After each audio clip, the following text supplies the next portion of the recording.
took the first of 3 from the Dodgers last night thanks to 5 home runs. It was the first time since April 11th that Cal and Julio homered in the same game, and the first time since May 30th the team had 4 or more home runs in a game. 2 of those last night were from Dom Canzone. Game 2 tonight, 7:10 p.m. Emerson Hancock on the mound. Pregame show starts at 6 p.m. right here on Seattle Sports, 7:10 a.m. and the Seattle Sports app. Snapshot, brought to you by Miller Lite. When it's game time, it's Miller time. From the Quantum Fiber Studio, this is Bump and Stacy on Seattle Sports. Streaming through the Seattle Sports app and at seattlesports.com. Now, here are your hosts, Michael Bumpus and Stacy Ross. Here we go now. You know, I was going to say I can't believe this stat from last night's game, and yes, it's actually pretty believable now that I think about it. The first time since April 11th that Cal Raleigh and Julio Rodriguez homered in the same game. Since April 11th. April 11th. And the first time since May 30th that this team had 4 or more home runs in a game. It ended up being 5 bombs for Seattle last night in a win over the Dodgers, taking the first of 3. As a reminder, every single one of these 3 games, so the next 2 are going to be 7:10 p.m. starts. No matinees for this one. So 7:10 p.m. tonight, Emerson Hancock on the mound, 6 p.m. pregame show, 7:10 Thursday, and it's Bryce Miller, right? On the mound for Seattle. Thank you. And then day off and then coming back to Seattle for a series against, I believe, the Twins. Let's talk about what happened last night, how important it was to see that, and then we will preview the rest of this series. Bump, your reaction to last night's win. My reaction is, who's Ref Schneider? Is that the same guy? Ref Schneider? Change him. Come on, man. I thought we'd never see him again, honestly. So that's my first thought was good for him, man, to get up there and do his thing. Dom is bringing the power. Julio's was a no-doubter. Cal, that was a fun game to watch. You know, I'm an L.A. guy. Dodgers are my team. But I was texting my boys back and forth. Who you going for, Bum? Who you going for? Look, y'all are 67 and whatever, okay? You're going to make the playoffs. You're probably going to win your division. You know I'm rocking with the Mariners with this one here. So it was a fun game to watch. They battled back and took a lead late. That was fun. Let's talk about these home runs. We'll go in order. So I'll start by saying they gave up a leadoff home run to Shohei Ohtani and a couple hard-hit balls. Now, you ended up getting out of the first with just that one run, but I was a little nervous. I thought, oh, my God, what's going to end up happening here? Cal Raleigh able to respond in the top of the second. Here's the pitch.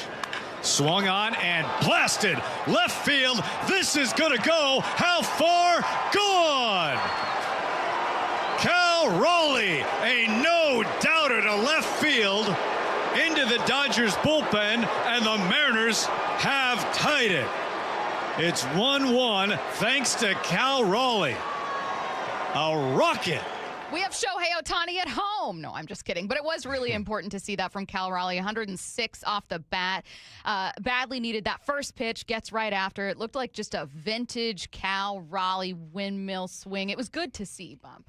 It was. It's good for us to see and better for him to feel. And I'm watching the game.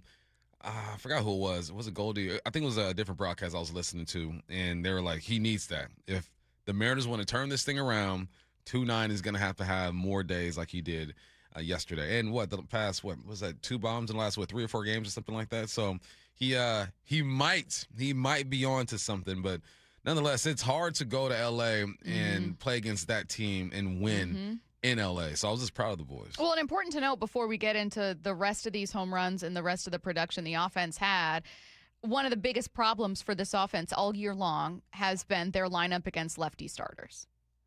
This is not just a lefty on the mound for the Dodgers, but a really good one who had been having a good year. And you ended up having one of your best nights offensively. Again, the first time since May 30th that they had 4 or more home runs. This was the second, by the way. Julio with a solo shot, top of the 4th. The offer. Swung on, cranked, left field, a no-doubter. It's going to go. Gone. Julio, a solo home run. A scorcher into the seats, and the Mariners have tied it. It's 2-2, thanks to Julio. You know what I think is fun about Cal and Julio's home runs is they were almost identical in terms of miles per hour off the bat and total distance. That's the only cool thing about them. I mean, outside of them being home runs, I track it for scorekeeping, and I thought, wow, did I write that down wrong? No. Yeah. The baseball guys. 106, 105, 402, and 403. Anyways, were you super excited when you saw that? Isn't it fun sometimes when you find a little stat, you're like, oh, look at that stat. I just like it when numbers, look, I am no Alex Mayer. His brain is weird, and it works in weird ways, and he knows all kinds of numbers. But I do like it when you kind of find things that are accidentally, oh, that's similar. That's fun. Yeah. So I get it. Anyways, again, first time since April 11th, both these two have homered at a game. And Bump, I don't know that I watch this and think, like, everything's fixed, everything's fine. Like, again, Cal had 3 strikeouts after that. You know what I mean? Like, you're still waiting to see if Julio is going to have a stretch of a couple weeks playing in center or if he's going to need to continue to kind of rotate as a caution between that DH spot. But it still feels good. If you're someone who thinks that the problem is one that can be fixed in part by building momentum and by confidence, then this was great news for you. Like, if you think, like, I think Cal's fundamentally broken this year and nothing will change him, then, okay, this is just a win. But if you think that what can help this team, because they're more talented than their record, is just winning, then this was fantastic. This was the end of a superhero movie. Ian, you're good. I wish Matt was here, though, because he would really...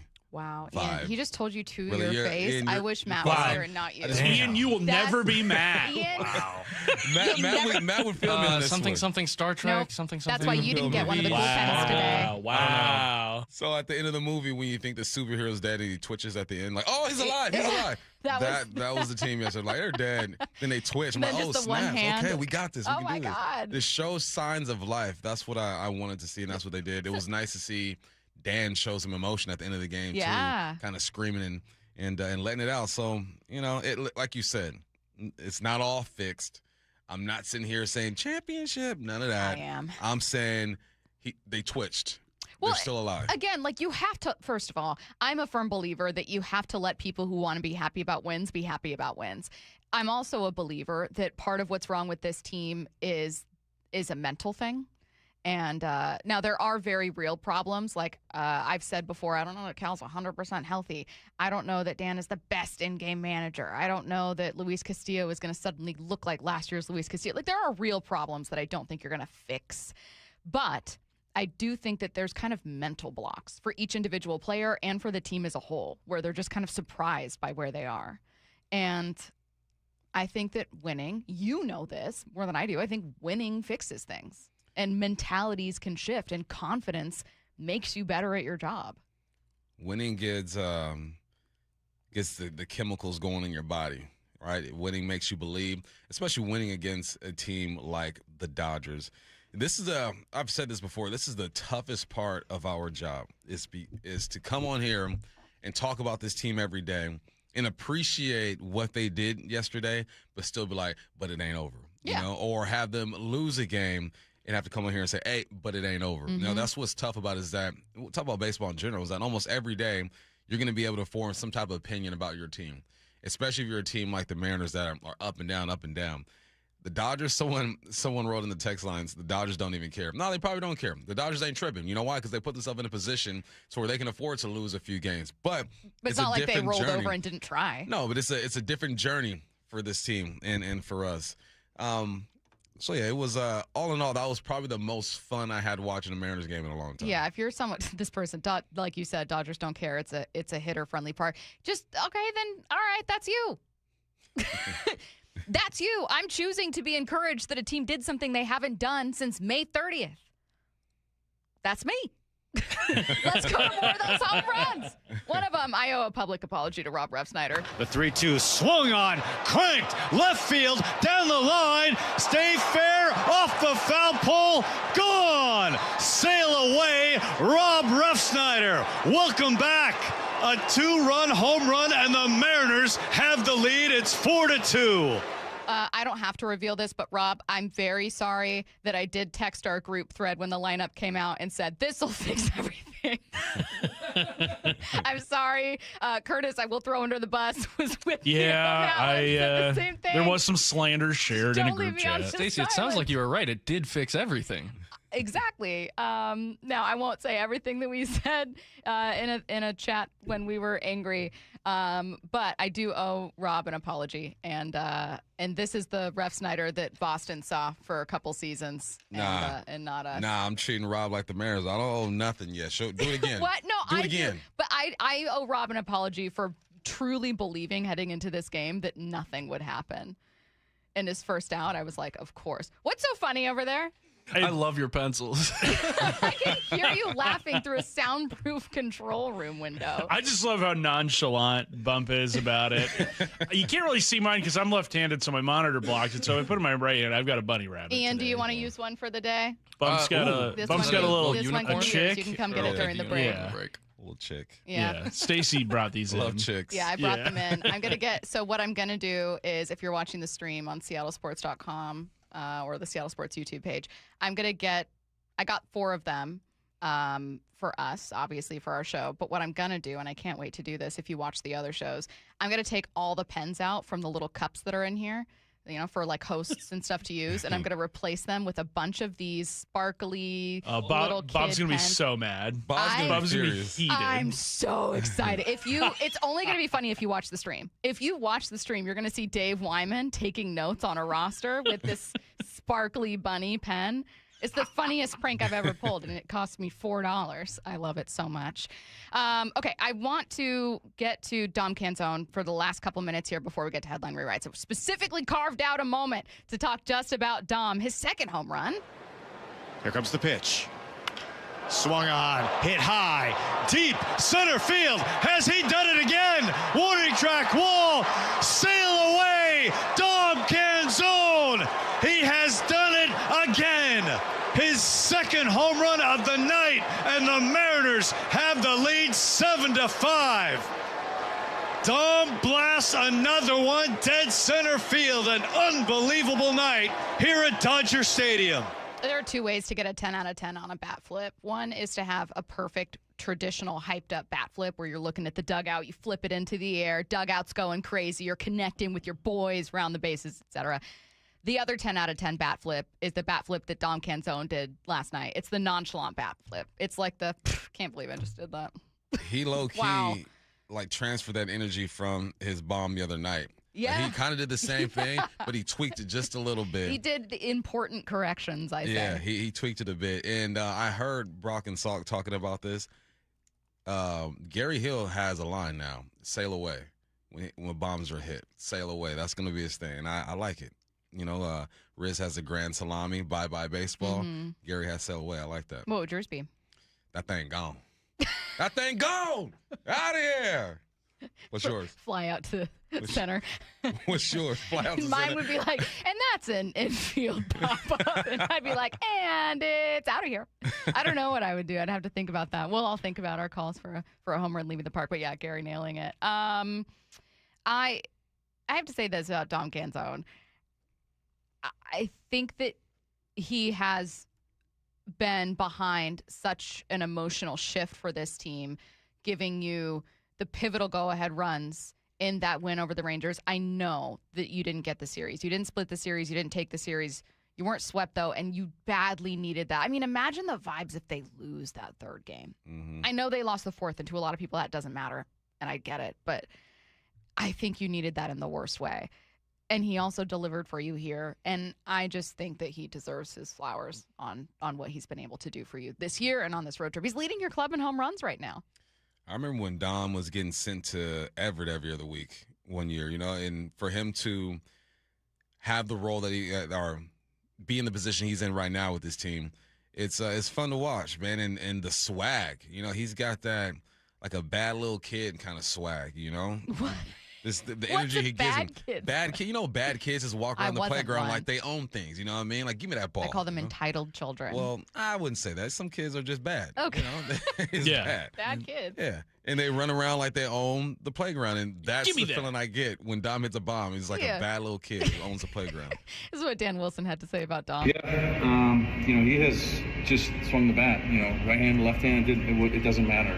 Who's out on the mound. It's he's put up some good at bats. He's driven the ball. The big home run in Texas to give us the W there, and tonight, with a couple homers and the one to put us ahead. That he just continues to put good swings on the ball, and hasn't missed them. And has worked his way out of being part of a platoon. Did that last night against a lefty. Just really cool to see from Dom. Big Dom, let's go, baby. Power. He looks like he's listed at 6 foot 190. Nah, my man put on some pounds, man. He's at least 200. Hit the weight room. He looked thick out there. Definitely.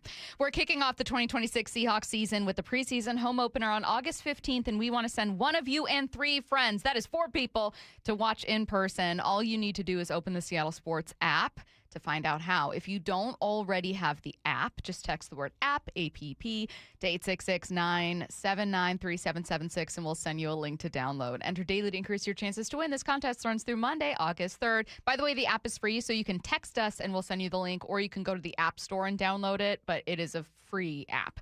Let's get to headline rewrites. Extra, extra, real Headline rewrites. We must make headlines. The real story behind the headlines in today's news. Powered by Bay Alarm Security Services. With Bump and Stacy. Bump's home run call. She gone. She gone. She gone. That's my boy Kieran. He knows me. She gone. Headline number 1, Leonard Williams confirmed to reporters on Tuesday that he's had talks with the Seahawks about an extension. Here's how that sounded. I mean, there's been a few conversations, but nothing set in stone. I think we're all focused on, the season starting right now. And, we know that that's towards the end of the season. We have time to figure that out when the time comes. What's the real headline? But has he had talks with the Seahawks about a Devin Witherspoon extension? That's what I'd like to know. Can you give us that information? Still waiting. What's the holdup? That his agent is also negotiating Christian Gonzalez's and is probably trying to see who can get more before doing the other. Yeah, probably. I think that's the holdup. Probably. They need to hurry and get this thing done, though, man. At some point, I think Devin can only do the right thing for so long. At some point, he'll be like, dang, just give me my money so I can focus on just being a better football player for you. Good for Big Cat, though. You saw that money that Jalen Carter got, the highest paid D tackle of all time. I don't think Big Cat's going to get that type of money because he's 32? Yeah. But he should get paid. So here's the thing. I asked Bump what his home run call would be, and you said it would just be, it's gone. That thing gone. That thing gone. But then she's gone. She gone. She gone. People are sending in their home run calls now, and some of them are really funny. And I want to That one went for cigarettes and isn't coming back. Curtis, can we have people send in their home run calls, and can we have you record them? You want me to do them? Yeah, we want you to do them. Okay, so send in your perfect home run. Don't steal them from something else. They have to be original. And Curtis is going to record some home run calls for us, and we'll play them later. Daddy in the went show. to get milk. Send in your home run calls, 866-979-3776. Let's have some fun following this one. What's next? Headline rewrites. Headline number 2, Mauricio Pochettino and USA Soccer are reportedly close on a 4-year extension that would keep him as the national team head coach through the 2030 World Cup. What's the real headline? We're looking forward to another round of 16 elimination. What does that mean?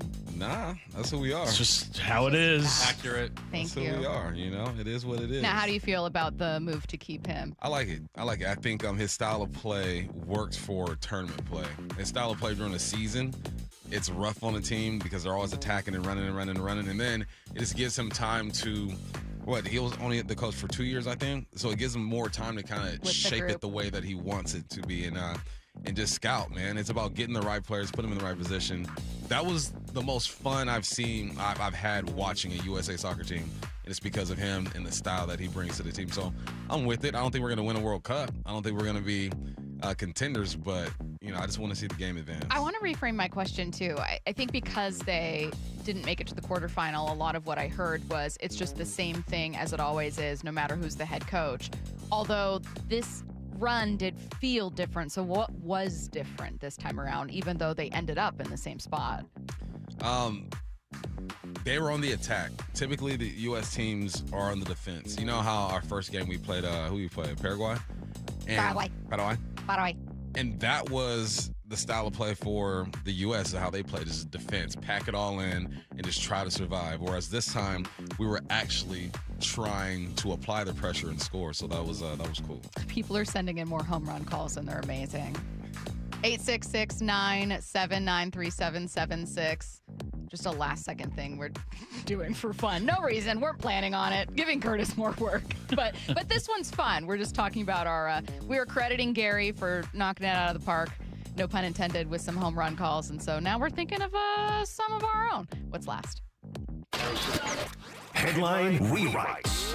Headline number 3, the Browns have made Denzel Ward the highest paid cornerback in the NFL with a contract worth $31.1 million average annual value. What's the real headline? Yeah, they could have paid him twice that, and it still wouldn't be close to the worst deal they've made. Any deal the Browns make, you're like, great, fantastic. Good for you. Oh, you didn't commit $200 million to someone like a Predator? Awesome deal. Anything's an improvement. Good for Denzel. He's a good ball player, man. He deserves it. And all this does is it helps Witherspoon with his negotiations. He's gonna match his film up to Denzel Ward and say, "What? He got 31.1. Give me 32.1." It's all about negotiating, and he'll definitely use this. Also happening yesterday, it wasn't part of headlines because it happened a bit later in the show. But it was Jalen Carter's extension. Did you guys see the average? So I mentioned yesterday in NFL headlines when the news broke for Jalen Carter, he's now the highest paid defensive tackle in NFL history. But did you guys see the average annual value compared to other defensive tackles? No. You know how a new deal will come out and it'll kind of reset the market, but it's by like $500,000 average annual value, or $1 million. Are you nodding because you already saw this? He reset the market by like $6 million per. Dang. Congrats to Byron Murphy, man. Yeah, I was going to say that's exactly what I thought of, is that there are now guys going, yeah, maybe I'm not going to get the 38 per that Jalen is, but I'm definitely no longer looking at 30. How much does 31. this affect the Spoon potential extension?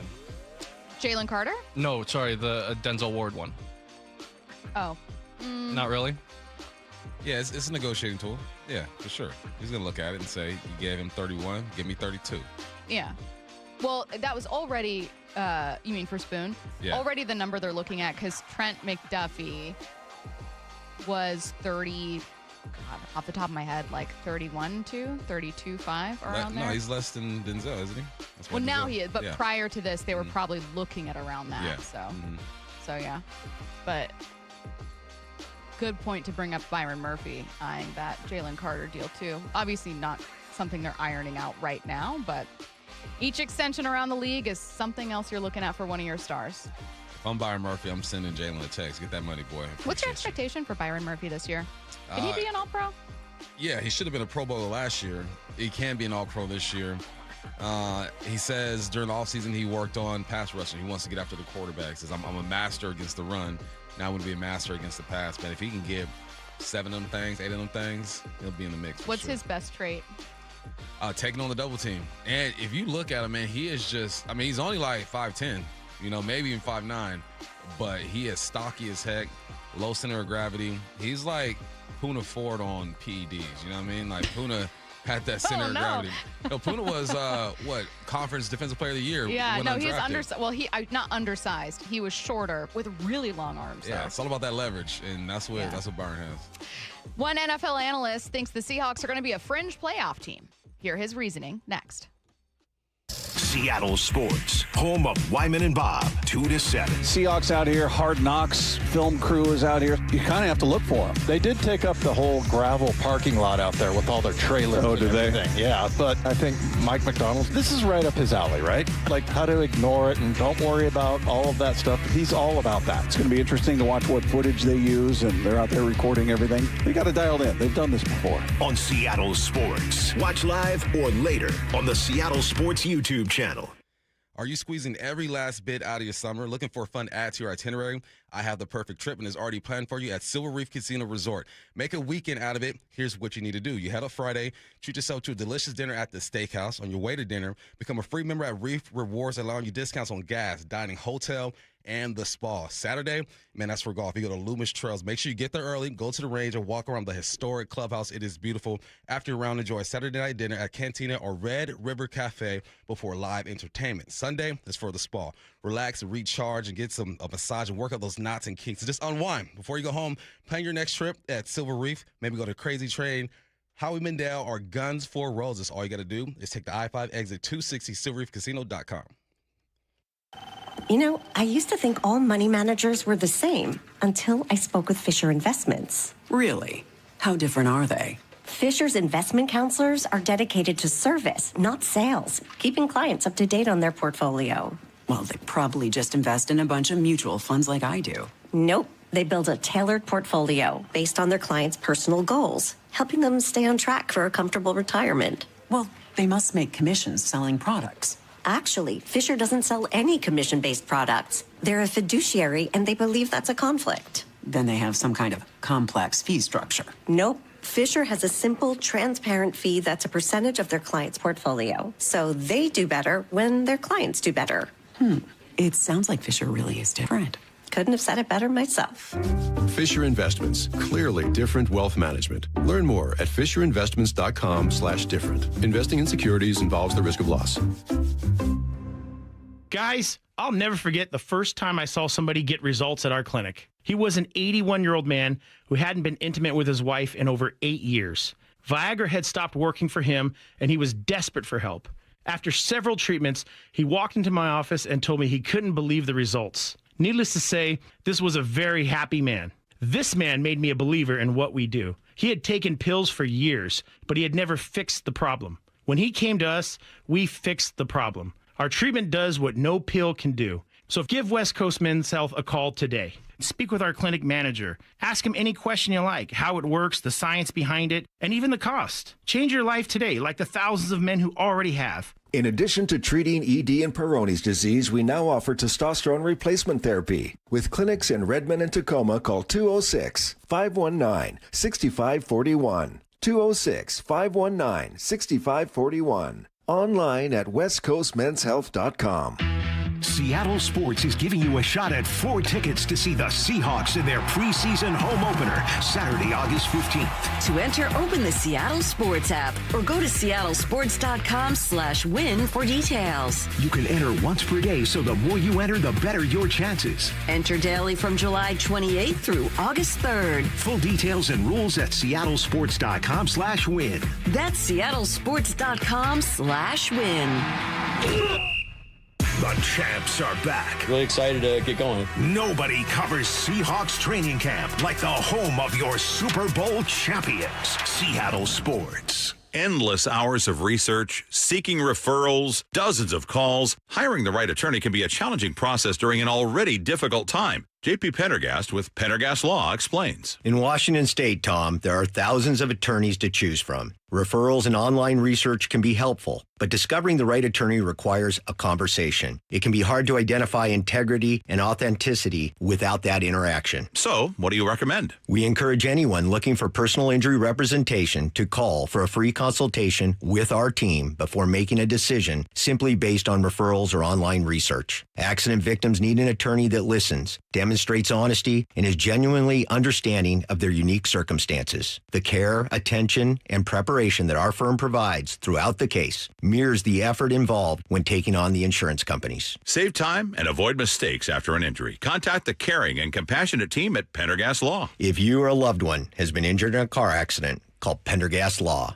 We can help. After years of football and the injuries that go with it, my first thought was always go get surgery. Hey, it's Dave Wyman, but after a consultation with Dr. Mark Wagner, MD at Seattle Sports and Regenerative Medicine, my eyes were open to an alternative to surgery, and I'm talking about stem cell therapy. Well, and my buddy and co-host Bob Stelton, also in pain, and decided to go see Dr. Wagner. I had a hip issue from 14 years of jiu-jitsu. How's the pain now? Everything I did before, I can do just as well. Hitting the heavy bag, sparring, rolling, all of that is back in play. This whole thing has been such a pleasant surprise because I really was of the mindset, I'm going to have to go under the knife. I'm going to have to get surgery. And this really saved me from that. I could not be happier with the results. Whether it's a hip like Bob had, a shoulder, a knee, a wrist, an ankle, before you choose surgery, consider stem cell therapy with Dr. Mark Wagner, MD at Seattle Sports and Regenerative Medicine. Do it. You will not regret it.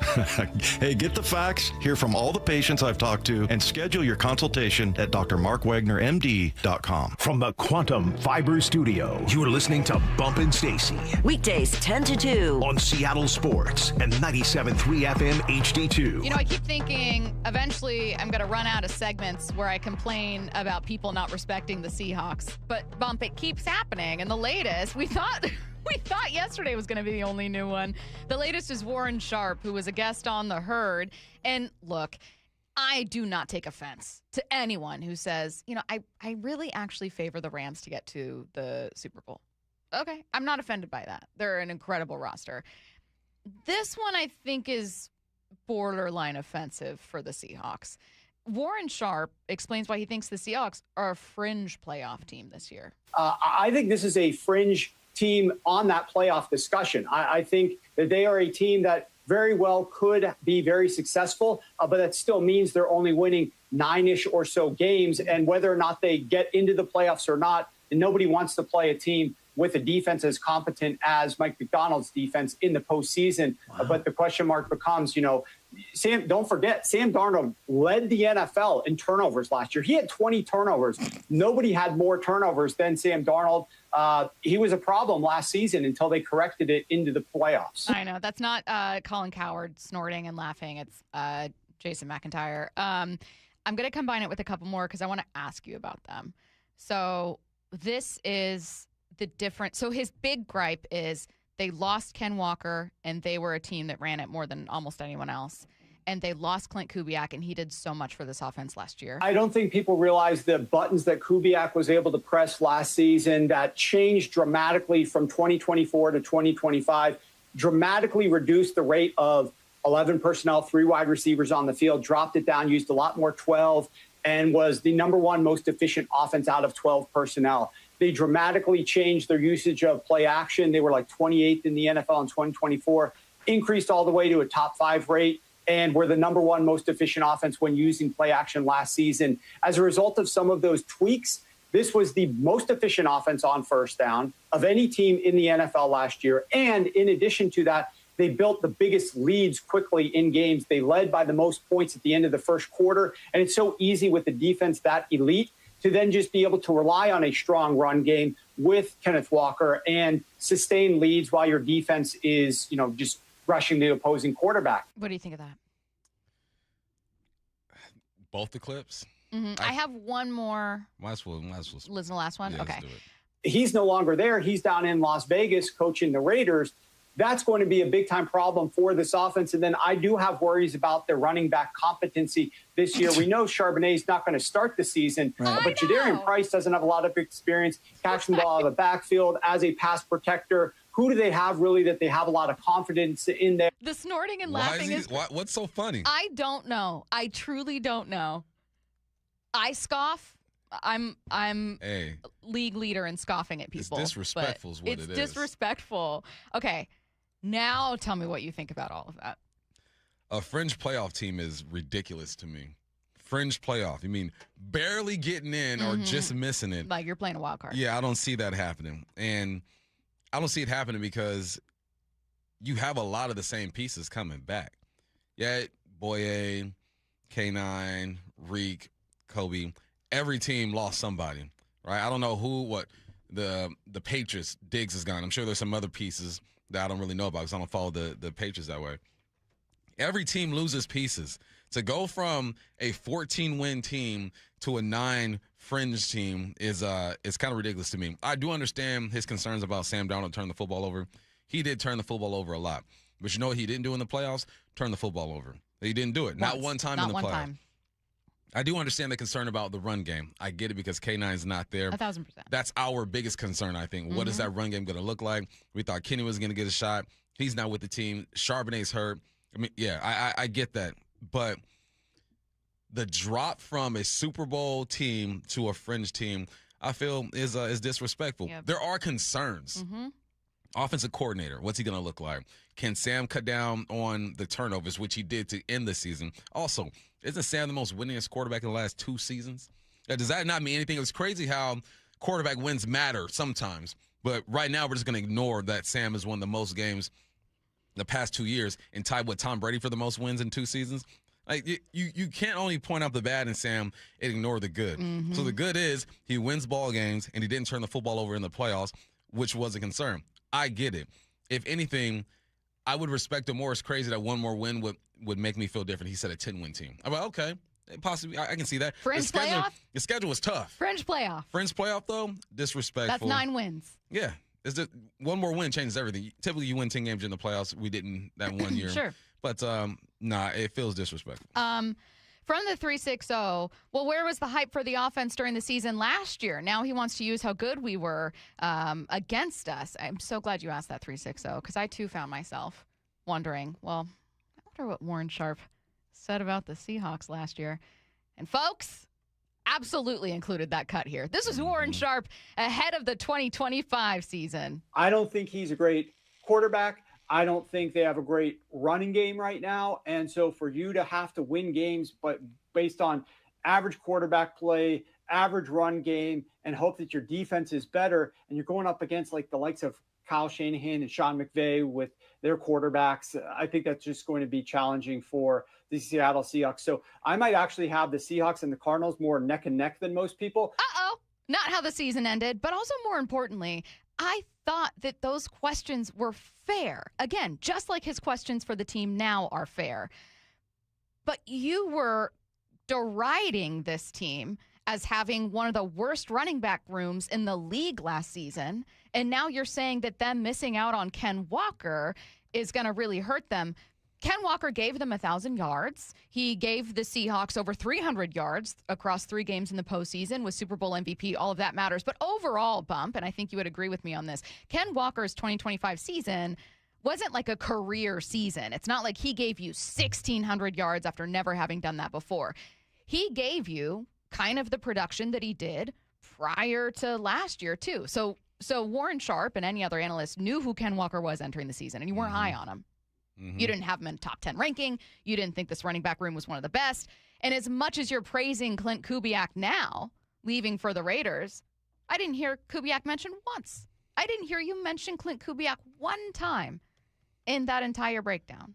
He also said he was reflecting on, he was talking about Sam coming over from the Vikings. He said average quarterback play you got out of Sam with the Vikings. Sam was 5th in the league when it came to yards with 4,300.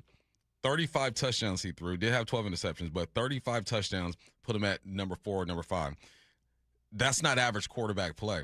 I think sometimes it's easier to lean on what you have thought about a person or a team and look for that. If I watch film, I can look for success. I can look for failures. I could watch the film in a way that supports anything I want to say about a team. That's why I try to be unbiased and just break it down and look for what it is when I watch film. And again, it's just it's the bias. It's hard to believe in what's going on up here.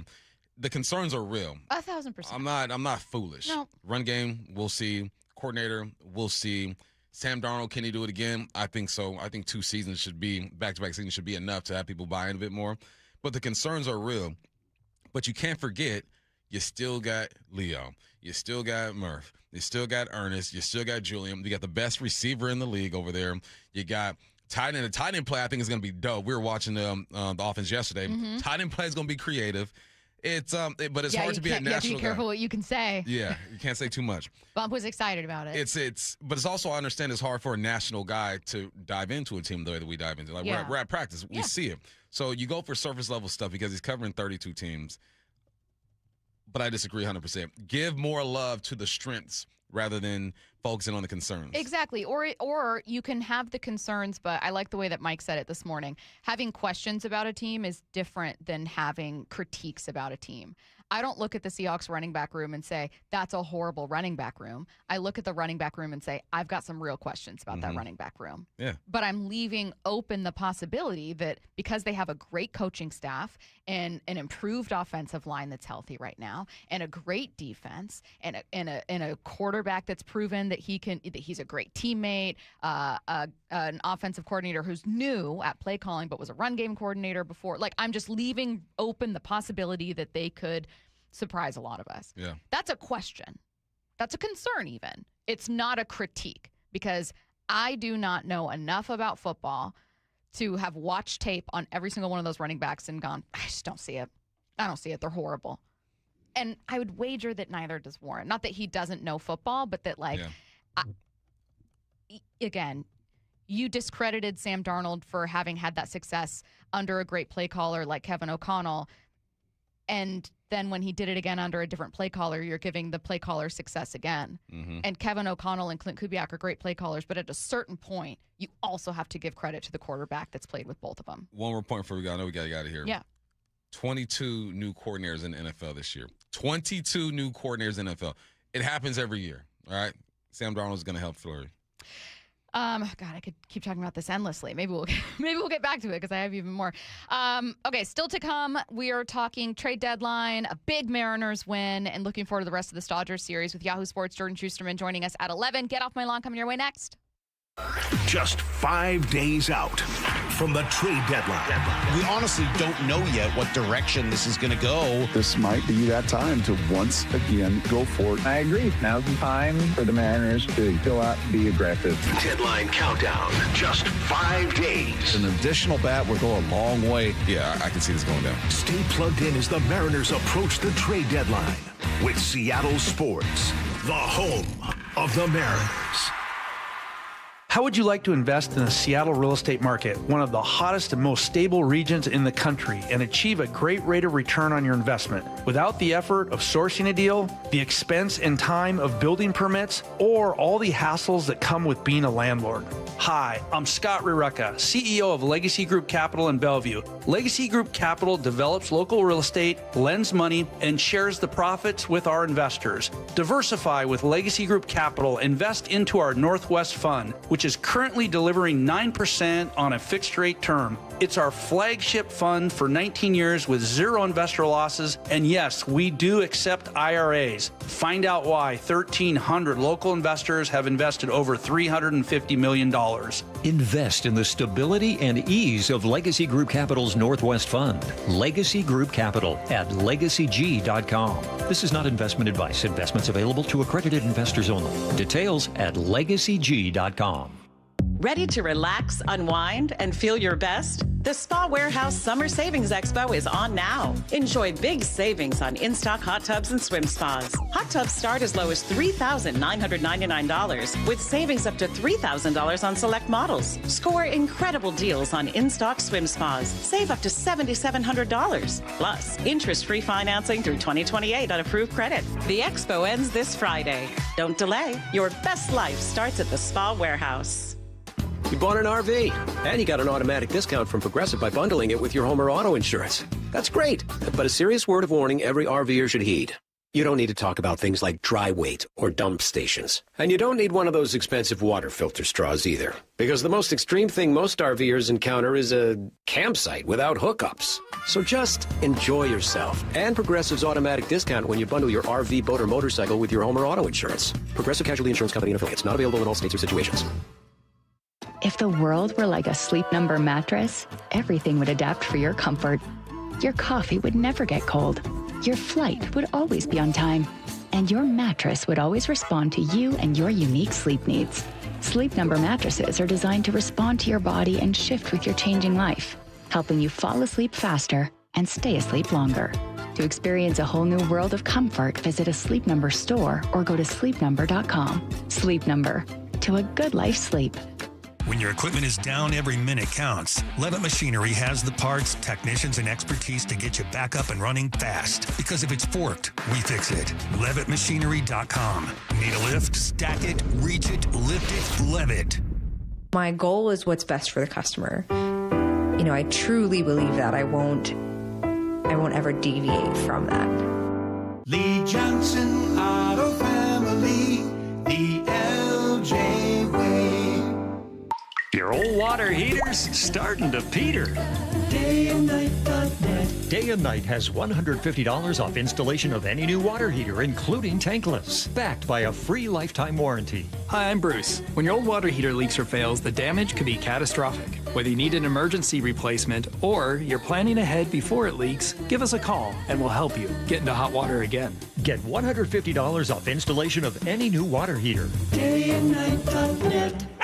The champs are back. Really excited to get going. Nobody covers Seahawks training camp like the home of your Super Bowl champions, Seattle Sports. Everywhere you look, things are getting more expensive. But at Consumer Cellular, we're lowering the price for those 50 and up. Now you can get unlimited everything for just $35 a line. That's $35 a month for unlimited talk, text, and data. Switch to the carrier ranked #1 in network coverage and customer satisfaction and get unlimited everything for just $35 a month. Call 1-888-FREEDOM or visit Consumer Cellular online or in-store today. Price includes $5 credit for auto pay and e-billing. Taxes and fees apply. Data speeds reduced after 35 gigabytes. Rankings done by 2025 ACSI survey. I can't believe how spotless my floors look after using the Swiffer Power Mop. No more dragging around a heavy mop and messy bucket. Now I get the same deep clean without all the work. Thanks to the powerful solution and scrubbing pad of the Swiffer Power Mop, dirt and grime don't stand a chance, and I don't break a sweat.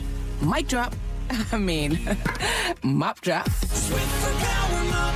Swiffer Power Mop. A smarter way to mop. Try it or your money back. Joe Fallon did something smart. He saved hundreds on auto insurance switching to Progressive. With that money, he commissioned a portrait of himself. Does Joe already know what he looks like? Yes. Do guests know what he looks like? Also yes. But not as art.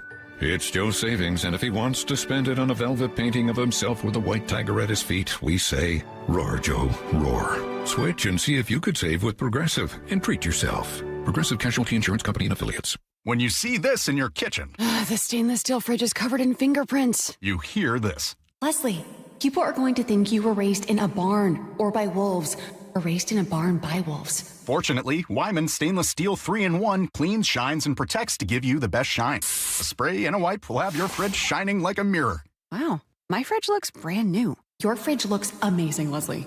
Sorry, I was being a little dramatic earlier. Your kitchen says a lot about you. Let it brag with Wyman. From the Quantum Fiber Studio, you're listening to Bump Stacy. Weekdays 10 to 2. On Seattle Sports and 97.3 FM HD2. We did get a bunch of your home run calls. Curtis is working on them now.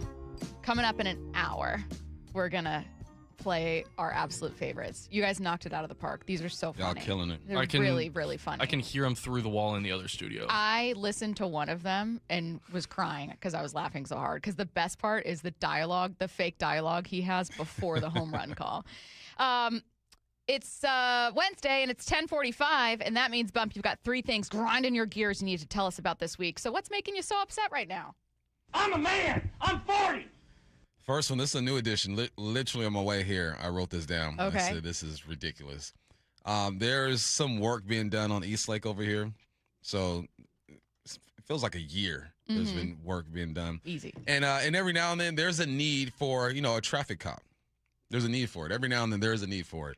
Today, there's absolutely no need for that traffic cop to be out there. You better be careful. He's standing there on East Lake. My light is green. He's telling us to stop and having the cross traffic go.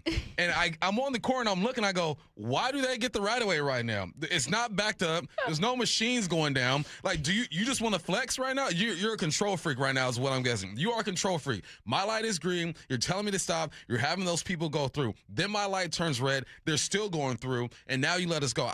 Listen. Get your money, though, traffic cop. Sure. Get your money. It's probably thank you for your service. A lot safer than tackling people, criminals or whatnot. But it was a waste of time.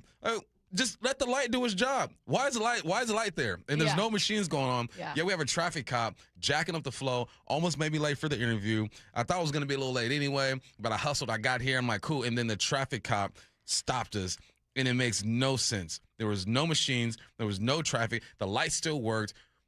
City of Seattle, you're wasting money. But, sir, get your money at the same time. I do want to say, I didn't plan to have us all with our new fun pens on the day that you were ranting for Get Off My Lawn, but it is funnier that you're ranting while holding a child's, like a pen with a tiny chick on the end. It adds to it, I think. Adds to it. What's next? All right. I'm a man. I'm 40. Stacey, this one might, you might need to listen to this advice here, okay, Stacey? I'm already offended. I thought about you low-key when this happened. What? Okay. So, driving down the street, and say I'm going north, and there's a car at the at the crosswalk? Intersection. Intersection, thank you. Yeah. And they make the right. When you make that right, you're responsible for keeping up with the flow of traffic, okay? Wow. You keep up with the flow of traffic. You don't get there and slow down. You're joining our drive, right? We set the tone. You have to follow it. Stacey, something tells me you're the type to get in that right lane. Give me my pen and back. just slow. Give me my pen Wow. Look, I get it's a 35. We're all going 42. Go 42. You have to get with the flow of traffic. I can't stand when people get in front or make that right and you're not going with the flow. It's ridiculous. You know what you do? You go with the flow of traffic, then you can gradually slow down. Sure. But you don't just hop in and say, no, I'm setting the tone. We've been on this ride longer than you. You make that right, you hop on our street, go with the flow of traffic. So it's people who turn right and then they're still driving slow. Yes. I don't do that. Stacey, you drive in the right lane. What's wrong with I that? mean, Nothing's wrong. it's hard to be the accusation. I'm not in the lane by myself. Very Other safe. people are in the right lane. Yeah, and all you guys are the right turners, jack up the flow. You're all type going people. 50 miles an hour in there. I don't go 50 miles an hour, but the speed limit's 60. Yeah, so 65. At least 65. I go with the flow of traffic. That's all I'm saying. What's next? I'm a man. I'm 40. I went to see Odyssey the other day. Good movie. 3 hours. Would you say we ought to see it? Bars. Odyssey. Got Right? him. Oh, God. Here's the thing, okay? We're in 2026. That we are. Movie theater should not, how should I rephrase this? Every movie theater should serve alcohol. What are we doing? All right? Wow. You gotta serve alcohol. I didn't think it would go in that direction, I'm going to be a honest. 3-hour movie, but now you're forcing me to go back to my younger days and sneak the alcohol in myself. I don't want to break the rules. We don't have to bring alcohol into a movie theater. A 3-hour movie, I'm sipping on something. 3 hours, I'm sipping on something. They aren't forcing you to sneak I watch alcohol a movie. into the I watch theater. a movie. I'm sipping a beer. I'm having a drink. Every movie theater should have alcohol in it and the reclining chairs. What are we doing? Why do we still have these booty chairs, man? Like, You mean the ones that don't recline? that don't recline. They rock a little bit.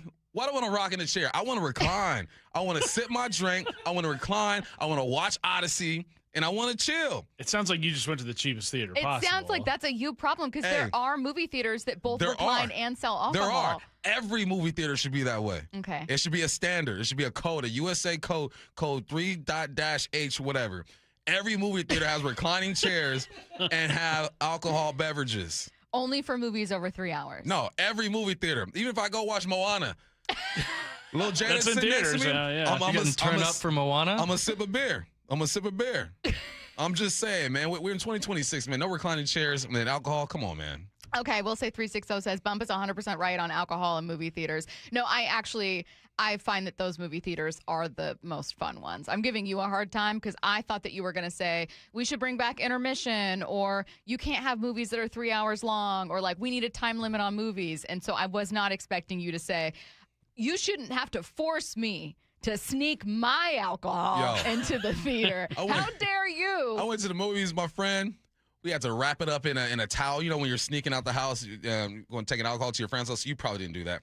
But got in the back. I know for a fact You're wrapping a hand towel so it doesn't break. Did it. Yeah, that glass can't clink together when you get caught. Walk all slow. I'm 40 years old, sneaking drink into the damn movie I theater. am glad Ian explained it because I didn't know why you were wrapping it up. I did not understand.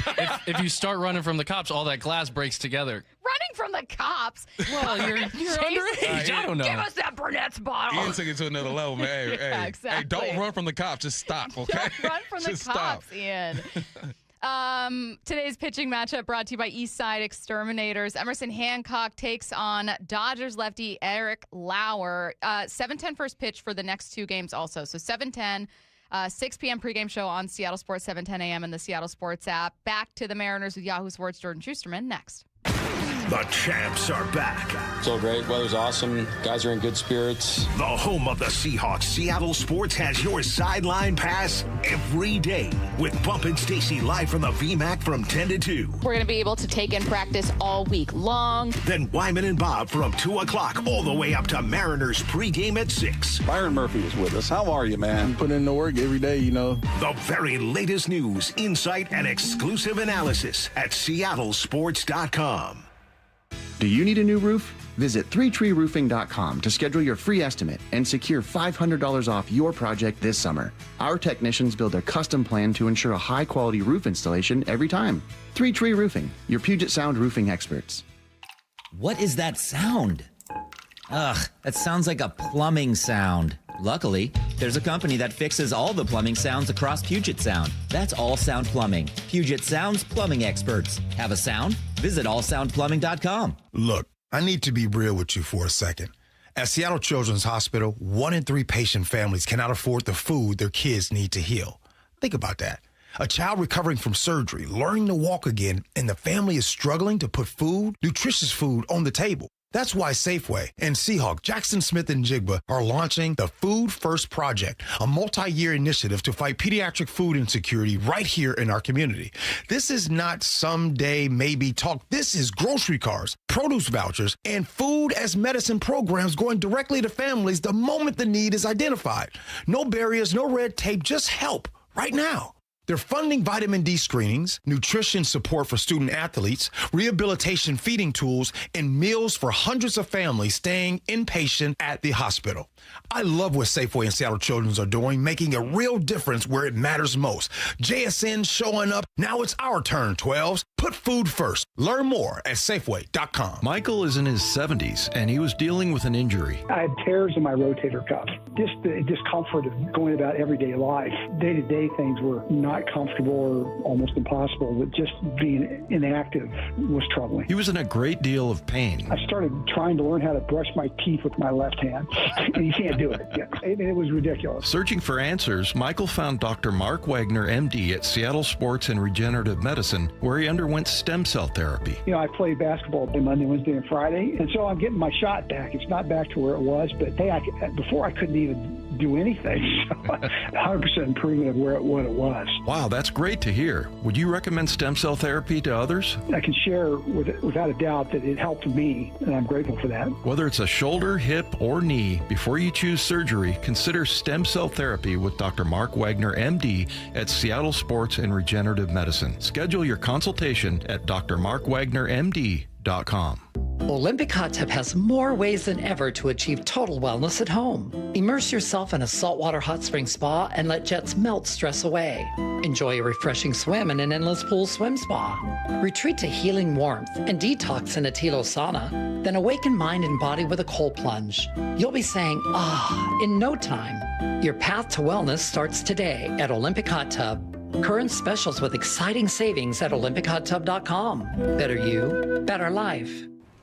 I'm Sam, owner of Marino's Landscape. With my Chase Inc. Business Premier Card, I earn unlimited 2.5% cash back on purchases of $5,000 or more. So everything I buy to run my landscaping business gives me cash back to help throw a big thank you party for my team. For all they do. Chase Inc. Cashback built for every business. Find the right card at chase.com/inc.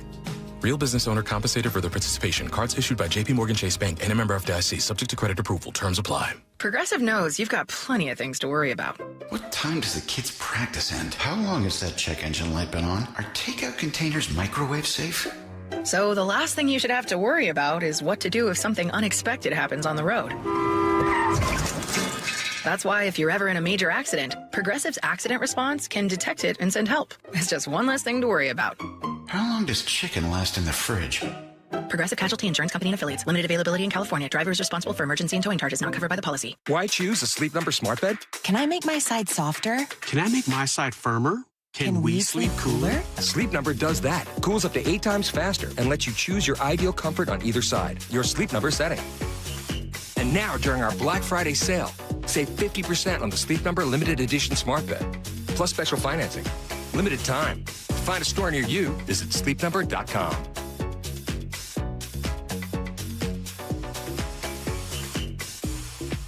Did you know that 4,000 women are diagnosed with breast cancer every year in Washington state?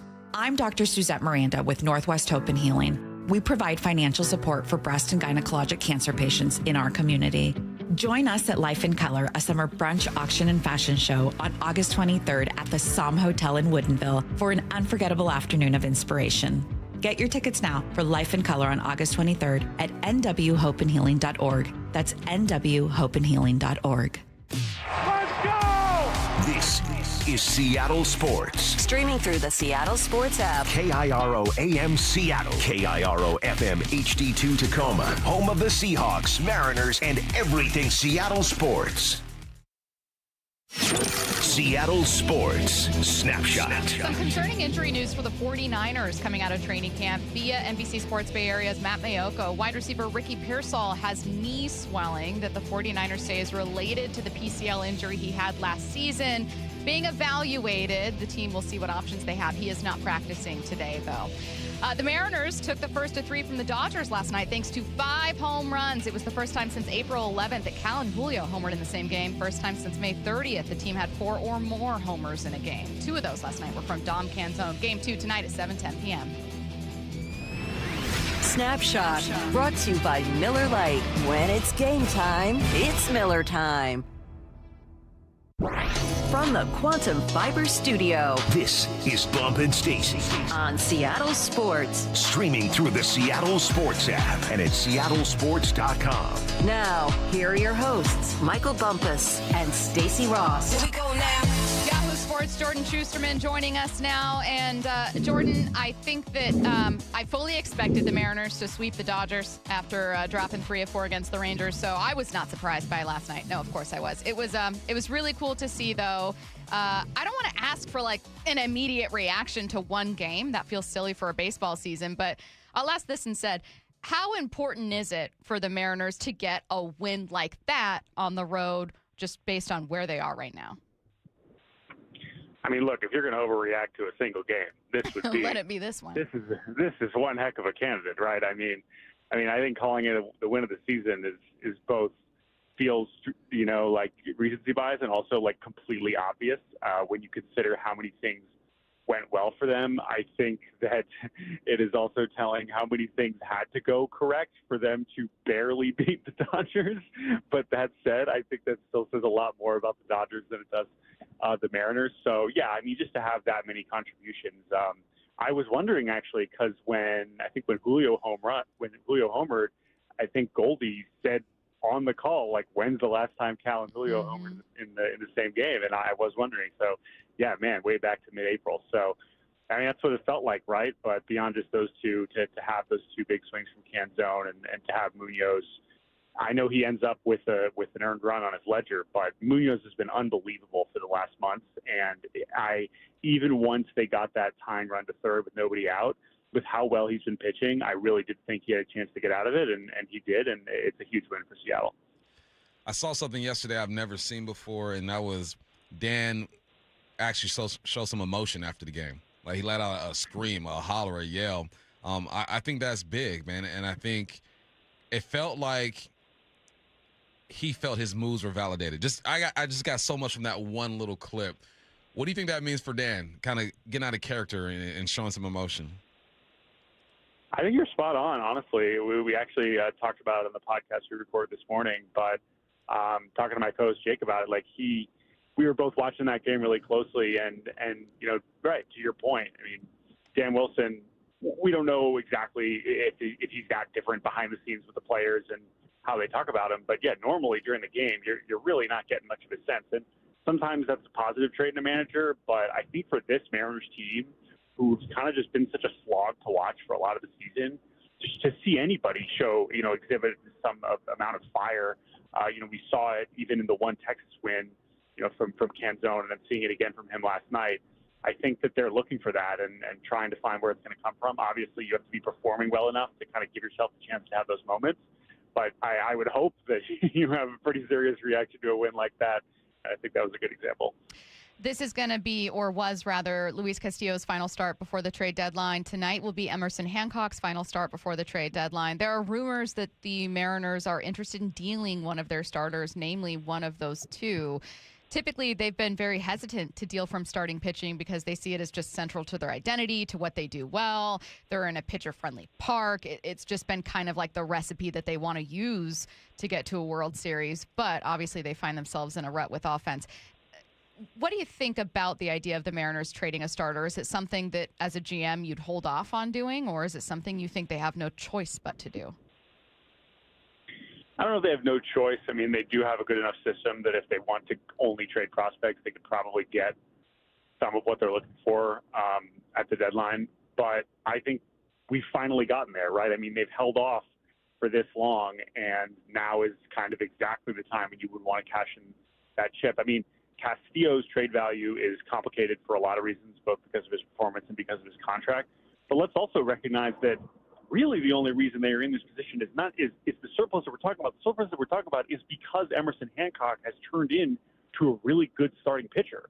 And that was not necessarily a guarantee when this season started. And that's why they were reluctant to even trade him. One, he didn't have as much value, but two, you didn't feel like you really had that depth. But now, certainly with what Cade Anderson has been doing, and I think the organization's comfort with him becoming a part of this rotation, certainly if they trade both of those guys, but even at some point if they maybe trade one of them, I think that we are at a point now where there are just other parts of the roster that need addressing, and that is the chip that they have. And again, like I said, I think that they do have enough prospects to maybe shop around if they want to continue to go that route. But at this point, I do think if they could find any sort of meaningful offensive help, especially one that also maybe has some long-term control, I have to imagine they're going to consider it. And I do think that Hancock is probably more likely than Castillo just because he probably has a lot more teams calling interested in acquiring him. Does a series win against the Dodgers do anything to the way the Mariners approach the trade deadline? No, I don't think. I think they were going to be buying either way. I mean, I know we had conversations. I made this point last week. Like, this is just not a franchise that should be going backwards. Now, okay, a series with sweep the Dodgers. Are they emboldened and feeling like, oh, wait a minute, we are this World Series contender. We have it all. Now we're going all in on we're going more bold. Maybe, but I don't know. I mean, that doesn't feel quite right. But we will see. And by the way, I mean, this isn't the last series, right? I mean, they got this series against the Minnesota team that is suddenly not looking at going backwards. And then that's a team that's really right near them in the standings, at least in the wild card conversation. So we'll have to see how those games go too, because at this point, I still expect most of the action to not really pick up until those last couple days.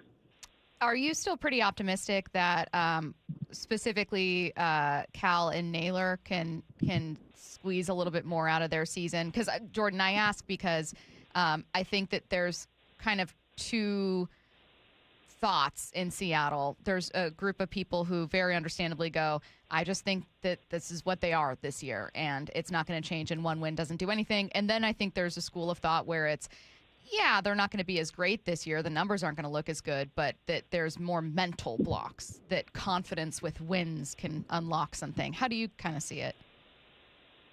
Yeah, I'm with you. I think that there has to be more production in there from them. That doesn't mean that Cal's going to, rattle off 20 homers over the last couple months, but I think that you have to think, and that's also part of, when Jerry DePoto talks about how our best acquisitions are our own players. Like, fans roll their eyes there, but that's also especially true in this case. I mean, there are some front offices that say that, and they're talking about players who very easily could be replaced. Yeah. Naylor and Cal are not going anywhere, right? Like, they're going to be in the lineup every day. So once you accept that, you do realize it does put more pressure on them to figure it out. But it also means that, like, okay, we're not thinking about trading for a catcher or trading for a first baseman. So is this still is there upside still here with really talented players with obviously tremendous track record to really turn it on when the team really needs them? Now, that said, their confidence in that could inform how badly they try to add offense elsewhere. But I do think it's a different conversation than sometimes when front offices be like, oh, we trust our guys, and they're talking about players that probably don't really need, like, they should just straight up be replaced. It's a little bit of a different dynamic with Cal and Naylor. Are we not paying attention to the Astros enough? I mean, what's their profile? How they looking? I'm looking at their win-losses. They're playing some good ball. Well, I mean, they're ahead of the Mariners in the standings, right? So you got to take them seriously to that degree. And, I mean, I think I made this point there last week or 2 weeks ago when I was on with you guys. Like, we were focused on the Rangers in that series and how they normally act aggressively, although Ken Rosenthal was some interesting reporting today about how their ownership might not be as amped to be adding payroll at the deadline, which is probably not what Rangers fans want to hear. Meanwhile, Houston, who also might have some financial constraints based on some of the contracts they're juggling, we just know that they're going to be as aggressive as anybody because their GM, Dana Brown's in the last year of his contract. It's one of the stranger, just like ownership front office dynamics we really have in the sport. I mean, this is the same franchise that fired their GM after winning the World Series. So, like, this is not really – we know the pressure's on. We know ownership wants to win. We know Dana Brown wants to save his job. So they don't have a ton to deal from. They have a very weak farm system. That said, they are going to add in some form. Their ability to do so, I mean, we'll see. But that's why they do need to be taken seriously. Now, they're still a very flawed team, and I think that the Mariners have a better roster and are a better baseball team. But at this point, hey, they just passed from the standings, and I do think that this incredibly uninspiring AL West race could very well come down to the finish unless the Mariners start playing like they were supposed to all season, which is in play, but they'd have to do it for a while for us to really buy into it, at least in the regular season. Hey, I wanted to ask you about Tarek Skubal and the Dodgers, not because, Tarek Skubal and the Tigers, not because, Freudian slip maybe, we think that Tarek Skubal is going to land in Seattle, but because the Tigers are the next opponent, the first day after the trade deadline, Seattle opens up a series against Detroit, and because I'm curious if Skubal is dealt to another American League team. So tell us a bit about where the Tigers are right now, whether you think Skubal's dealt, and where you think he might be going. Yeah, that's a great question. We did it's a hefty Skubal conversation on the pod this morning, and I think the 4 teams that really need to be taken seriously because of where they're at and what they have to offer are the Dodgers, as you just accidentally mentioned, maybe not accidentally, Atlanta, Milwaukee, and Tampa. And you would say, well, duh, right? Those are the best teams in the sport.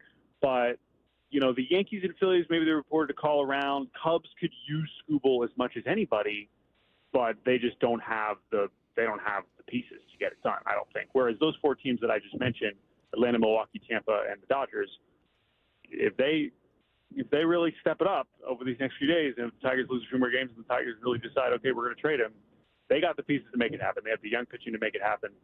They have the prospects to make it happen. I think they have the front offices, and they're in a position as contenders to make it happen. Now, I think Tampa is the most interesting one of that bunch because they've been the most consistent team in the AL the whole season. They have a real path to being the top seed in the American League, which could be significant for a team that has the best home record in baseball. Not just the best home record in baseball, one of the best, or the best home record in franchise history, at least that they're on pace for. So the Rays in that respect, they have other needs for sure, but that would be a pretty significant move that would really maybe elevate them roughly into a tier of their own in the American League. I think they're going to still have to send off the Yankees. We'll see what they end up doing. Yeah, those are the 4 teams I'm really thinking about for Skubal. What bats are out there? I think we asked you last week or the week before. You gave us a name or two. Same names? What are you hearing? Well, what bats you said? Like what hitters could maybe on the move? Yeah, I mean, I think this is also part of this next little chunk where, especially when you look at the wild card races, like there's teams right there, especially in the NL, right, with the Nats and the Marlins and the Cardinals. Those are teams that do have some interesting hitters that they could move. Some interesting reporting from Ken Rosenthal today about the Marlins being willing to listen on some of their younger hitters. I mean, All-Star Otto Lopez. I mean, that would be he is a heck of a player. I would be shocked if they can find the price to move him there. But Heriberto Hernandez is a younger right-handed hitter, and if teams are really desperate for right-handed hitting, especially in the outfield, I mean, there's really not that much to choose from. Lane Thomas is someone in Kansas City who's having a nice season. He's a rental that I'm sure will get moved. But a couple of the ones that were also interesting just got hurt. Spencer Steer, Casey Schmidt in Cincinnati and San Francisco. So it's not a huge amount of inventory there. And if handedness is really, really important, I don't know how many premier options they're going to have. And we'll see how creative Seattle gets in terms of targeting offensive upgrades. But at the very least, I do think a bullpen arm or two is going to be absolutely necessary. And as I say every year, there's really no excuse not to make that happen in some form. Hey, you posted the other day about a over 40 WRC plus minimum 250. And the point I'm getting to, and I'll let you kind of explain the group, it was unbelievable name, future Hall of Famer, unbelievable young player, Dom Canzone. Shout out Dom Canzone for breaking out of being a platoon bat, evolving as a hitter this year, leading the team in home runs, but also it's not, I don't want to say not flukish, it's not like a week of hot hitting. He has been one of their most consistent bats for a team that desperately needs it. So tell us a bit about that stat, that group of players especially. Yeah, so this is 140 WRC plus, so 40% better than league average in each of the last 2 seasons with at least 250 plate appearances. And yeah, we're saying, if I recall off the top of my head, it's Judge, Ohtani, Soto. Yep. So solid ball players right there. Pretty good guys. Nick Kurtz, Kyle Schwarber, and then, yes, Mr. Canzone. Now, there's some fudging there. The reality is Canzone has been a platoon player, so he doesn't have nearly as many plate appearances as basically all of those guys, so he hasn't had as many opportunities for that number to go down. But for him to do this 2 years in a row, for him to now show that he can do damage against left-handed pitching is a huge deal. And I think that, like, this is a player that obviously that was one of their more successful trade acquisitions, someone who really showed incredible offensive impact in the minor leagues. And it took some time for him to really get enough run in the majors, even in a platoon role, to kind of show that. But, I mean, the dude hits the ball really hard, and you can tell that he's become a more complete hitter, I think, even since he's become a big leaguer. And, yeah, I mean, it sounds silly, but it's correct. Where would they be without Dom Canzone this year? More than last year, right? I mean, last year he was overshadowed because there were all these other really, really great hitters that were performing. This year, it's like, no, Canzone's the one that's kept it together. Everyone else has really fallen off, besides Randy. So I'm glad he really got that moment last night, and that's why I wanted to put that stat out there, just to be like, look, this is after last season. I think I said, okay, Dom Canzone, he's good. He's going to be a nice contributor, but I expected some regression, frankly, even if he was getting more playing time. And instead, he's been every bit as good, if not better, and he just deserves a ton of credit for that. Hey, last one, and just kind of a follow-up about this topic. It's more of like a broader baseball question, but I just think it's really interesting and was thinking about it when you were talking about Canzone, and then we'll get you out of here. But you talked about Dom just kind of it maybe taking a little while for it to happen with him. And I always hesitate to do cross-sport comparisons, especially between football and baseball, because there's so many things that just are not the same. But a huge conversation we had last year, maybe because of Sam Darnold, is just like, do we give up on developing talent too quickly? And I know that in baseball, sometimes it's the opposite, where it's like, it's pretty apparent early whether or not someone's talented or not. Like when someone's a 30-year-old minor leaguer, typically it's not because he's like waiting to blossom. But that being said, does that sometimes happen in baseball where like guys with the right kind of environment can blossom into objectively good hitters? Yeah, absolutely. I think what's cool about Canzone is that oftentimes those stories, and Canzone was in the minors for a while. I mean, it wasn't exactly like he was a college guy, a late round pick, and kind of took it one level at a time. I think what's cool about Canzone is his ability to fit in and succeed for a team that's winning, right? I mean, oftentimes you'll see those players finally get a chance and they break through with a team that stinks, right? Like I think about Brent Rooker is a perfect example of that. I mean, he bounced around a bunch of teams and then finally found a home with the A's when they were very bad, but he had the time and had the opportunity.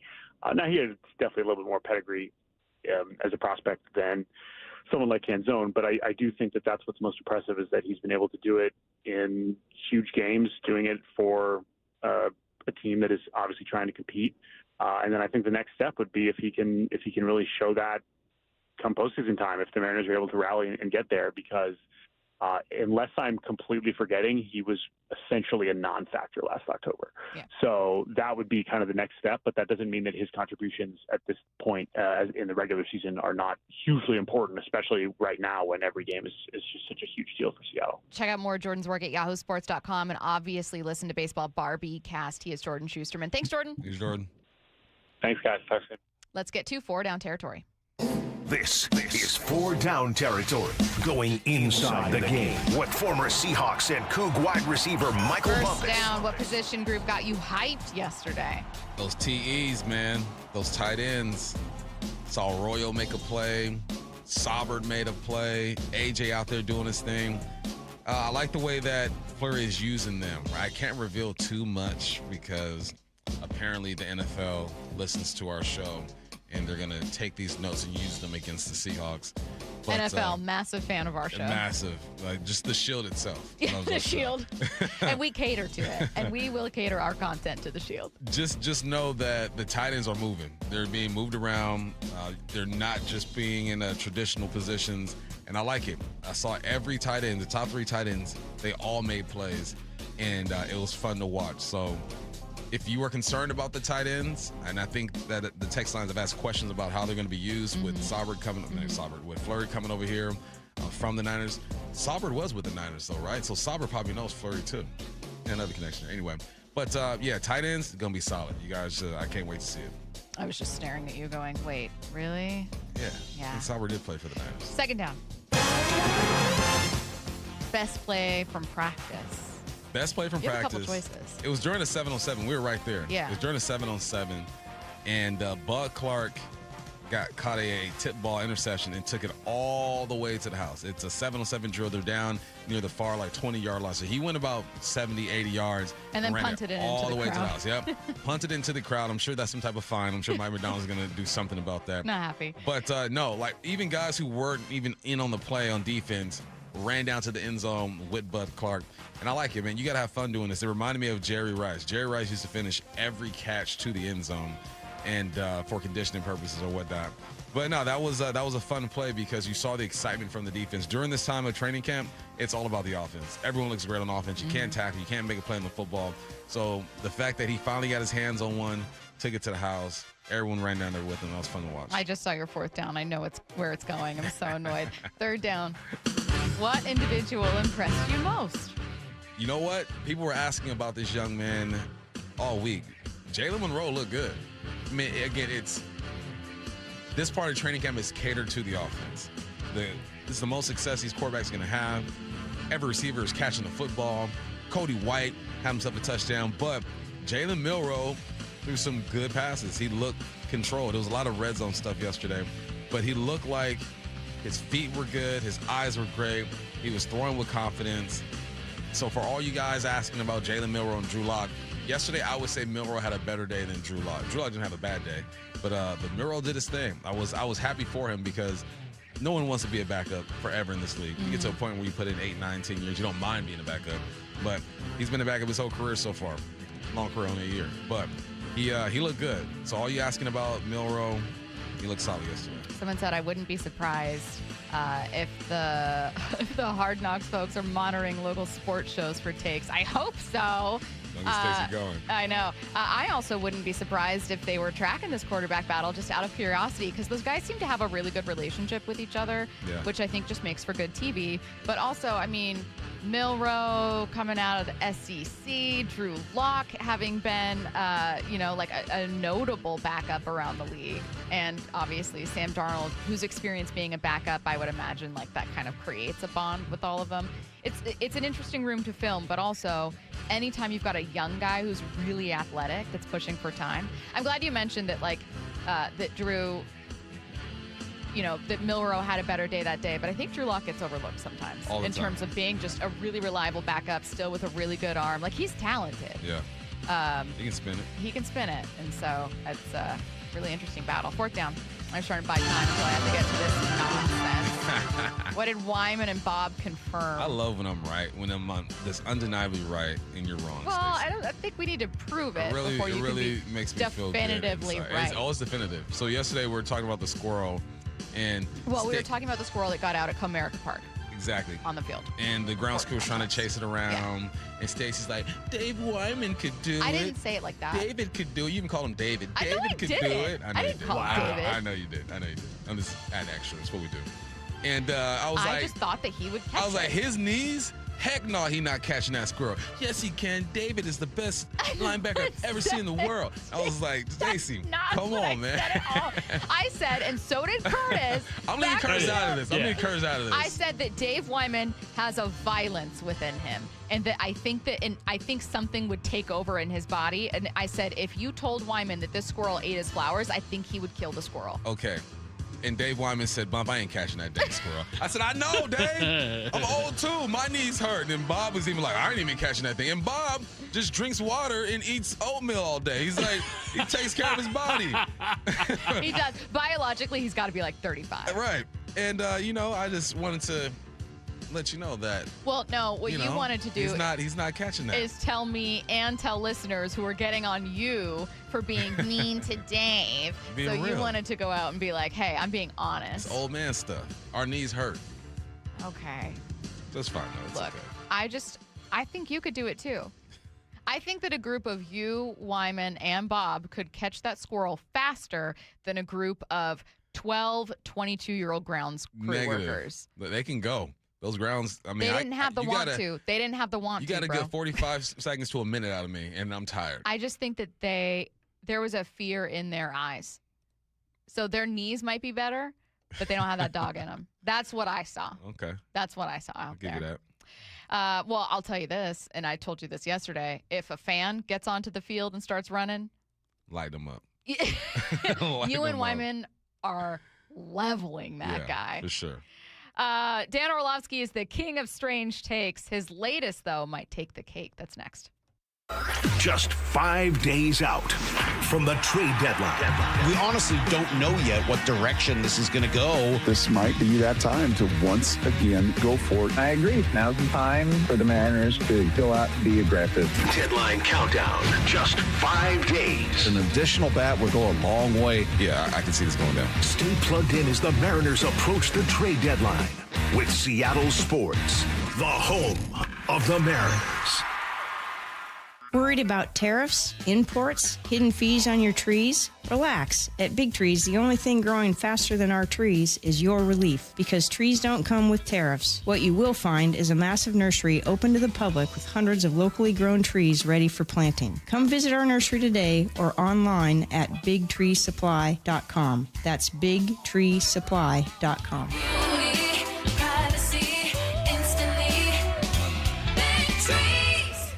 Dave Wyman here. Fast Water Heater has kept our water warm since 1986. That's just before my rookie year. Now they're a part of Fast Home Services, applying that same standard of excellence to your whole house. Plumbing, heating, cooling, electrical. The name you trust to keep your family comfortable, safe, happy, and healthy. Call 1-800-THINK-FAST to book your free in-home estimate. Or visit fasthomeservices.com for a virtual quote in seconds for water heaters, plumbing, HVAC, and electrical services. And Doug. Limu and I created a trick to help you remember that you can customize your car insurance and save with Liberty Mutual. You see, the shirts Limu and I wear are yellow, and yellow is the color of lemons, and lemons grow on trees, and trees provide oxygen, and oxygen helps us breathe, and breathing is how you live, and you can live more life when you save money by customizing your car insurance. I agree, Limu. It's really quite simple. Only pay for what you need at libertymutual.com. Liberty, liberty, liberty, liberty. Wait, everything on this IHOP value menu is just $6? I told you it was amazing. A huge plate of pancakes, bacon, and eggs is just $6. Wow. There's also French toast, a ham and cheese omelet, and oh, they got a BLT and fries now. Okay, we're coming here every day.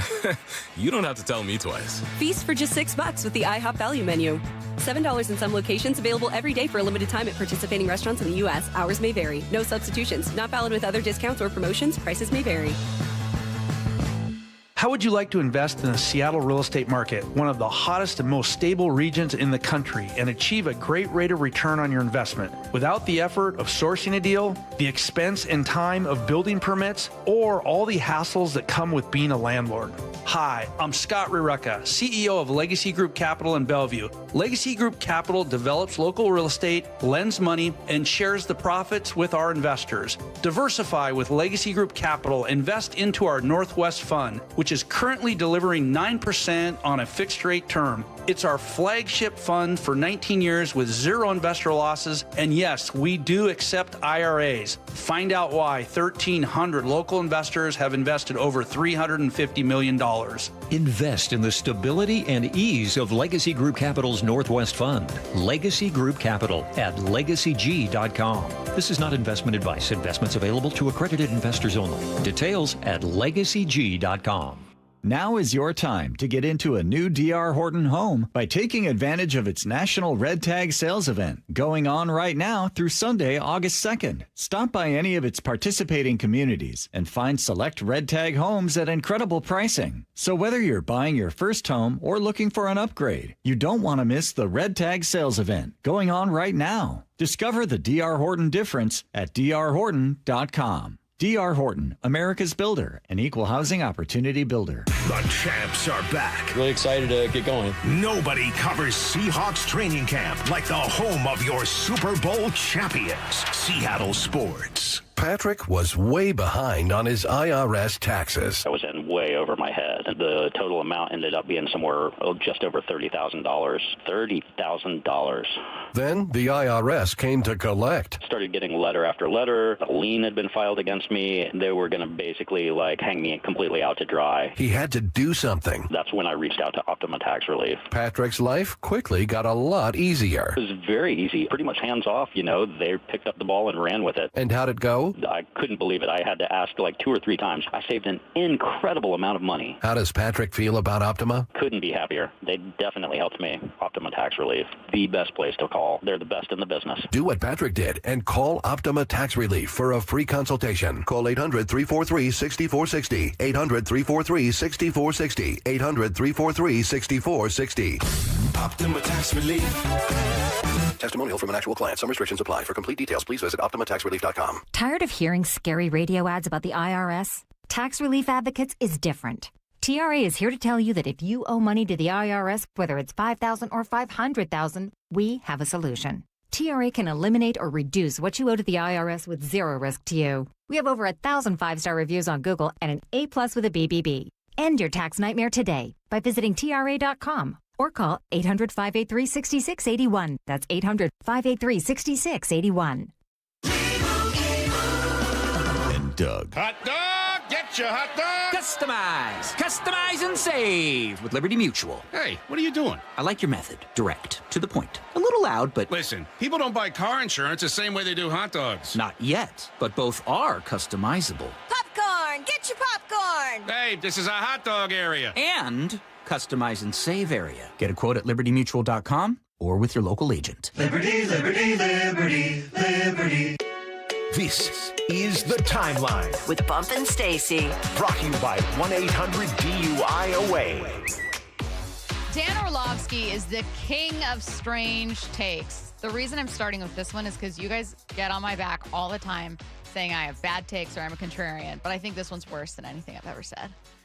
This is his latest from yesterday. I have never gotten a pedicure. Oh, it's a delight. I never will. No, it's I am great. completely against pedicures for dudes. Why? What for? You're a dude. You're not supposed to get pedicures. Yes, you are. Nothing wrong with being pampered. Oh, it's a delight. No. I'm so against this. This is a thing for me. You're coming with me. Dudes should not be getting pedicures. Who am I told is laughing at this? Monica Jay Will? Jay Will, can we put them up there? Feel good. Jay Will? Just nasty feet, Dan. Just nasty feet. My feet are awful. I totally agree, but I'd rather have awful feet than get pedicures. Oh, come on. They scrape the terrible taste. You're also not the person who should be having I love a pedicure. Yeah, are you kidding? It feels fantastic. I totally agree. I've got my friends taking their teenage sons to get them. Yeah? I think it's an excellent idea. What? Yes, and you should join them. Was that Rex Ryan? No, they should have. Mike Greenberg. They should have really. It really should have been Rex. When he said, "You're not the one who should be having opinions," I thought he was making a joke about Rex Ryan. Listen, Dan Orlovsky, I can't stress this enough. If you're an athlete, I think you should be getting pedicures. It's part of health and maintaining your health. Ian, have you gotten a pedicure before?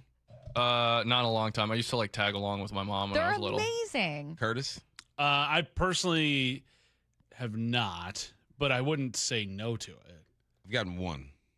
You guys. One. I'm too ticklish. I kicked the lady in the face. Okay, well, don't do that. So the only reason why I did it because my daughter wanted me to go with her. And that's adorable. I did not realize how many athletes, maybe it's more prominent in football, how many athletes do this. So when I first started as a reporter, I was surprised to hear how many guys, like you'd interview them or you'd ask questions, just how common it was for players to regularly get pedicures. No, they're not having someone put polish on their toes or but it's not about your toenails. It's about you're a professional athlete and your feet take so much wear and tear and you're getting just a professional massage of your feet and they're making sure that your feet and your nail beds and everything are healthy. I do it. I used to do it myself. I had the little little tub at the house, which is the same concept. Put little chemicals in it. Same concept. Yeah, but I've only gone to get a pedicure once. I'll tell you what. I know this for a fact right now. Dan Orlovsky's feet are nasty. He said they're nasty. He actually need to go somewhere for that. A few years ago posted a picture of his feet in response to something, and they were disgusting. Sure enough, yeah, those were gross. Looking like a ballerina out there. You need to go. You need to go get that taken care of. You can't say men don't get pedicures. There are a lot of really manly. I know a lot of really manly men that get pedicures because it's just a foot massage. It's just taking care of it's no different than getting your shoulders taken care of or something. Yes, it is, because you're in a place where there's 95% women, and it's not inviting to men because of the environment. You're saying they need a Sport Clips version of pedicures? I guarantee you. That you know would what, rock. Curtis? That's actually a great idea. Massage chairs. What would they call it? Instead of champagne, you get a beer when you walk through the door. Yeah. I'm just saying, like, if you stripped away the idea, I think men sometimes have this weird aversion to, like, anything that's feminine. Like, for instance, I think, that's what I'm saying. I think more guys would love pumpkin spice lattes if you called it something else. If you called it, like, oh, this is a bourbon latte, and you just made it, like, slightly bourbon flavored, but really it's pumpkin spice, they'd love it. Yeah, they would love it. It's just dudes being dudes. It's just dudes being dudes, and I recognize that and I understand it. But I love that idea, Curtis. Create a male pedicure place where the foot things are just kiddie pools, and you put them in a lawn chair, and you give them, like you said, Bump, give them a beer. Yeah. Rake in the money. It's just, you got to think, like, the last maybe 25 years of our existence, things have changed a lot. I guarantee my grandpa did not get a pedicure. I guarantee my dad has probably never gotten a pedicure. Which is true. But it's just like the norms are changing a little bit. And I think that people of that generation, like my stepdad is older. Well, he's quite old. And he recently started getting them because he's older, so his feet just hurt more. Yeah. And he digs them. Yeah. He's like, wow, this is amazing. It's a great experience. Yeah. Everyone just go I will say, go get a pedicure. Just try it out. The older you get, foot maintenance becomes more important. They don't tell you that when you're a kid, but like if your feet start hurting, that's no good. I would say that Dan should go get a pedicure. He can certainly afford it. It doesn't make you weaker. He can afford several pedicures. Next up, we already know FIFA and FIFA president Gianni Infantino are corrupt, but now they want to take it a step further. He wants to sell stakes in the World Cup and is giving members 7 weeks to back his plan or face a 75% reduction in funding. This sounds like a threat. Infantino wrote a letter to all 211 member associations that this could generate up to $10 billion with a B in funding as early as January 2027. Sky Sports, right here, says that European countries might band together to put a stop to this. European nations will discuss potentially boycotting the World Cup if Gianni Infantino pushes ahead with plans to sell off part of FIFA to private investors. This is according to Sky News.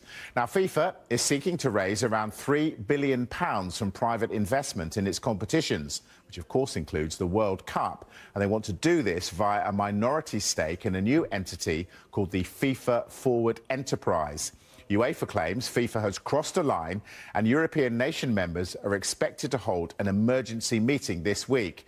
We understand there's a willingness to use the ultimate threat of boycotting the World Cup if Infantino doesn't back down. I like how FIFA doesn't even hide behind any facade about it being about like spreading the league or a love of soccer around the world or whatever, and making it very clear like we are out to make as much money as we possibly can. That's hydration breaks, put it in there. And I would imagine that part of what they loved about having the World Cup in the U.S. is being able to figure out like what makes something like the Super Bowl, like what are all the ways that you guys generate as much money as you possibly can and squeeze every last dollar out of people. Exactly. What else can we do to make money from this?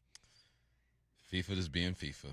Right. I wouldn't love. I hope that the European nations can apply enough pressure so that FIFA changes this, because I would hate in 2030 to have a World Cup and there's no Spain, there's no France. Well, and it's going to be in Spain. Really? Spain and Portugal are the host countries, Yeah, that would. Yeah, it's going to be a problem. Corruption is not bad. Corruption is only bad if I'm not involved. Yes. But if I'm part of that corruption, I'll defend it. I believe him. I defend it. I defend it. I defend it. Next and last story. A clip of Aaron Rodgers on the Keep Hammering podcast is going viral for why he thinks bad practices can actually be really helpful for quarterbacks. It just goes back to stuff you've worked on in practice and being able to draw back on those experiences where you're not operating in a perfect environment with no defenders. You know, it's like, no, give me someone out there just a shadow so I can feel what it feels like to throw right the back of his head on a back shoulder. And again, I think that's where you grow, is where you put yourself in the most adverse situations. And to circle back to the point, when coaches and or players are way more concerned about what it looks like than how it feels, it's really hard to grow, because you're just going to be hoping for perfect passes in practice instead of like, oh, you missed that one. Perfect. That's exactly what you want, because now you've got a feeling. Oh, shoot, I was a little on my front foot on that one. You know, my hitch was a little too much, or I got to have more weight on the back, or I got to put a little bit more air on this ball when it's 25 yards outside the numbers. Like, those are the ones that, you know, like working with young quarterbacks, I'm like, that's the best rep possible. I just remember that one. So when it comes up next time, you can make the right throw. What do you think? I love it. How many times in a game are you going to drop back and that pocket be so clean? There's no pressure from the right. You don't have to slide. There's no hitch. No, I love it. I think now I wouldn't, as a coach, I wouldn't want a horrible practice every day, but I think that you learn from those mistakes and those fails like he's talking about. No, I think that was one of the best takes I've heard from him. Let's go around the diamond. The Mariners go for a series win, oh my God, against the pathetic and evil Dodgers. Pregame starts at 6 p.m., first pitch at 7:10 p.m. on Seattle Sports. And that's Around the Diamond, brought to you by Klein Jewelers Edmonds. You're listening to Bump and Stacy on Seattle Sports and the Seattle Sports app. Speaking of training camp, getting back to the Seahawks with Bob Condotta coming up at noon. Before we get to that, the Mariners have a very obvious problem, but last night felt like a step forward to fixing it. That's next.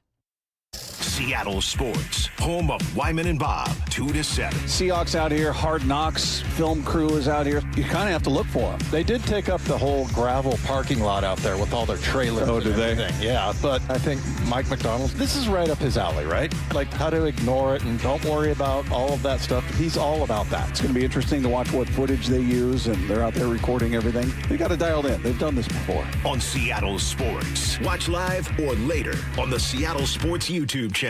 Ready to relax, unwind, and feel your best? The Spa Warehouse Summer Savings Expo is on now. Enjoy big savings on in-stock hot tubs and swim spas. Hot tubs start as low as $3,999 with savings up to $3,000 on select models. Score incredible deals on in-stock swim spas. Save up to $7,700. Plus, interest-free financing through 2028 on approved credit. The expo ends this Friday. Don't delay. Your best life starts at the Spa Warehouse.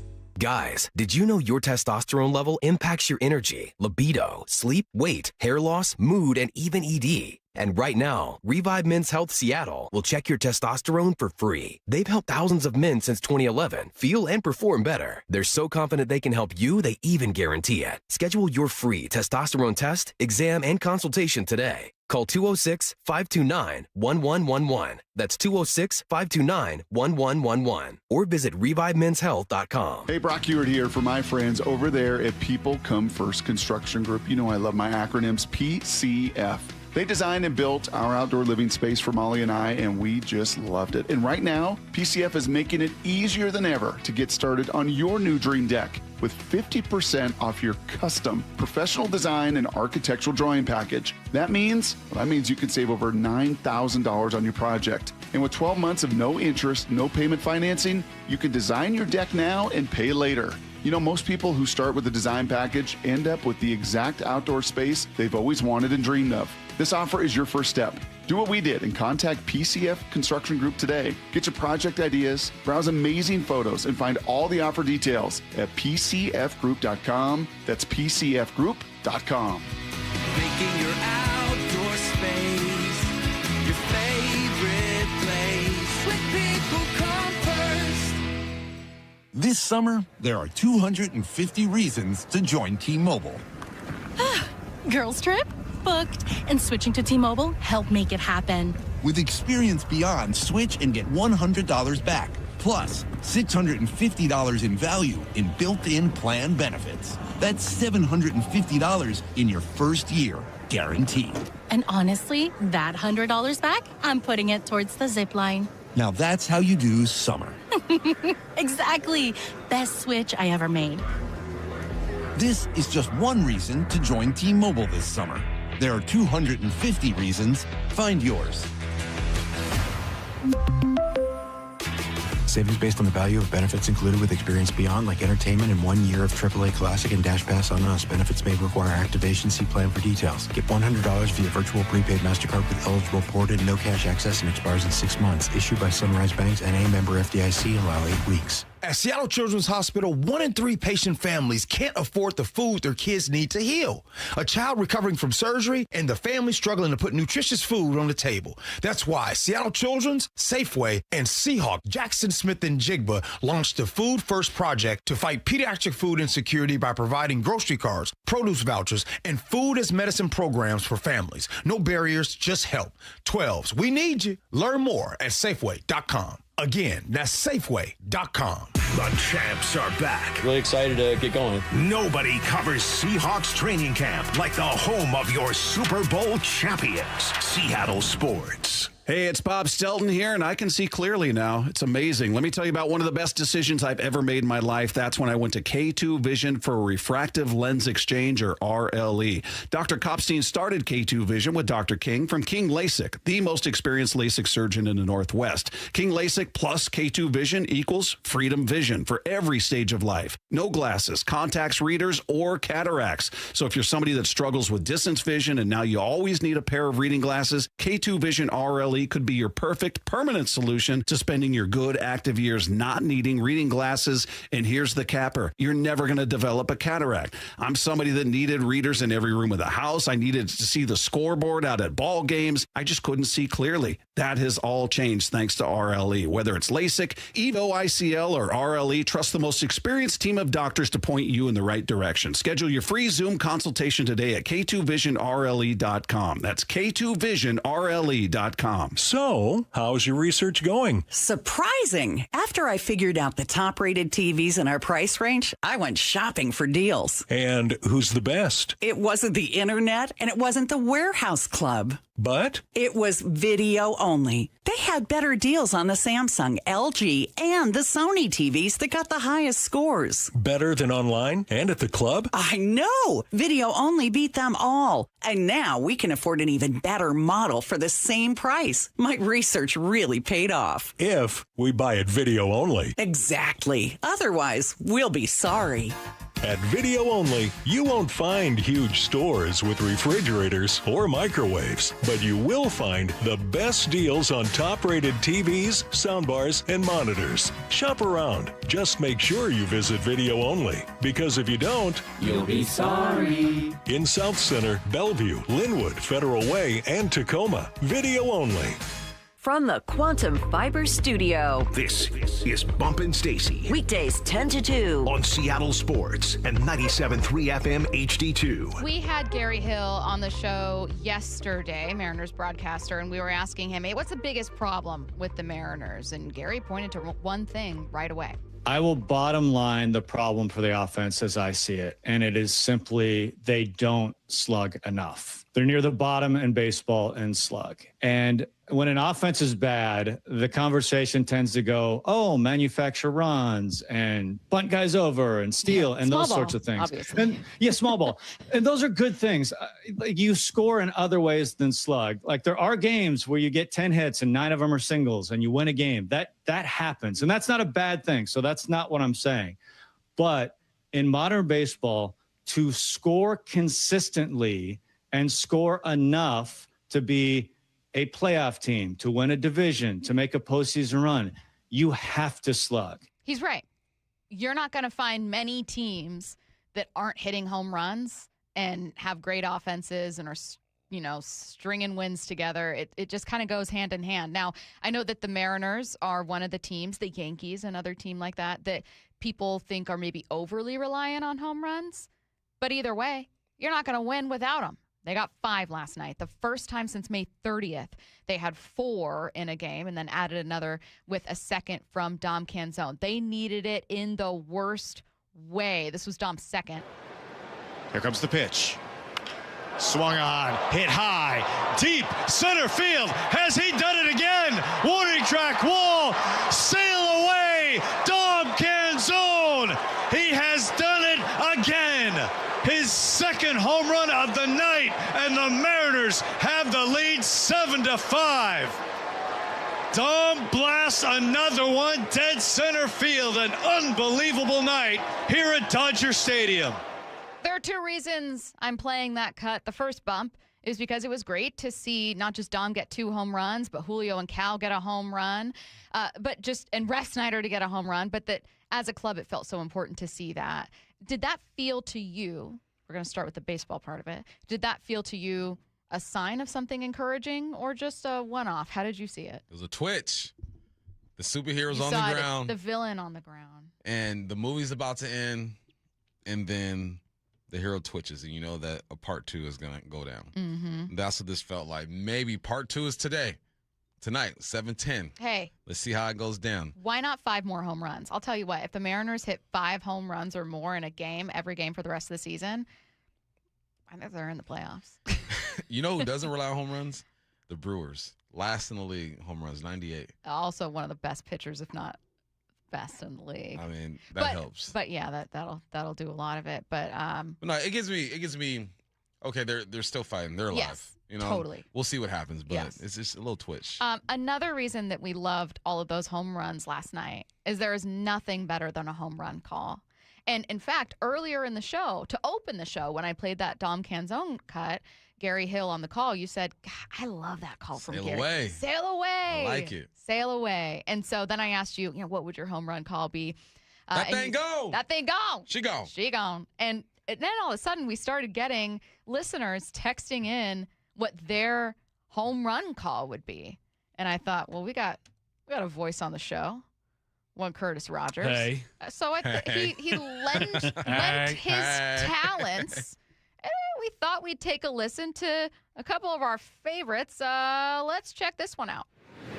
Davis back from his stint in the Nicaraguan League, where he hit 087, the 2-2 pitch on the way. And that one is well struck. Deep left field. Get out the gravy, because he just served bangers and mash. It's a home run. That was one listener submission. mash. Get out the gravy. go. We actually had 2 separate listeners text in calls about gravy. Yeah. Yeah. Gravy's a popular one. I also like 087 is ridiculous. How's he still in the Yeah, team? Nicaraguan League, there's altitude, That's I think. really probably. tough. I don't Yeah, know. you got to work. That's a league working against you, Yeah. I think. 087 there is really like 160.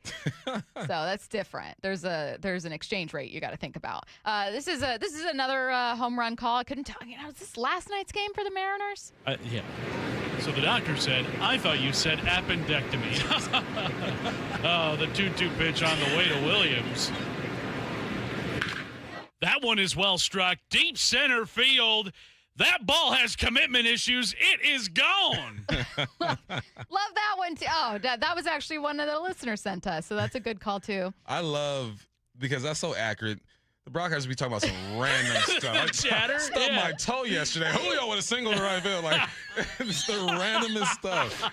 Who was the guy? Was it for the Mets? Who was the Keith guy? Hernandez talking about not getting grandchildren. Oh, It's yeah. How his hilarious. daughters- His kids are and in he their goes, 40s and they're not I'm married. not going to have a lineage. My line ends here. And one of them, we won't get into it. And then the other one, oh my Existential God. crisis on Oh, air. God. Speaking of awkward banter and maybe sharing a little too much information, we thought that this final home run call, I don't know if maybe some other broadcasters could pick this one up. You got to have a good tagline on your home runs. I like this one. Jefferson stepping in. Today's leadoff man. Once starred in his high school's production of Hairspray. And the first pitch of the game comes his way. Lifted high, deep right field. That ball must be my ex-wife and the kids because I cannot see it anymore. Home run. I think that might be my favorite. That one there might has be to my be favorite. something in there about a restraining order. You know what I'm saying? 350 feet from a Yeah, from school. One we had a couple that we didn't end up making that were great from listeners. One person said, you like to see it coming in, but you love to watch it leave. Like just a lot of those. We had a lot of commitment issues. That ball just left for cigarettes because it is not coming Oh, yeah, back. that's a good That one, was a too. really good one too. So yeah, I think you guys crushed it with those home run calls. Shout out Curtis. I think you crushed it with the banter. Yeah, to be for completely sure. Thank honest. you. That, the beginning of this one. Davis back from his stint in the Nicaraguan League, where he hit 087, the 2-2 pitch on the way.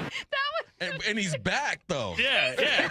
Made it back up You from know. 087 in Nicaragua. He's a clubhouse guy, you know? Yeah. Absolutely. He got a hold of one. Look, he proved him right out of the He gate. sure did. The hairspray. Jefferson stepping in. Today's leadoff man. Once starred in his high school's production of Hairspray. I need more trivia. I need more trivia and more info with all these calls. I could listen to Curtis talk over just crowd noise probably forever. That was so therapeutic. 087, 2-2 pitches in. He's back. They said, call him He's up. back. Go get him. Getting back to the Seahawks with Bob Condotta next. Just 5 days out. from the trade deadline. We honestly don't know yet what direction this is going to go. This might be that time to once again go for it. I agree. Now's the time for the Mariners to go out and be aggressive. Deadline countdown. Just 5 days. An additional bat would go a long way. Yeah, I can see this going down. Stay plugged in as the Mariners approach the trade deadline with Seattle Sports, the home of the Mariners. Klein Jewelers is all about celebrating big anniversaries. What's a big anniversary? Year 1, year 5, year 25. If you forgot about it, you'll find out just how big it is. No matter the year, Klein Jewelers is here to help you celebrate with something beautiful. Maybe it's a 3-stone ring that honors your past, present, and future. Maybe it's a new band to stack or the diamond upgrade you've been dreaming about. And while we love anniversaries, we're here for all life's special moments too. Klein Jewelers by the Fountain in downtown Edmonds. Your jeweler for life. Hon, is your new pinball machine in our budget? KeyBank will meet you in that our money is now our money moment. Actually, our banker Steve recommended we start a joint checking account for bills and keep our individual accounts for things like, pinball machines. Did someone say Banker Steve? I was in the neighborhood, in case you had any checking account questions. Steve, you're always there for us. Now, how quickly can we open that account? Steve, are you seeing this? For every financial need, we'll meet you in the moment. KeyBank opens doors. KeyBank member FDIC. Our number one thing with them is always like, hey, welcome someone in and assure them that they're in the right place. We're going to take care of them. Lee Johnson Auto Family, the LJ way. This is for all you guys on Viagra. ED pills are no longer needed. The brutal side effects like 4-hour headaches, blurred vision, and that flush feeling can all be put behind you with our treatment. Here at West Coast Men's Health, we have a better approach to ED. Acoustic wave therapy creates blood flow circulation by safely removing the plaque in your arteries and restoring function naturally. Guys, let me be clear. Pills will never fix your problem. Our equipment is the latest technology, and our medical staff is the best in the industry. So give West Coast Men's Health a call today. Speak with our clinic manager. Ask him any question you like, how it works, the science behind it, and even the cost. If you suffer from ED or Peyronie's disease, give West Coast Men's Health a call today. In addition to treating ED and Peyronie's disease, we now offer testosterone replacement therapy. With clinics in Redmond and Tacoma, call 206-519-6541. 206-519-6541. Online at westcoastmenshealth.com. Olympic Hot Tub has terrific ways to achieve total wellness at home. Saltwater hot tubs, swim spas, saunas, and cold plunges, all waiting for you. See our current specials with exciting savings at olympichottub.com. Better you, better life. Someone had a birthday. Yep, 50. Can't believe it. 50 years of wisdom. Great segue.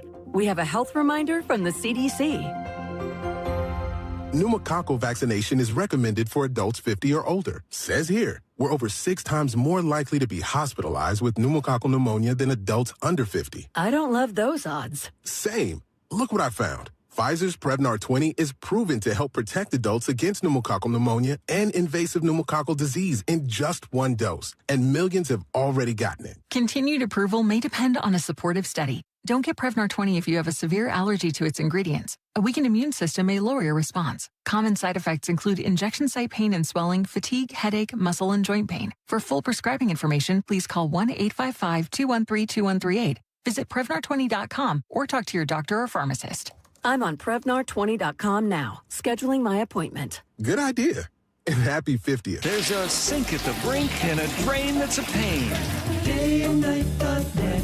Slow drain? Backed up toilet? Call Day and Night to save $100 off any drain cleaning. Hi, I'm Bruce with Day and Night Plumbing and Heating.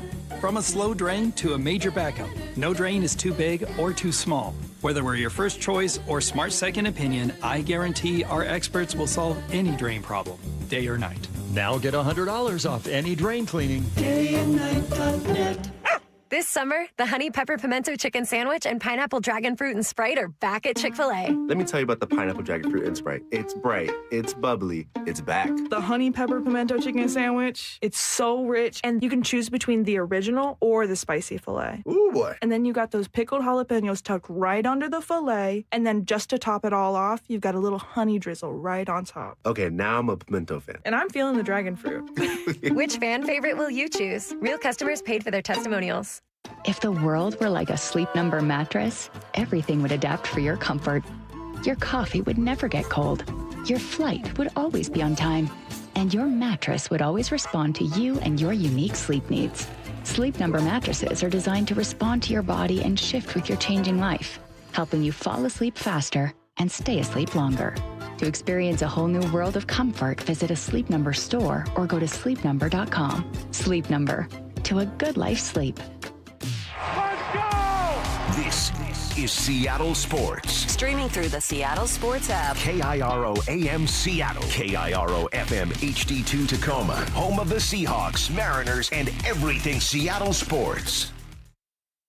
Seattle Sports Snapshot. A few injury updates around training camps. A worrisome situation in Cincy where Bengals defensive end Shamar Stewart was carted off the field earlier this afternoon with a left leg injury. The team's still awaiting imaging before providing updates there.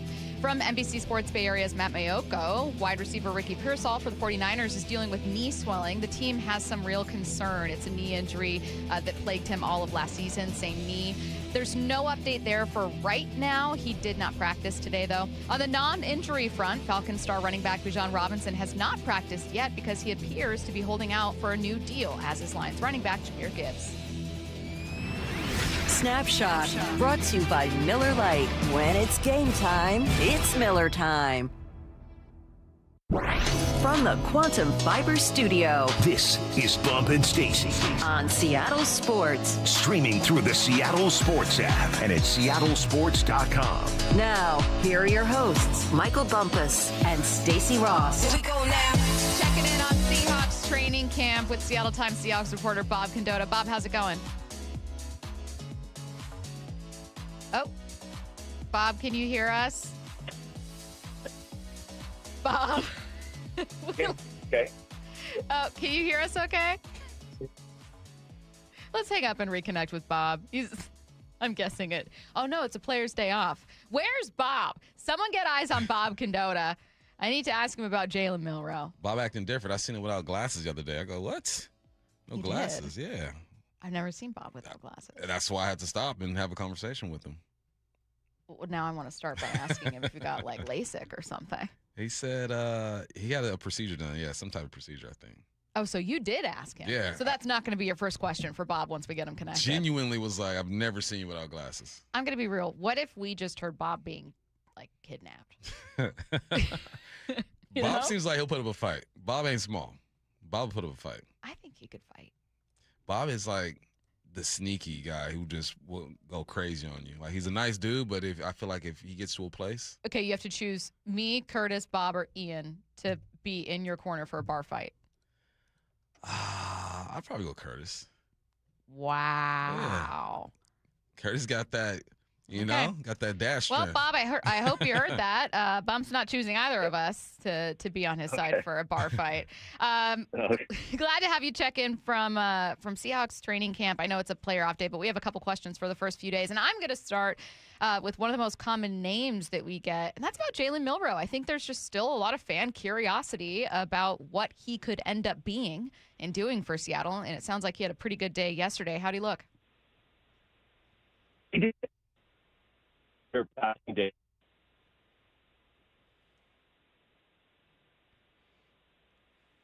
Oh, we lost Bob again. We'll never know. We lost Let's hang him up again. on Bob. Yeah, I don't want just dead air. He's reporting for that Nicaraguan baseball league. Do you think Bob's still answering that question? He's hitting 087 in the Nicaraguan baseball league. Back up from it, even. Second stint. Yeah. We'll see if we can reconnect and get him a better connection. Now I'll never know about Jalen Milroe. No, just kidding. We were both at practice yesterday watching. Good. He looked pretty good. He looked good. For what it is, you have to realize what you're looking at.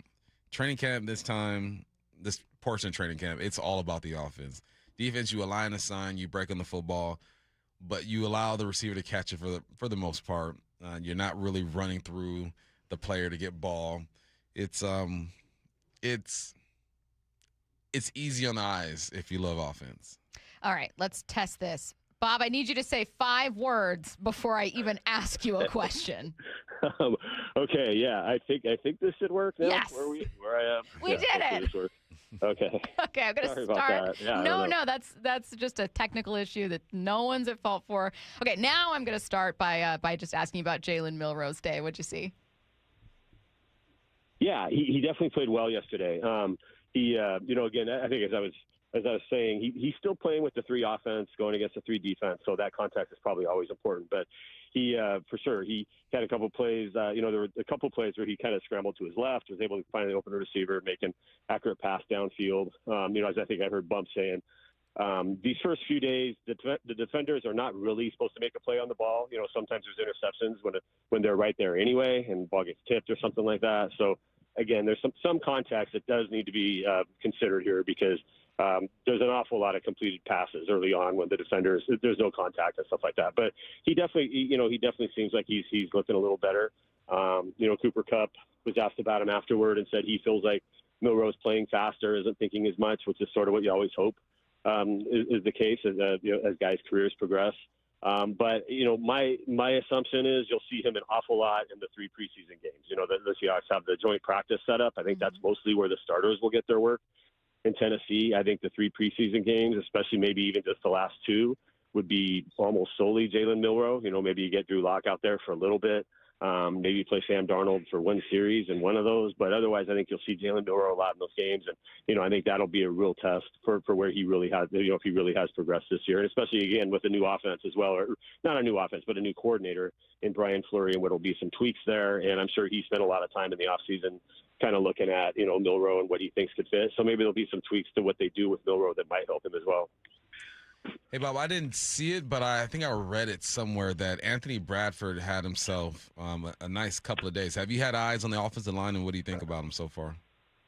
Yeah, again, there's no real pads and contact right now, so there's some context that always needs to be taken into consideration there too. But they did their first yesterday. They did their first of any sort of one-on-one work with offensive linemen against defensive linemen, and I actually missed that. I was on the other part of the field watching what was going on there, so I didn't see it. But I know Brady Henderson in particular reported that he did really well in those sessions, and so I'll take Brady's word for it.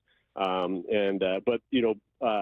know there's been a lot of talk about Bradford. Is his job up for is his job in for competition? I've seen zero evidence of that. He's taken every single snap at right guard with the number 1 offense. It's generally been Christian Haynes at right guard with the number 2 offense. They did throw.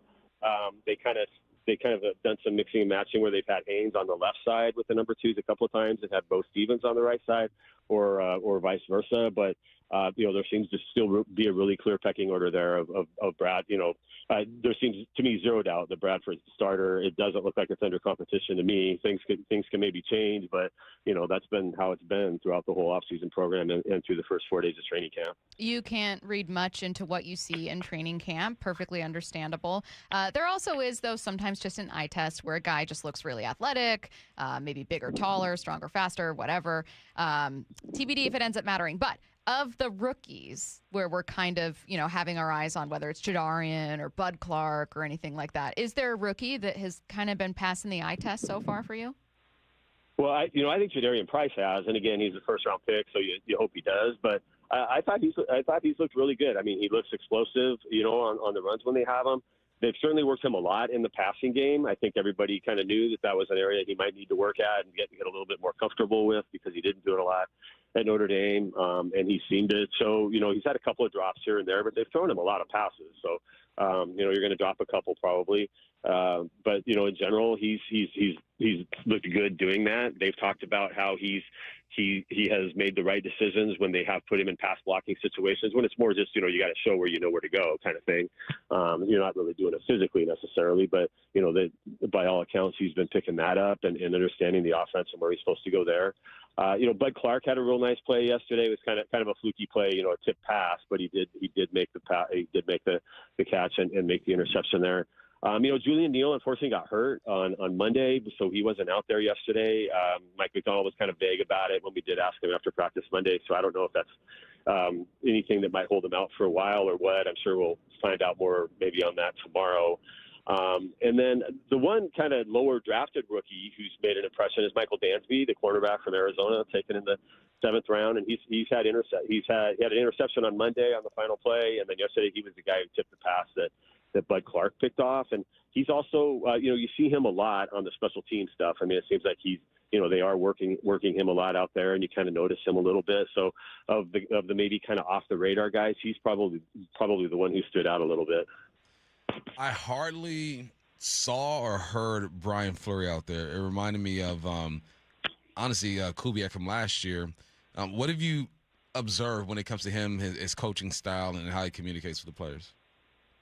Yeah, well, he's a little more noticeable because he's probably about 5 inches taller than Kubiak, so you do kind of see him a little bit. He does have a distinctive profile with being a little bit taller and the bald head and the beard and everything. So, but yeah, he's Cooper Kupp actually had kind of a funny comment about that yesterday, just talking about how he's both he and McDonald are pretty calm and collected guys, and that definitely seems to come through.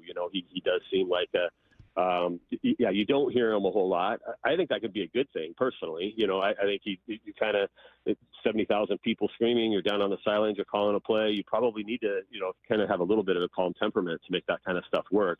At the NFL level, I don't know if you need an offensive coordinator to be a real rah-rah guy. You need a guy who can kind of calmly analyze things and figure out the play to call. So I don't read much into the fact that we don't necessarily hear him a whole lot. He's been a real kind of football nerd his whole life. His dad's a legendary high school football coach in Maryland. Kind of grew up around the game. Has played it his whole life. Played quarterback at the college level, not Division I, but so kind of he's been in it his whole life, and has kind of been waiting for this an opportunity like this his whole life. So I don't see anything to think that at the moment anyway that this shouldn't work out pretty well. This pass rush group missing Boye Mafe, but last year what made them so special was obviously getting a lot of production from a lot of dudes. Is it kind of the same guys there that we're seeing, or are there some newer names making bigger waves? Well, Dante Fowler, he's not a new name necessarily, but he's new to the Seahawks. He's the guy. We definitely have seen him the last couple of days. During the off-season program, he wasn't there for a couple of the practices that were open to the media, so I didn't notice him a ton then, but I definitely have noticed him the last few days. He had a really nice play yesterday where he kind of a pitch, might have been to Price. I don't remember the running back, but it was kind of a pitch out to the left. He broke right through, made what would have been like a 3-yard loss or whatever if they were allowed to tackle. So it seemed like he's Mike McDonald kind of volunteered the other day what good shape he's in. So at the moment, I think for what they're hoping to get out of him, I think they have a chance to get that. The newer guy, some of the younger guys have been a little bit harder to read. I can't say any of them have necessarily made a huge impression yet. That tends to happen a little more here this next week once they do put on pads and they do more of the physical kind of pass rush stuff like that. And so you start to get a better read on that then. One guy, Jamie Sheriff, who you hoped maybe would do that, he's been out the last couple of days, so I don't really know if that's a long-term injury or not, but so we haven't seen a whole lot of him. But, if you consider Fowler basically what Mafe was last year, you got the other 3 guys back. You're going to hope that one, maybe it's Connor O'Toole, maybe it's Jared Ivey, that somebody else kind of comes through and can be that 5th pass rusher if they need it. I would imagine one of those guys will emerge, and that'll be something that'll be a great thing about the preseason is, all those guys will get a ton of snaps in the preseason and preseason games, and then we'll see which 1 or 2 of those guys merges, and probably one of those guys will end up making the initial 53-man roster. We went all this time. We haven't even asked about QB1, Sam Darnold. Oh, shame on us. What have you seen from him? Pretty much the same as last year. Yeah, it's obviously a little bit different because he's not necessarily trying to prove anything to anybody now. It's more like it's his team now and all that. But I think he's looked on point so far. We were talking the other day. He had there's about 5 different times just kind of found JSN wide open on little corner routes and stuff like that, and it just seemed like, man, that's a really hard play for everybody to defend. When they've got the timing down and Sam's just kind of throwing it the minute he hits his back foot and the minute JSN makes the turn, and there it is, like it's 10 yards, without even seeming like they're taking a sweat. So I think he's looked good so far. I don't think we're going to read much of anything into what the first offense does necessarily in the preseason, other than the practice against Tennessee. That'll be a fun one to see. And last year I think they felt like that practice at Green Bay proved a lot, and I think they felt a lot better about themselves coming out of that. Now they're a different spot. They kind of all know who they are and what they can do. So it's more about just feeling like you're ready for the regular season at this point, and kind of staying healthy and just getting the work that you need. I know we don't have a definitive answer for Zach Charbonnet's timeline because he doesn't know and the team doesn't know, and it's still a moving thing. That being said, I'll just tell you what my assumption had been, which is, well, he starts the season on the PUP list, misses 4 weeks. Best case scenario is he's back in 5 or 6, right? That would be a great timeline. Albert Breer for Sports Illustrated the other day posted, it's cutting a little close for week 1. And I just thought, week 1? I just assumed that wasn't going to happen. My question, Bob, is based on what you hear from the team or what you've seen around the club, is there any feeling that Zach Charbonnet could be ready sooner than we think? I haven't really heard that. My assumption is the same as yours, because I guess I don't know why you would need to force it like that, unless you have issues to the other running backs, if something happens to them, they get hurt, whatever, then maybe you'd feel like you need to. But right now, it feels like they have a pretty, you have a pretty clear top 3 that you could head into, which is all you would probably keep on your 53 head into the season anyway, with Price, Solani, and Emmanuel Wilson, and go at it that way.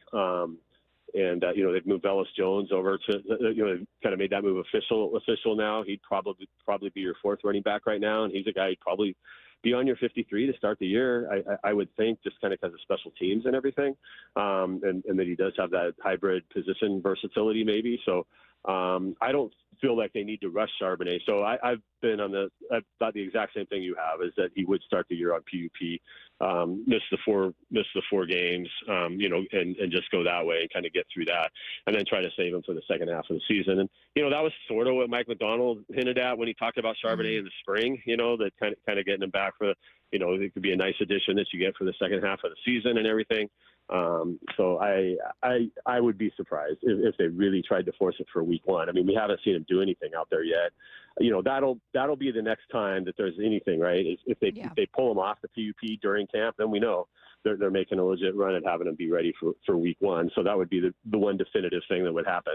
Obviously he won't do anything until they do take him off PUP, because they obviously can't legally. So, until they make that move official, there's not a whole lot to necessarily gauge anything on. Oh, before I let you go, just a quick question, because we're getting to it with our next segment. So I wanted to ask you before we let you go here. Is your gut feeling that any kind of contract things, whether it's an extension for Leonard Williams or certainly for Devin Witherspoon, will be ironed out before the start of the season?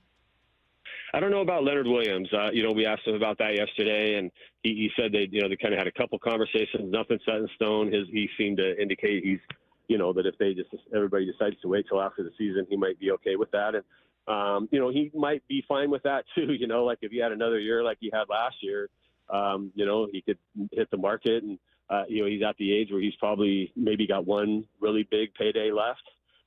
He'd be 33 next year. Mm-hmm. So, maybe he'd want to play it through as well and see what happens there. So I don't think that's something that's imminent.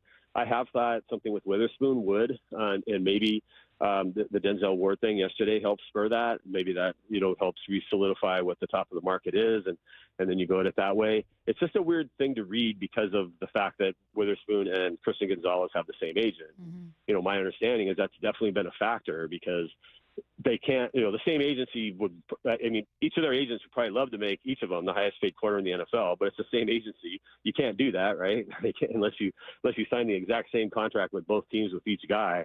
So it's just kind of a weird dynamic that way. My understanding is the initial talks they had with Witherspoon went well. They kind of had a basic, here's what we want to give you, and that seemed to be received okay. And you've obviously seen how Witherspoon has responded by being there for everything, all the voluntary stuff, every practice he's been on the field fully. So this hasn't, he's not been holding in or anything like that.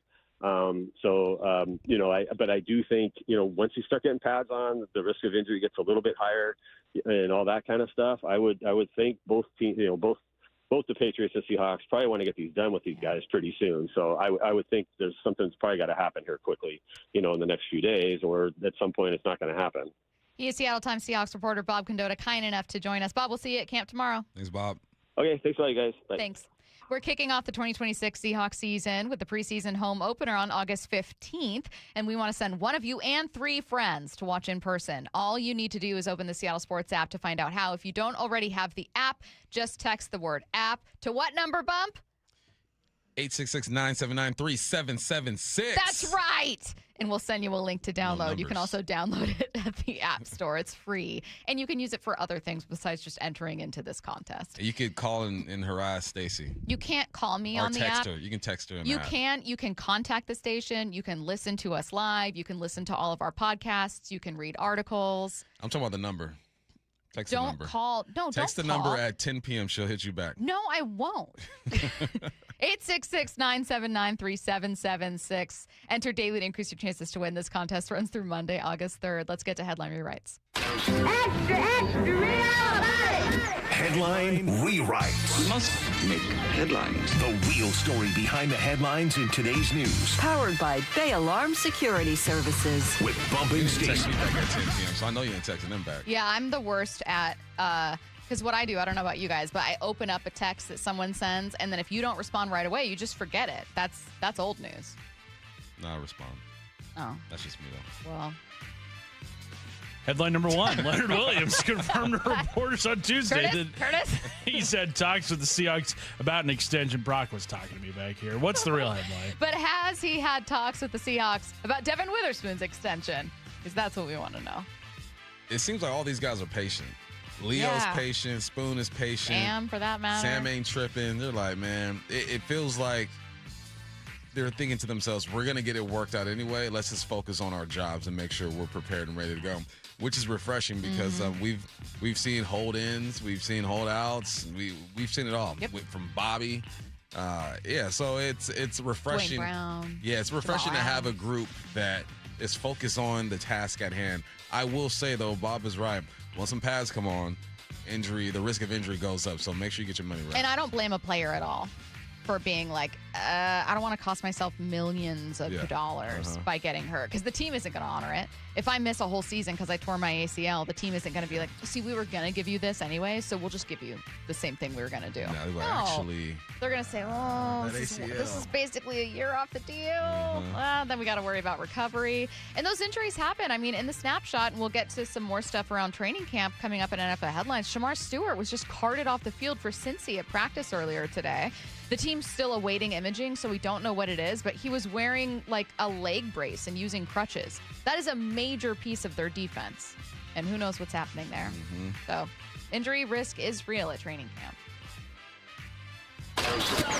Headline rewrites. Headline number 2, Mauricio Pochettino and USA Soccer are reportedly close on a 4-year extension that would keep him as the national team head coach through the 2030 World Cup. What's the real headline? We're looking forward to another round of 16 elimination. It's mean. It's a little mean. No, that's who we are. It was rough coming off what was a really fun World Cup experience until it wasn't. That was probably, I mean, the Super Bowl week was fun, but I was working a lot. You know what I'm saying? That was probably the most fun I've had at sporting events. I was downtown maybe three times. Went to one game. Went to a game I had no affiliation with. It was you were interviewing Egypt and Belgian Iran. fans. Talking to the Belgians. Kicking it with the people from Senegal. That was probably my favorite sporting experience. What was the most fun you had? Like the most like I'm Bump and I'm just out with other fans moment? It was Pioneer Square had that big screen, and it was one of the U.S. games. And once they scored, it was like 10,000 people just hugging. That's very cool. It was dope, man. The music was good. There were no fights. I didn't see any fights. I know there were fights down there, but I didn't see any fights. It was all love. It was dope. Next up. Headline rewrites. Headline 3, the Browns have made Denzel Ward the highest paid corner in the NFL with a contract worth about $31.1 average annual value. What's the real headline? Yeah, considering it's the Browns, they could have paid him twice that much, and it still wouldn't be close to the worst deal they've made. No, Browns is playing with house money at this point. Yeah, they're like, nothing else can be as disappointing as us paying Deshaun Watson that much money. Yeah, they have no worries, no cares. But we gave up 3 first-round picks. Ward's a good ball player. He deserves it. And I'm sure Spoon saw that. Yep. Gonzalez saw that and said, let's do business. Look up we have 30 seconds. That's not enough time. I was going to look up the spot track cornerback contracts. Trent McDuffie. I'm trying to find his AAV. Here we go. 31. Okay, so 31.1. That's barely above it. Yeah.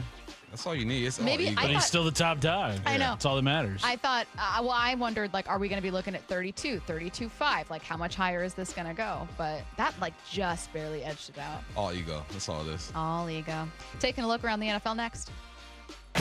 The champs are back. So great. Weather's awesome. Guys are in good spirits. The home of the Seahawks, Seattle Sports, has your sideline pass every day with Bump and Stacy live from the VMAC from 10 to 2. We're going to be able to take in practice all week long. Then Wyman and Bob from 2 o'clock all the way up to Mariners pregame at 6. Byron Murphy is with us. How are you, man? Put in the work every day, The very latest news, insight, and exclusive analysis at seattlesports.com. Jake from State Farm. I just beat my running PR, so I'm celebrating with the Banana Bonanza smoothie. Hey, and you can keep celebrating when you create an affordable price just for you by bundling your home and auto with the State Farm Personal Price Plan. Go bananas. I will. Hey, make it a large. Bundling, just another way to save with the Personal Price Plan.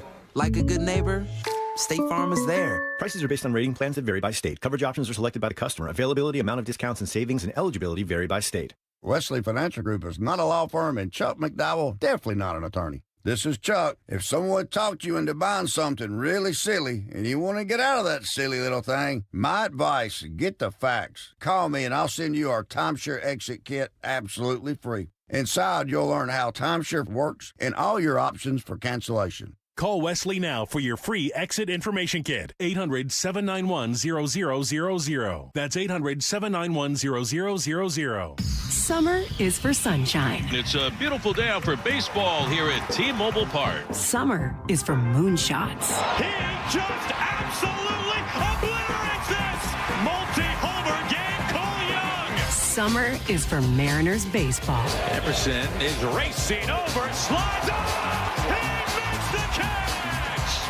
Incredible! So listen for the cheers and follow your ears to T-Mobile Park.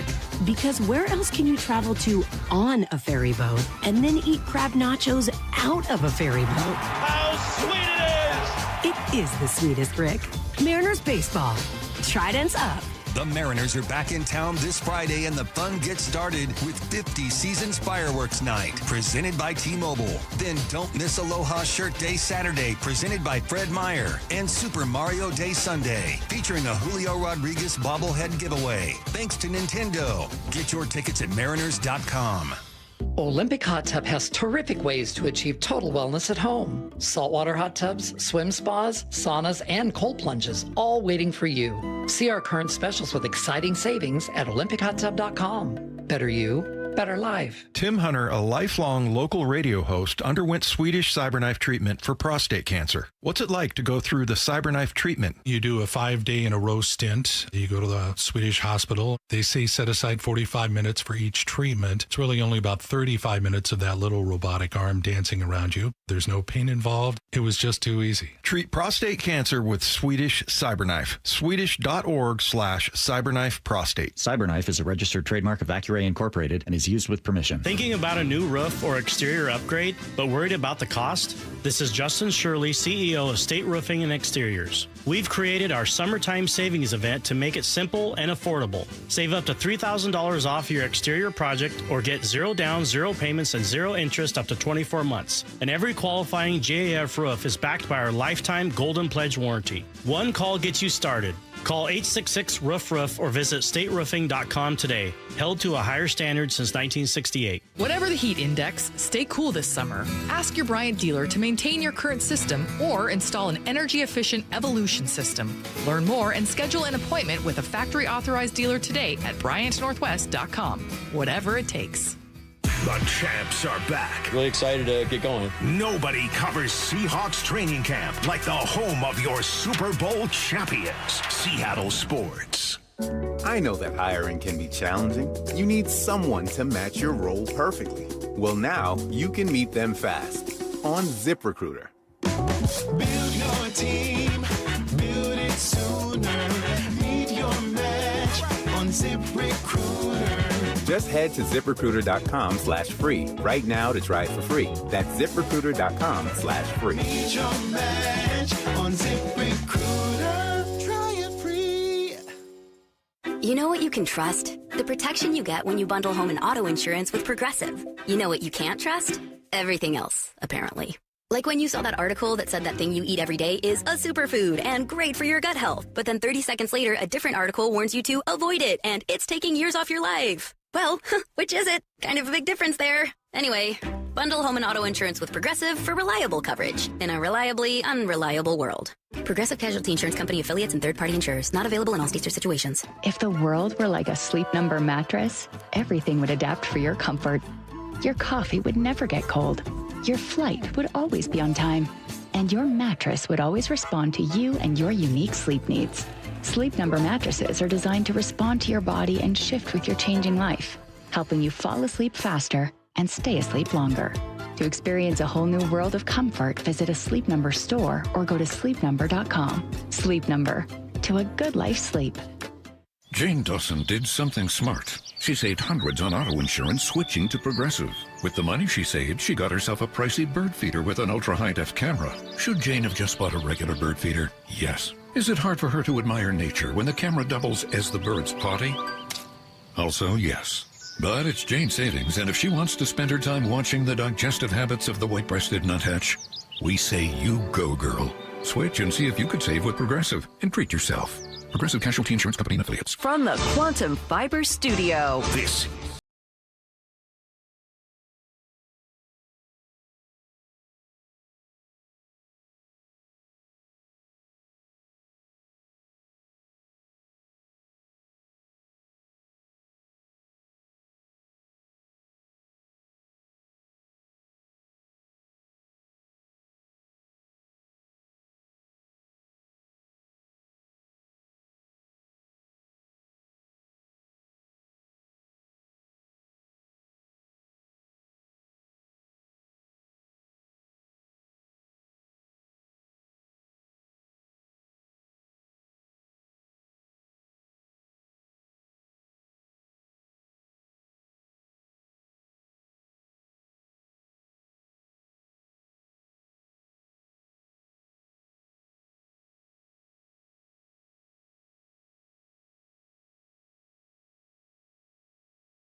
Impromptu meeting with 49ers media yesterday to clarify a few things about the car accident he was involved in. So initially, the police report said that the other driver, a 21-year-old woman, was responsible for the crash, but Shanahan admitted that he was actually at fault despite that police report.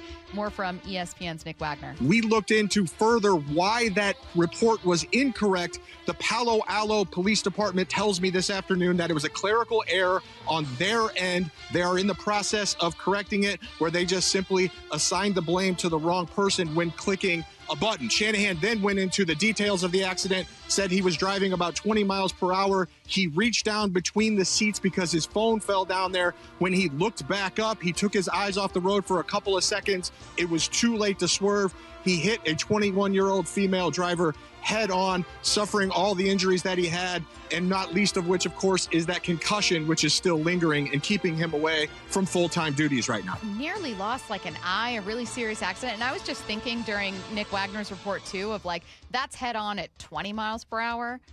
Oh, my God. Imagine if it was worse than that. Yeah, just glad everyone's okay. Head on. Really glad everyone's okay. It's no joke, man. You know what Palo Alto Police did? They say, hey, Kyle, we'll take care of you. Don't trip. Oh, you told the truth. Yeah, all right. Yeah, it was Kyle's fault. No, I'll tell you what they did. They said a 21-year-old woman, she was looking at her phone. When it was him. Well, we've all done that. We dropped our phone before and reached over to get it. It's not safe, but it's a natural reaction. Yeah. Just glad everyone's good. I've literally been in a fender bender from doing that. Really? Well, because you're holding it. I was looking up. In this case, I should have pulled over, but I was using it for directions. I was lost, and I dropped it. And I reached down to get it, but my feet were too short, so I took my foot off the brake, and I just, at 1 mile per hour, bumped the person in front of me. And I said, I'm sorry. Did they, you have to pay for anything? Well, no, the Palo Alto police said it was the other guy's fault, so no. Also on the 49ers injury front, Matt Mayoko says wide receiver Ricky Pearsall is dealing with knee swelling. The team has some real concern because the knee in which he has the issue is where he had a PCL issue that plagued him most of last season. So there hasn't been a report of Ricky Pearsall undergoing surgery or, Ricky Pearsall, whatever. But we do know right now that the 49ers are at least concerned and that Ricky Pearsall is not practicing. Tell me a bit about that wide receiver situation. Tough start to his career, honestly, right? My man gets robbed and shot, and now his knee. It's tough. Then the receiver-wise, Brandon Ayuk is over there tripping. Get rid of him, but you do have Mike Evans. You did draft a receiver in Deshaun Shusterman. Go Cougs. You still got Jacob Cowing. Curtis, I thought he was going to be something, man. Oh, he had such a great college career, too. Yeah, I thought he was going to be nice, man. Bear down. How many years in is he? I think he's year 3 now. I mean, there's still time to do something. Year 3. Yeah, year 3. There's still time. He had 4 catches for 80 yards. I mean, you are who you are at this point. Unless you're a quarterback, you're kind of limited on how much you can really evolve. But well, he has no 2025 stats. I think he might have gotten hurt. Yeah, I think so. Last year. Yeah, but he's got it in him. I'm looking at him. I'll tell you what, they have some depth issues right now, and there's going to be a pretty open competition at the bottom of that wide receiver room. Geno Smith and the Jets have reported to training camp. Geno took a moment in yesterday's press conference to apologize for the numerous off-the-field incidents he's had this offseason. I really hate the fact that, something I was a part of could have been a distraction for, this team, my teammates, this organization, because a lot of hard work's been put in and a lot of guys have, put a lot of work in for us to be in a good spot as a team. I'm happy that, I'm able to put this behind me. I'm looking forward to moving forward. And just continuing to build day by day with my guys. I really appreciate being a part of this team, a part of this organization again, and I look forward to just building every single day in training camp, getting better as a team, getting better as a player, and continuing the positive momentum. Can I say something? I think I know what you're going to say. What am I going to say? Nah, go ahead. Let me hear it. Well, what do you think I'm going to say? It's about Geno. Yes. It's about Geno will always step up to the mic and say the right thing. How'd you know I was going to say that? Will he do the right thing is the question. Yeah, well, that is what I was going to say. We've heard this plenty of times. Well, we have, and honestly, he should be in PR because this is a good apology. And what I was going to say, says the right thing. What I was going to say is, well, you need to have the actions follow it, but also that this was a better apology than Mike Vrabel gave. That was what I was going to say. Mike Vrabel came up and was like, I'm going to focus on my family, no further questions. He didn't literally say that, but completely dodging it, whatever, kind of avoiding all of it. And that just coming up and simply saying, hey, I apologize that my actions took away from any attention that my teammates deserve because I'm really excited for what we have here. Just keeping it real simple. I feel like Geno, the actions have to follow it, but he could be part of a PR staff telling Mike Vrabel how to give better apologies. Geno always says the right things on the mic. He does. We saw him on the field. Body language was bad at times. We saw him get into it with coaches and players. But you put a mic in front of Geno. He knows what to say. He's going to say the right thing. He's going to say a bar. Yes. He's not going to clear it, but he'll say it.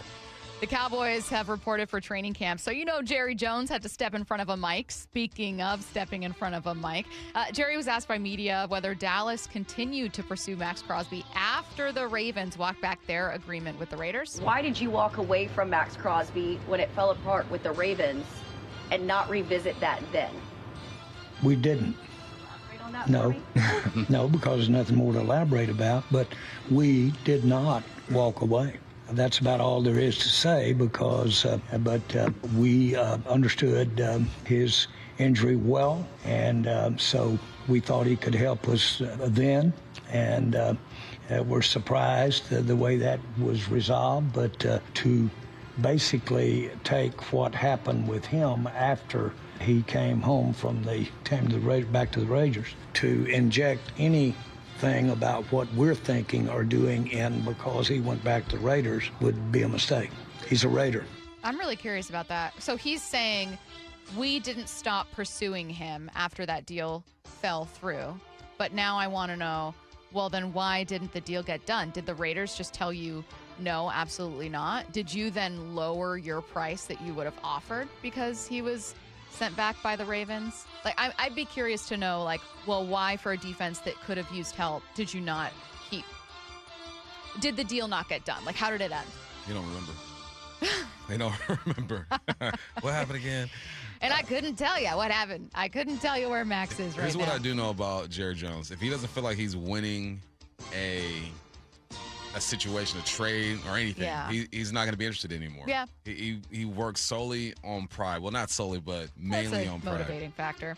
Well, he's feeling like his team's going to win a ton this year. His expectation? Oh, I think to contend for a Super Bowl, which would, if you contend, you got a real chance of being in it and being in the game. I think those are the kinds of things that I don't believe are an outlandish or a reach to expect. And so that's a successful season.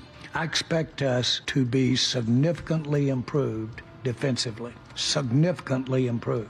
And I actually expect us to improve over on the offense. And I expect the enthusiasm that Coach has talked about here to be contagious on the field. And if something like that happened, you can have somebody get in the big hunt and get in the deal that maybe a lot of people didn't think were ready for it. So let me just say this. There's no way that I would do anything that would delay until next year or the next year to try to get to a Super Bowl this year.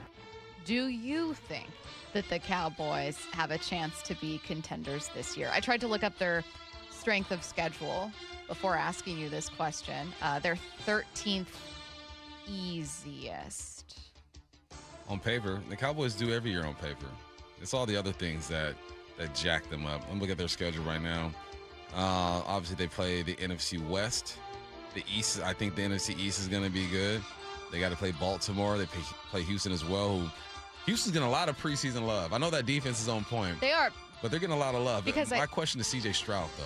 I'm still concerned about Can I ask a follow-up about that? Yeah. So on the Bill Simmons, we didn't get to this because we focused on the Bill Simmons answer about the Seahawks roster, but he said that he felt like CJ Stroud was getting a lot of hate following that game, but that the Texans were actually maybe, arguably, the best team in the AFC. And that, like, if they would have gone to the Super Bowl, maybe it's a different story, but, like, they have CJ Stroud absolutely have a horrible, horrible game. And that's how the Broncos and Pats end up, Pats in this case, but that those two teams end up advancing. But would you say that the Texans were the best team in the AFC last year? Like, you could make a case. I forgot about the run they went on. 1, 2, 3, 4. They won the like best 8, scoring 9 defense games until the last to finish the season. Mm-hmm. So, no, it's all in the quarterback. Better quarterback play. They're a good ball club. I think the Lions are going to be better than a lot of people think. You are just making up for all the Jared Goff hate that we have put out. No, I'm not. No, I mean it. I mean it. We are going back-to-back Mariners here. Coming up at 1, Fox Sports MLB analyst in foul territories, AJ Pierzynski, going to join us. Before we get to that, one Mariner under the most pressure at the trade deadline next. Seattle Sports, home of Brock and Salk, morning 6 to 10. Second-year guard, Gray Zabel. Good morning, sir. How are you? Doing well. Good morning to you as well. What will you notice from your position about the new offense? Brian's came in and done an absolutely unbelievable job. He wants to build on what we already have, but put a new kind of little wrinkle to what he knows about football. And I think we're going to run the ball first, which I'm super excited about. Watch live or later on the Seattle Sports YouTube channel. Your neighbors at 3 Tree Roofing love telling you no. No high-pressure sales pitches. No Band-Aid fixes that will fail come wintertime. No outrageous pricing from some corporate-owned roofing company with headquarters thousands of miles from here. 3 Tree Roofing is local, family-owned, and their team will build you a worry-free plan for your roof replacement, completely free. Visit 3treeroofing.com to schedule your free estimate and call today to say yes to an additional $500 discount. That's 3 Tree Roofing, your Puget Sound roofing experts. Your old water heater's starting to peter. Day and night, the Day and Night has $150 off installation of any new water heater, including tankless, backed by a free lifetime warranty. Hi, I'm Bruce. When your old water heater leaks or fails, the damage could be catastrophic. Whether you need an emergency replacement or you're planning ahead before it leaks, give us a call and we'll help you get into hot water again. Get $150 off installation of any new water heater. Dayandnight.net. Hey, Brock Ewart here for my friends over there at People Come First Construction Group. You know I love my acronyms, PCF. They designed and built our outdoor living space for Molly and I, and we just loved it. And right now, PCF is making it easier than ever to get started on your new dream deck with 50% off your custom professional design and architectural drawing package. That means you can save over $9,000 on your project. And with 12 months of no interest, no payment financing, you can design your deck now and pay later. You know, most people who start with a design package end up with the exact outdoor space they've always wanted and dreamed of. This offer is your first step. Do what we did and contact PCF Construction Group today. Get your project ideas, browse amazing photos, and find all the offer details at PCFgroup.com. That's PCFgroup.com.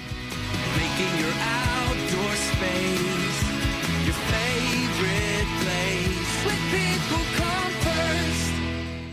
How would you like to invest in the Seattle real estate market, one of the hottest and most stable regions in the country, and achieve a great rate of return on your investment without the effort of sourcing a deal, the expense and time of building permits, or all the hassles that come with being a landlord? Hi, I'm Scott Rirucka, CEO of Legacy Group Capital in Bellevue. Legacy Group Capital develops local real estate, lends money, and shares the profits with our investors. Diversify with Legacy Group Capital. Invest into our Northwest Fund, which is currently delivering 9% on a fixed rate term. It's our flagship fund for 19 years with zero investor losses. And yes, we do accept IRAs. Find out why 1,300 local investors have invested over $350 million. Invest in the stability and ease of Legacy Group Capital's Northwest Fund. Legacy Group Capital at legacyg.com. This is not investment advice. Investments available to accredited investors only. Details at legacyg.com. Hey, Chuck here at Frank Lumber the Door Store. You know our customers have a lot of fun with trying to figure out new and creative ways to use closeout bifold blanks to fill their needs. They can also be used as small double door units, access doors that are pre-hung, and even bypass doors. And with thousands of closeout bifold blanks in stock in Marysville and at our Bargain Barn, you can put your creative DIY mind to work. Come visit our showroom and Bargain Barn in Shoreline or on Cedar Avenue in Marysville. Also, be sure to check us out online at franklumber.com. The champs are back. Really excited to get going. Nobody covers Seahawks training camp like the home of your Super Bowl champions, Seattle Sports. Ready to relax, unwind, and feel your best? The Spa Warehouse Summer Savings Expo is on now. Enjoy big savings on in-stock hot tubs and swim spas. Hot tubs start as low as $3,999 with savings up to $3,000 on select models. Score incredible deals on in-stock swim spas. Save up to $7,700. Plus, interest-free financing through 2028 on approved credit. The expo ends this Friday. Don't delay. Your best life starts at the Spa Warehouse. Dave Wyman joined by another Swedish cyberknife patient to offer a glowing endorsement of their prostate cancer treatment. Tim Hunter, a lifelong local radio host, underwent Swedish cyberknife treatment for prostate cancer. How did you hear about Swedish cyberknife? Well, it was this familiar sounding voice on the radio telling me about it, and so I thought I'd investigate that. Everything I heard was what I wanted to hear, and so I reached out. What's it like to go through the cyberknife treatment? You do a 5-day-in-a-row stint. You go to the Swedish hospital. They say set aside 45 minutes for each treatment. It's really only about 35 minutes of that little robotic arm dancing around you. There's no pain involved. It's just a matter of listening to music in headphones and trying your best not to move. Looking back on your Swedish cyberknife experience, what stood out?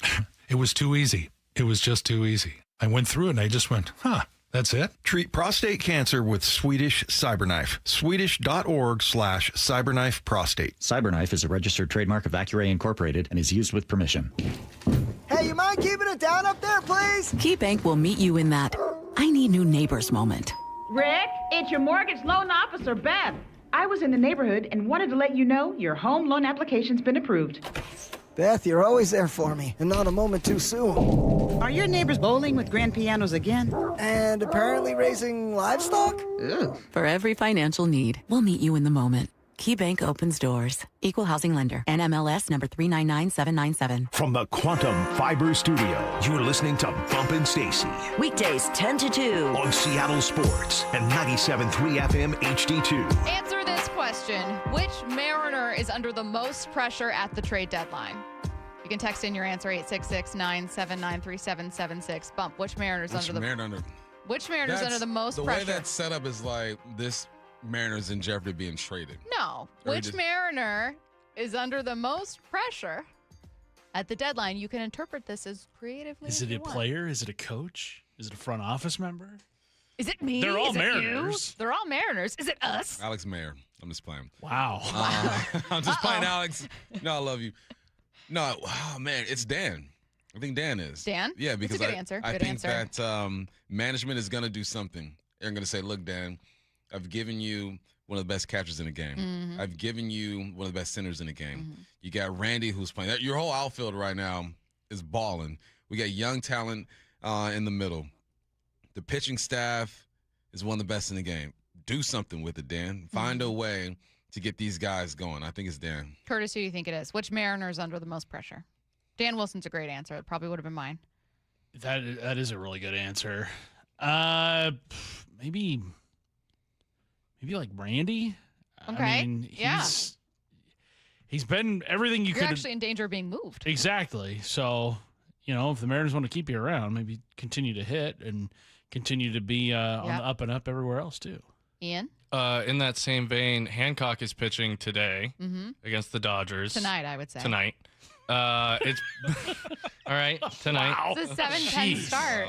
It's a 7:10 Basically start. the 8th, Steve. 7:10 start, Ian. It's a Wednesday. They always play during the day on Wednesday. Anyway, if that goes well for him, I think the Mariners probably move Hancock if they're trying to get rid of this pitching surplus. If it goes really poorly, his value kind of drops, and they've got to figure out something to do with Castillo. But a lot kind of hangs in the balance for him tonight, specifically. Totally agree. Honestly, your guys' answers, I think, would all be something that I would consider. I don't know that I would immediately consider Joel Sherman's answer on MLB Network. He said it's Jerry Dipoto. I think you can make a pretty good case, Greg, that the executive under the most pressure over the next 5 or 6 days is Jerry Dipoto of the Mariners, and Justin Hollander, his aide. The Mariners are the only of the 30 teams that have never even been in a World Series. Last year was as close as they ever got, getting to Game 7 of the ALCS. They came into this year believing, and rightfully so, that they should be the dominant team in the division. And if I had told you nothing else, Greg, that we would reach the trade deadline and the other teams in the division would be, the best of them would be middling around 500, we'd think the Mariners have 6, 7, 8, 9 game lead. Nope, they don't. In fact, they're not even in first place right now. A bit more from Joel. Missing the playoffs and even just not winning the division, they have the best talent 1 to 26, and it hasn't played. And I'll throw in this last thing. Since 2024, they've only used 10 starters. It's by far the fewest. They've kind of, like, we talk about wasting Paul Skeens. How about wasting controllable starters at the level they've had for the last few years? The guys have stayed healthy and generally pitched well, and they're all about to get really expensive and, start building up towards free agency here. The Mariners don't want to look back and say in this period they didn't use the most important thing in the sport, which is having this many healthy, quality starters. I don't disagree. In fact, I think, Bump, that my two favorite points are from that part of Joel's take, which is, number one, I know that people want to go, oh, you have a good farm system. This just isn't your year. Look ahead. You don't even know if there's going to be baseball next year. But by the way, you also aren't going to have exactly this group of starters and a really affordable group of starters right now at that. Secondly, you only get to hang your banner on stuff like developing pitching when it turns into World Series championships. You don't get a trophy for, like, we had a really good farm system, like, several times over. Fantastic. What do you have to show for it? And I think that brings it back to a front office kind of answer for this question. Who's still feeling pressure? The people whose job it is to, as talented as I think they constructed a talented roster, they still need to have it pay off. 10 starters since 2024 is crazy. That shows you how consistent they've been and how they found their group and been riding out with them. I think that I pointed out to Dan, but I can also say management upstairs, right? These guys, this is where they're supposed to shine. Last couple of trade deadlines have done exactly that and made some things happen. End of the day, the players got to play, but everyone around them has to support them in certain ways. You said it yesterday, or maybe it was off air. We're talking about the Dodgers. You and I can manage the Dodgers and be just fine. Yeah. So much talent. Hey, set the lineup, guys. Go out there and hit the ball, okay? Go hit the ball and do your thing. With a team like the Mariners. Do the home run play, Freddie. Do the home run. Break. Ready? Break.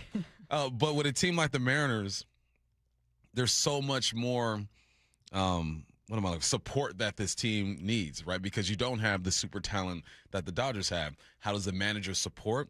The best thing I saw from Dan was him letting out a roar at the end of that game yesterday. Like, that's the first time I seen Dan show like it means something to him. You know what I mean? And I think that's what this team needs right now, is that the guy who leads the charge has to show that it means something to him. Like, let loose a little bit, Dan. Yeah. I think they'll feed off of that. Completely agree that there's something that's like within Dan's control, that Dan kind of has the most control over things right now. Like, yeah, he can't like suddenly snap his fingers and like Cal's giving you 60 home runs, but you're right. Like if temperament or energy or some decision making, like those are things you can do right now. Yeah. As opposed to like trying to finagle a deal. But the reason that I still like the Jerry answer is it's okay for the goalpost to move for Jerry. Mm-hmm. And it's not a Jerry thing or a Seattle thing. It's just front office expectations. It is not the fault of the Mariners front office that Cal and Naylor and Julio have not performed and done everything that we thought that they would do. And there are myriad reasons for that. Like at times, some guys have looked better than Julio had like a fantastic May, for instance, right? But like, I thought they put together, you will not find record of me going, this roster is horrible. Like I thought that they did a good enough job for a front office. Yeah. Would overall, I love to see them spend more? Sure. But like for what they had, I thought, you know what? I like this team. Let's see what they can do. You can't control that Brendan Donovan hasn't played for you since April Bobby's or fault. May. Remember, that's why he's not here anymore. Exactly. That's Bobby's fault. But one of the unfair things and burdens of being in a front office is that goalpost moved. You don't get to check a box of like, well, I'm done with my part this season because I built the good roster. Now what are you going to do to deliver a World Series to fans of the only club to never get there? You still have to answer that, ultimately. Last thing, trade deadline. Jerry and Justin really have nothing else they can do after that. This is it. This is their last shot to really do something. Yes. We're going to stick with the Mariners here. Fox Sports' A.J. Pierzynski joins us next. Seattle Sports, home of Wyman and Bob, 2 to 7. Seahawks out here, Hard Knocks film crew is out here. You kind of have to look for them. They did take up the whole gravel parking lot out there with all their trailers. Oh, did they? Yeah, but I think Mike McDonald, this is right up his alley, right? Like how to ignore it and don't worry about all of that stuff. He's all about that. It's going to be interesting to watch what footage they use, and they're out there recording everything. They got it dialed in. They've done this before. On Seattle Sports. Watch live or later on the Seattle Sports YouTube channel. Man, I love this place. I've been surfing here since I was a kid. Now, seeing my grandson out on the water, it means everything to me. Watching him and taking in the blue waves, the sea breeze, the blurry horizon. If you have geographic atrophy, or GA, subtle changes in vision could mean it's progressing toward irreversible vision loss. Izervay is proven to slow GA progression and could help preserve your vision for longer, so you may keep seeing the world around you. Izervay, or avacincaptad pegol, is an eye injection. Don't take it if you have an infection or active swelling in or around your eye. Izervay can cause eye infection, retinal detachment, or increased risk of wet AMD. Izervay may cause blood in the white of the eye, blurred vision, or a temporary increase in eye pressure. Do not drive or use machinery until vision has recovered after an eye injection or exam. Ask your retina specialist how you can slow your GA with Izervay. To learn more, call 1-855-IZERVAY or go to izervay.com. Paid for by Astellas Pharma. What if you had the most reliable fiber-powered Wi-Fi and the price didn't change for 5 years? Guaranteed. Well, thanks to Xfinity, you don't have to worry about that part of your future. Now through August 24th, get their best price on gig Wi-Fi this summer before it disappears. Just $50 a month for 5 years. And get online in minutes with same-day Wi-Fi. You're guaranteed 5 years of super intelligent Wi-Fi that keeps you protected from online threats and finds and fixes issues before you even notice them. No annual contracts or commitments, no hidden fees, and the best equipment included. Plus, get Peacock Premium included for 2 years. Lock in your price and unlock the possibilities. Get it now at Xfinity.com. Xfinity. Imagine that. Restrictions apply. Requires paperless billing and autopay with stored bank account. Taxes and fees extra. Speeds vary. Use of fiber, coaxial cable. Learn more at Xfinity.com/same-day Wi-Fi. Get it now at Xfinity.com. Xfinity. Imagine that.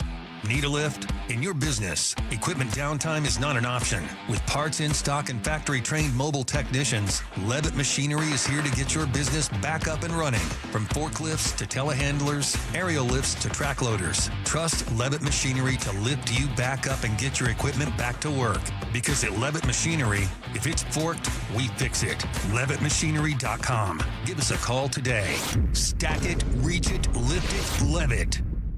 In 2026, Bay Alarm celebrates 80 years of security. With burglar and fire alarm systems, 24/7 in-house monitoring, and local service, our promise to the Puget Sound remains the same. We got you. Learn more at bayalarm.com.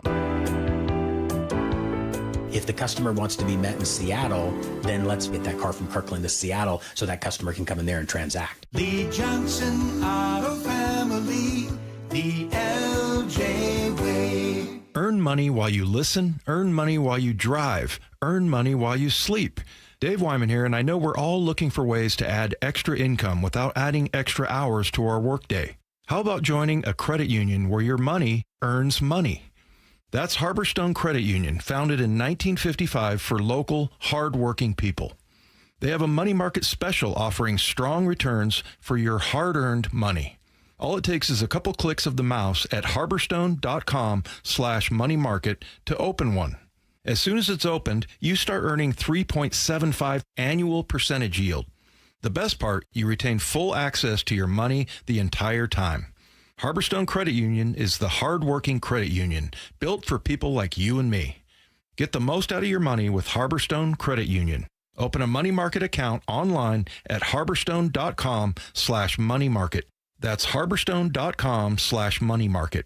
Insured by NCUA. Guys, I'll never forget the first time I saw somebody get results at our clinic. He was an 81-year-old man who hadn't been intimate with his wife in over 8 years.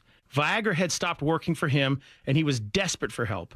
After several treatments, he walked into my office and told me he couldn't believe the results. Needless to say, this was a very happy man. This man made me a believer in what we do. He had taken pills for years, but he had never fixed the problem. When he came to us, we fixed the problem. Our treatment does what no pill can do. So give West Coast Men's Health a call today. Speak with our clinic manager. Ask him any question you like, how it works, the science behind it, and even the cost. Change your life today, like the thousands of men who already have. In addition to treating ED and Peyronie's disease, we now offer testosterone replacement therapy. With clinics in Redmond and Tacoma, call 206-519-6541. 206-519-6541. Online at westcoastmenshealth.com. Let's go! This is Seattle Sports. Streaming through the Seattle Sports app. KIRO AM Seattle. KIRO FM HD2 Tacoma. Home of the Seahawks, Mariners, and everything Seattle sports. Seattle Sports Snapshot. The Mariners took the first of 3 from the Dodgers last night thanks to 5 home runs. It was the first time since April 11th that Cal and Julio homered in the same game, and the first time since May 30th the team had 4 or more home runs in a game. 2 of those last night were from Dom Canzone. Game 2 tonight, 7:10 p.m. Emerson Hancock on the mound. Pregame show starts at 6 p.m. right here on Seattle Sports, 7:10 a.m. and the Seattle Sports app. Snapshot, brought to you by Miller Lite. When it's game time, it's Miller time. From the Quantum Fiber Studio, this is Bump and Stacy on Seattle Sports. Streaming through the Seattle Sports app and at seattlesports.com. Now, here are your hosts, Michael Bumpus and Stacy Ross. Here we go now. Joined now by Fox Sports MLB analyst. You can also check him out on Foul Territory TV and on YouTube. AJ Pierzynski. AJ, how's it going? I'm good. How are y'all doing? We're good. It feels really good to be talking to you after a win as opposed to coming out of dropping 3 of 4 to the Rangers. And that one was a little tough. That series was tough to swallow, but good to bounce back. I am going to start by talking about a win before we look back at some of our questions for you about the Mariners season so far.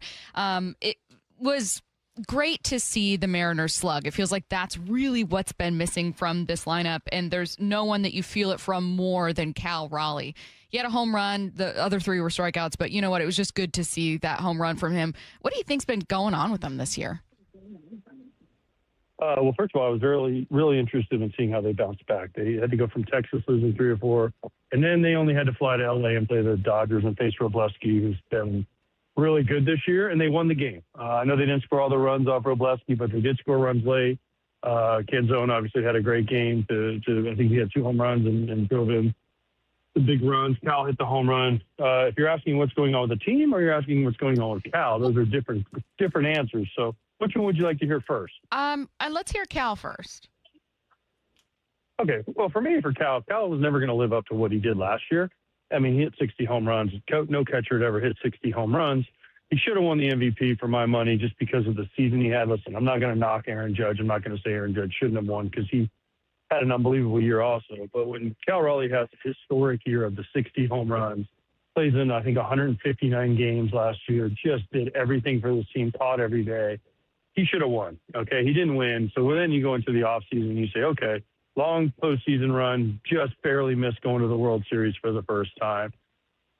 There's a lot of pressure, and I don't want to – this is not an excuse for Cal Raleigh, and he will say there's no excuse for this, but you're trying to live up to what you had done the year before, and you feel like a little bit – and as a former player, I understand this. Now, I never had the year that Cal Raleigh had last year, but I've had good years. The next year you come in and you say, I got to do better. We didn't win the World Series. I got to be better. And he hasn't, you can't be better. You just need to keep doing what you're doing. And it's easy, again, for me to say this from not seeing Cal Raleigh and not understanding the pressure that Cal Raleigh's under. But just as a player, it's hard not to just say, I have to do more. I have to do more. Now, Cal will never say that. The WBC is brought up where he didn't get to play a whole lot. Okay, that's fine. But I still feel like he had enough time to get ready. He hurt an oblique, which takes away some time. And then again, once you start missing time, you think, oh man, I've got to get 3 hits. I've got to hit 3 homers every game to get back on the pace I was on last year. And it's impossible to do. I think Cal's going to figure it out here. He'll probably have a great August and September just because he's too good of a player. And I love the guy and the way he goes about his business every day. So I want him to do really well. But I just think it kind of was one thing after the other. It was a perfect storm of an unbelievably historic year, trying to be better. And then the Mariners obviously didn't get off to a great start. So what does he do? He looks in the mirror and he says, man, I have to carry this team. And you can't do it like that because it doesn't work. You know, we focus on Cal and Julio and Josh and all the bigger names, but Dom Canzone just continues to be a steady force. I mean, what do you see in his game and his swing that allows him to be so consistent? Well, that's exactly what you just said, consistency. He has a solid approach. There's not a lot of movement there. He's not trying to hit home runs. I mean, I look at him and Young at the top of the order and say, wow, where would they be without those 2 guys right now? Because those 2 guys have been great. Randy's been good. Julio's been okay. Cal and Naylor haven't been as good as the people expect him to be, but Dominic Canzone has turned himself into a player. And I know he's kind of a platoon guy, and they kind of use him like that, but he can hit lefties. Just let him hit lefties. He'll figure it out. He's too good of a hitter, but he just goes about it, and it's so calm when he steps in the box. It's like everything slows down. He handles pressure moments. He's a good player. Hey, AJ, you mentioned as part of your last answer that the problems with Cal versus the problems with the team were kind of 2 separate things, which is fascinating because I've just assumed for most of the season, like, oh, surely they're related. Like if Cal was having a better year, this team would be better. But what do you see as kind of that answer of what's going on, but with the Seattle Mariners as a whole? Well, I think, again, it goes back. Now, are they different answers? Yes. But do they go kind of back to the same root? Yes. It's the Mariners have never been to the World Series. They were so close last year to getting there. Then everyone looks and says, gosh, I just have to be a little bit better. I have to do a little bit more. And you see it in Naylor. You see it in even Julio, who's been a notoriously slow starter, got off to a better start this year. But by now, he's not where he normally is. You see it in Cal. You see it in a lot of these guys. J.P. Crawford. You see the pressure. It's just been one of those years where it was a perfect storm. And even the bullpen hasn't been as good as it was. Now, the starters have been really solid like they always are. But Luis Castillo hasn't had as good of a year, right? So there's a lot of factors. But to me, it's just it's almost, and I always say this, and people want to say, oh, it's pressure. It's guys want to do more, and they want to be better because they want the fans to experience a World Series. They want to get to the World Series. They think that oh man, if I can just carry this team for a few days. And it doesn't work like that. And that's kind of the Cal thing is he wants to carry the team. Julio wants to carry the team. Naylor wants to carry the team.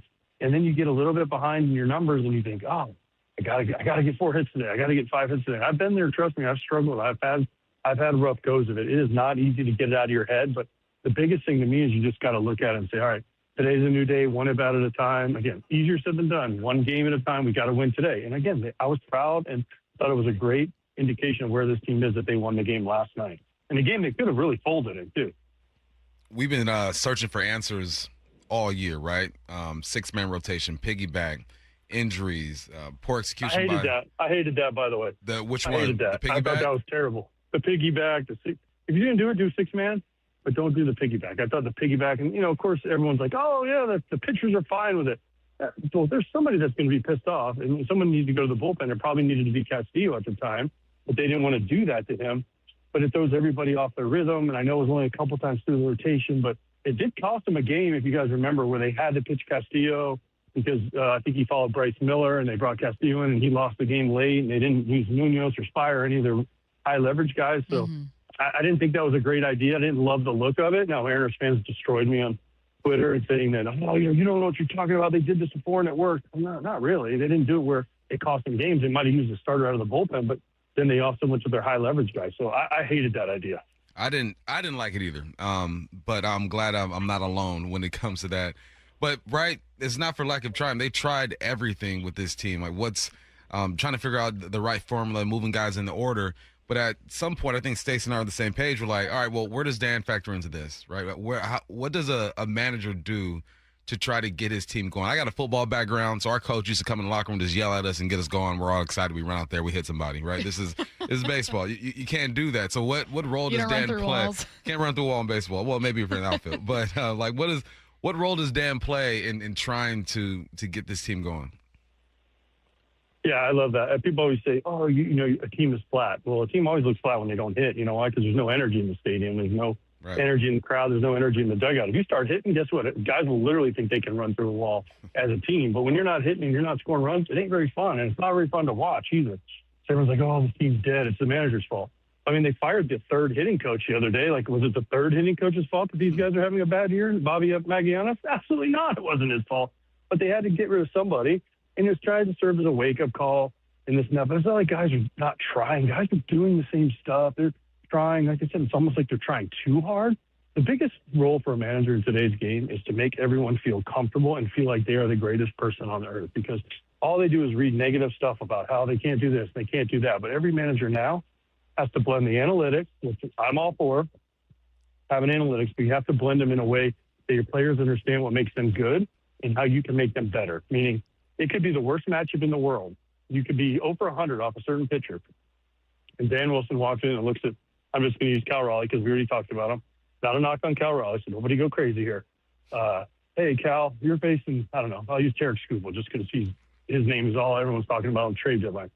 Cal, you're 0 for 25 off Tarek Skubal. But you know what? I'm hitting you third today, and I got a feeling you're going to go deep. And you know what that does to a player? He's like, yeah, you know what? Skip believes in me. I'm all in on this one. And that's what you have to do. It's such a balancing act of being positive but also being truthful. And the really, really good managers have a little bit of an energy. They bring it every day, and they also are able to get their players to believe, even when it doesn't seem possible, that it's the right move. I don't think so. I have been critical of Dan for like tactical decision making, but based on everything I hear, and AJ, you're well connected, obviously, as a former player and someone who talks to a ton of people. I'm sure you've heard things as well. That like players really like him, that like everyone kind of understands like Dan's strength isn't going to be that he's, Francona. It's going to be that he's coming in kind of in the player's corner and he's not going to throw them under a bus. So I guess I don't think this is happening, but I want to know what it looks like when a team does start to give up. I don't think the Mariners have done that. And I think that when they've gotten into the lowest points of this season, when they've looked awful, you've seen some of that from our listeners, people going like, are they giving up? This just feels lackluster. I don't see that, but what does it look like so we know what to look for? I haven't seen it from the Mariners. If anything, I've seen the opposite. I would say actually that are trying, again, too hard. I don't think that they've given up at all. I think they're in a good spot, and I think that they're still in it. It's not like they're 10 games out of first place, and I don't think this team has veteran guys, and they have enough young guys that still need to prove themselves in the Emersons and even the Canzone and Young, that they're not going to give up, and the pitching is still so good they have a chance. So what does it look like? You'll just notice some of the little things. They don't run balls out as hard. There's some mistakes that are mentally made. But I have not seen this out of the Mariners at all. And I actually think that the Mariners, like I said, that win last night was big. You lose 3 out of 4 in Texas. You don't score any runs. Then you got to go to L.A. and play the Dodgers, the best team. And you win that game and you come back late. I thought that was a huge character showing that this team is far from giving up. Yeah, it was fun to watch them. I'm from L.A., so I was watching the game, texting my boys back and forth. They're like, who you going for? I go, listen, the Dodgers are good. We got to support the Mariners in this situation, especially with the road trip that they've had so far. What do you think of just the foundation of this team, right? Because I look at the squad, and obviously the big names are there. And no matter what happens at the trade deadline, the guys who are already here need to perform at a higher level. When you look at this squad, do you still see them as World Series contenders? Obviously, they can still compete for the division. Just what's the profile of this team now? We're 100-plus games in. I mean, it is what it is right now, but I also think they have the potential to be, yes, because we saw it last year, and it's basically the same team. Now, we know Jerry Dipoto is not going to sit on his hands and do nothing. He always does something. He'll come up with some move to try to strengthen this team. But the core of this team is still good. Kyle is still good. Randy's still there. Naylor is better than what he's shown. We all know what Julio can do if he gets hot. The key is you got to get some of these guys hot, and you got to keep them hot for more than a game or two. And then you throw in the Canzones, the Youngs, the Emersons. J.P. Crawford has been disappointing this year. I think he knows that. He's even had to move to third base, which I didn't think I'd see because he was always known for being a great defender at shortstop. But when you have Gilbert, Kirby, Hancock, Bryce Miller, and then you have Munoz, Fire, and some of the rest of the names in the back end of the bullpen, you have a chance because not many teams can match up pitcher for pitcher. Again, you just got to figure out a way to score any kind of runs. Yeah. Tell me a bit about your outlook on the other two teams that the Mariners are fighting with right now for the top of the AL West. I've thought all season long, the Mariners clearly have the best roster and the most talent and the most potential. But right now, the Astros are right there. The Rangers are ahead of them. Tell me your outlook on those two teams in particular. Well, the Rangers have surprised me. I thought they'd have a chance this year, but they've been so banged up, but they're still there. Even with DeGrom and Eovaldi not having their best years, Gore, too, you throw him in there. But their bullpen has been surprising when they get Seager back. If they get the rest of them, Young obviously went down, but Langford has been an animal for them. Their bullpen has been the thing that surprised the heck out of me. Just how good it's been because they don't strike anybody out. Everyone's looking for swing and miss in the bullpen, and the Rangers don't have it. They got a lot of guys that get soft contact and just get out. So that's been surprising. Skip Schumacher has done an amazing job there to keep them where they are. But then you look at it, and they're like 3 games over 500. It's not like they're running away with this thing, and that's why the Mariners are still alive. And then as far as the Astros are the team that just you can't get rid of, right? Every year they don't make the playoffs. Last year you think, they're almost done, and then Hunter Brown goes down and Pena goes down, and then Yordan Alvarez becomes a guy who's probably going to win the Triple Crown this year. So, and the MVP. They're a team that just will not go away. Now there's rumors that they're going to trade Jeremy Pena. Altuve's getting older. But, geez, Correa goes down for the year. But here they are. They're hanging in there. They're hanging around for 500, and they won't go away. So here's what it takes. One team's going to go out and win 7 or 8 in a row, and they're going to put just between them and decide the division. Throw money on it. I would say the Mariners have the best opportunity to do that. But, they have to score some runs. He is AJ Pierzynski. AJ, this has been fun. Thank you so much for taking the time, man. We appreciate it. No problem, guys. Anytime. Have a good one. We're kicking off the 2026 Seahawks season with the preseason home opener on August 15th, and we want to send one of you and 3 friends to watch in person. All you need to do is open the Seattle Sports app to find out how. If you don't already have the app, simply text the word app, APP, to 866-979-3776, and we'll send you a link to download. Enter daily to increase your chances to win. This contest runs through Monday, August 3rd. Let's get to 4 Down territory.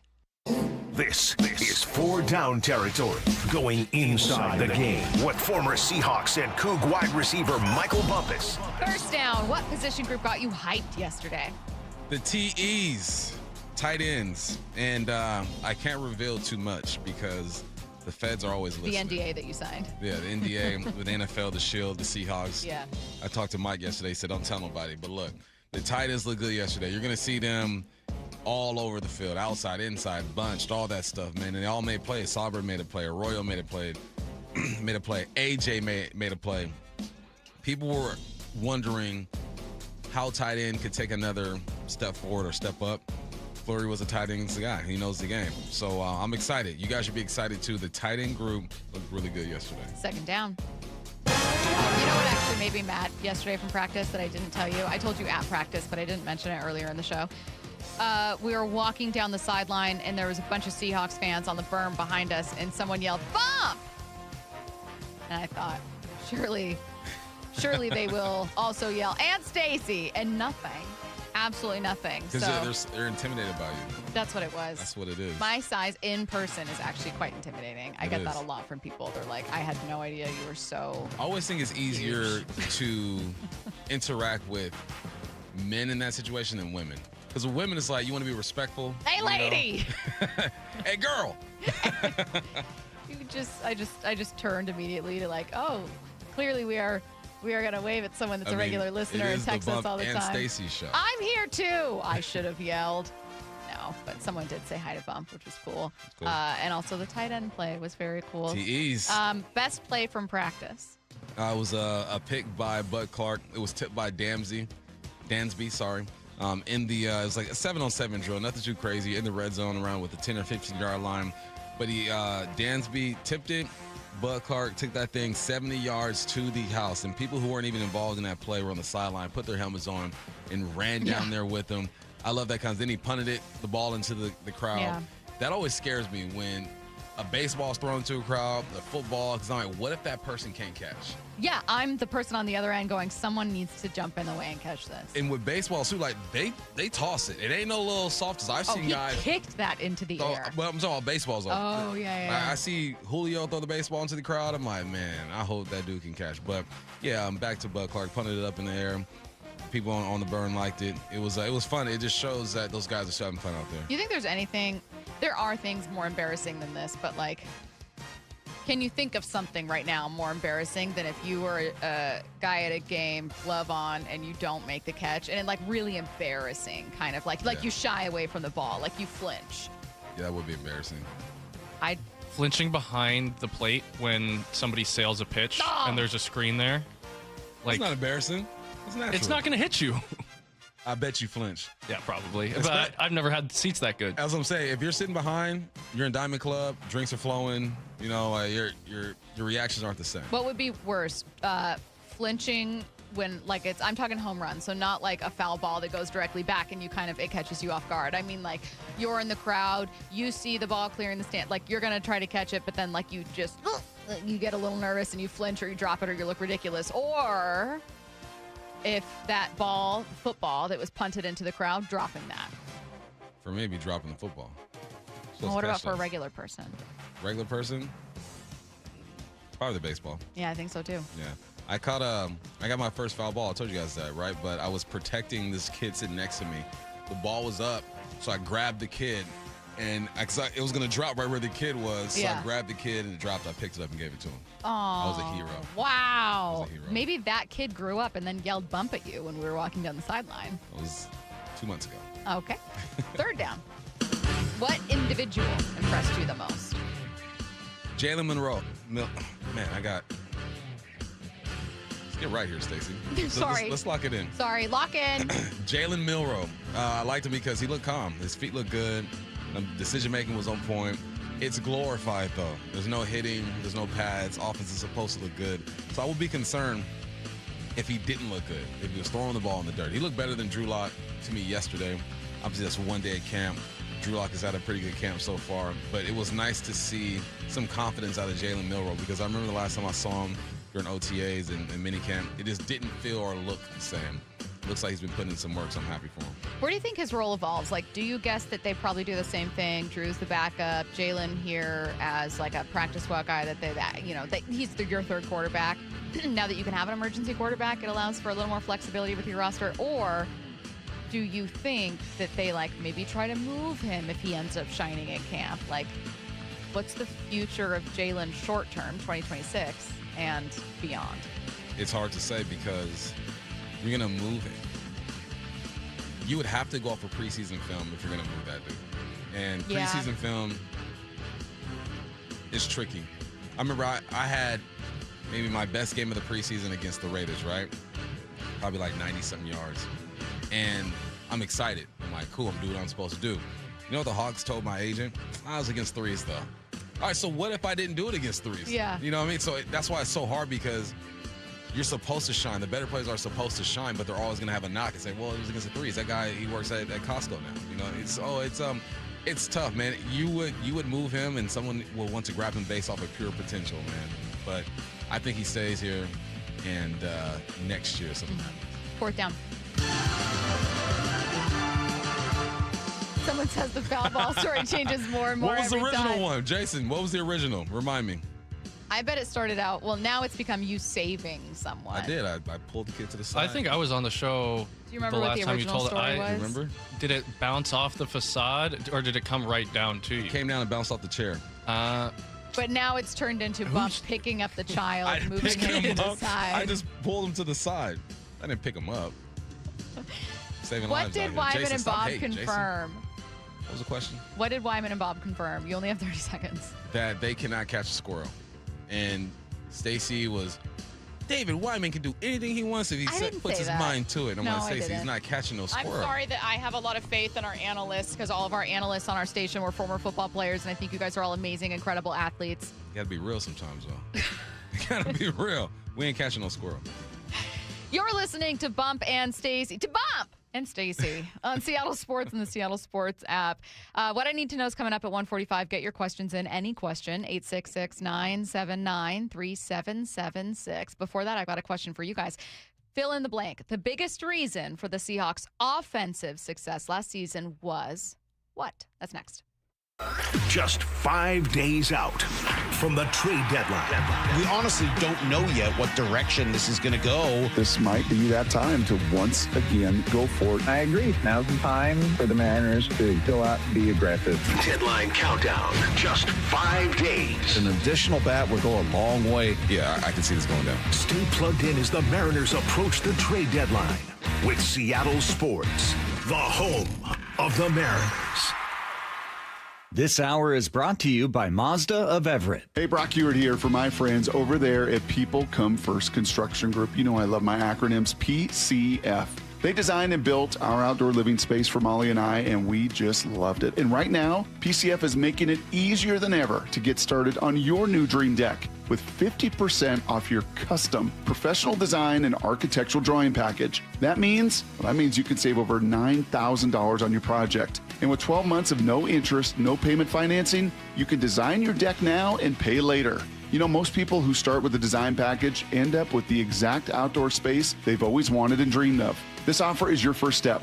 Do what we did and contact PCF Construction Group today. Get your project ideas, browse amazing photos, and find all the offer details at PCFgroup.com. That's PCFgroup.com. Making your outdoor space your favorite place. With People Come First. Liberty Mutual customizes your car and home insurance. And now we're customizing this late-night ad to make you more alert, which could help your driving. And science tells us that pulsing beats, faster, stimulating audio like traveling sound, and voices on the higher, so-called brighter end of the audio spectrum like this can encourage focus. Also, a familiar tune can help, so... Liberty, liberty, liberty, liberty. Wait, everything on this IHOP value menu is just $6? I told you it was amazing. A huge plate of pancakes, bacon, and eggs is just $6. Wow. There's also French toast, a ham and cheese omelet, and oh, they got a BLT and fries now. Okay, we're coming here every day. You don't have to tell me twice. Feast for just $6 with the IHOP value menu. $7 in some locations, available every day for a limited time at participating restaurants in the U.S. Hours may vary. No substitutions. Not valid with other discounts or promotions. Prices may vary. Doug. Limu and I created a trick to help you remember that you can customize your car insurance and save with Liberty Mutual. You see, the shirts Limu and I wear are yellow, and yellow is the color of lemons, and lemons grow on trees, and trees provide oxygen, and oxygen helps us breathe, and breathing is how you live, and you can live more life when you save money by customizing your car insurance. I agree, Limu. It's really quite simple. Only pay for what you need at libertymutual.com.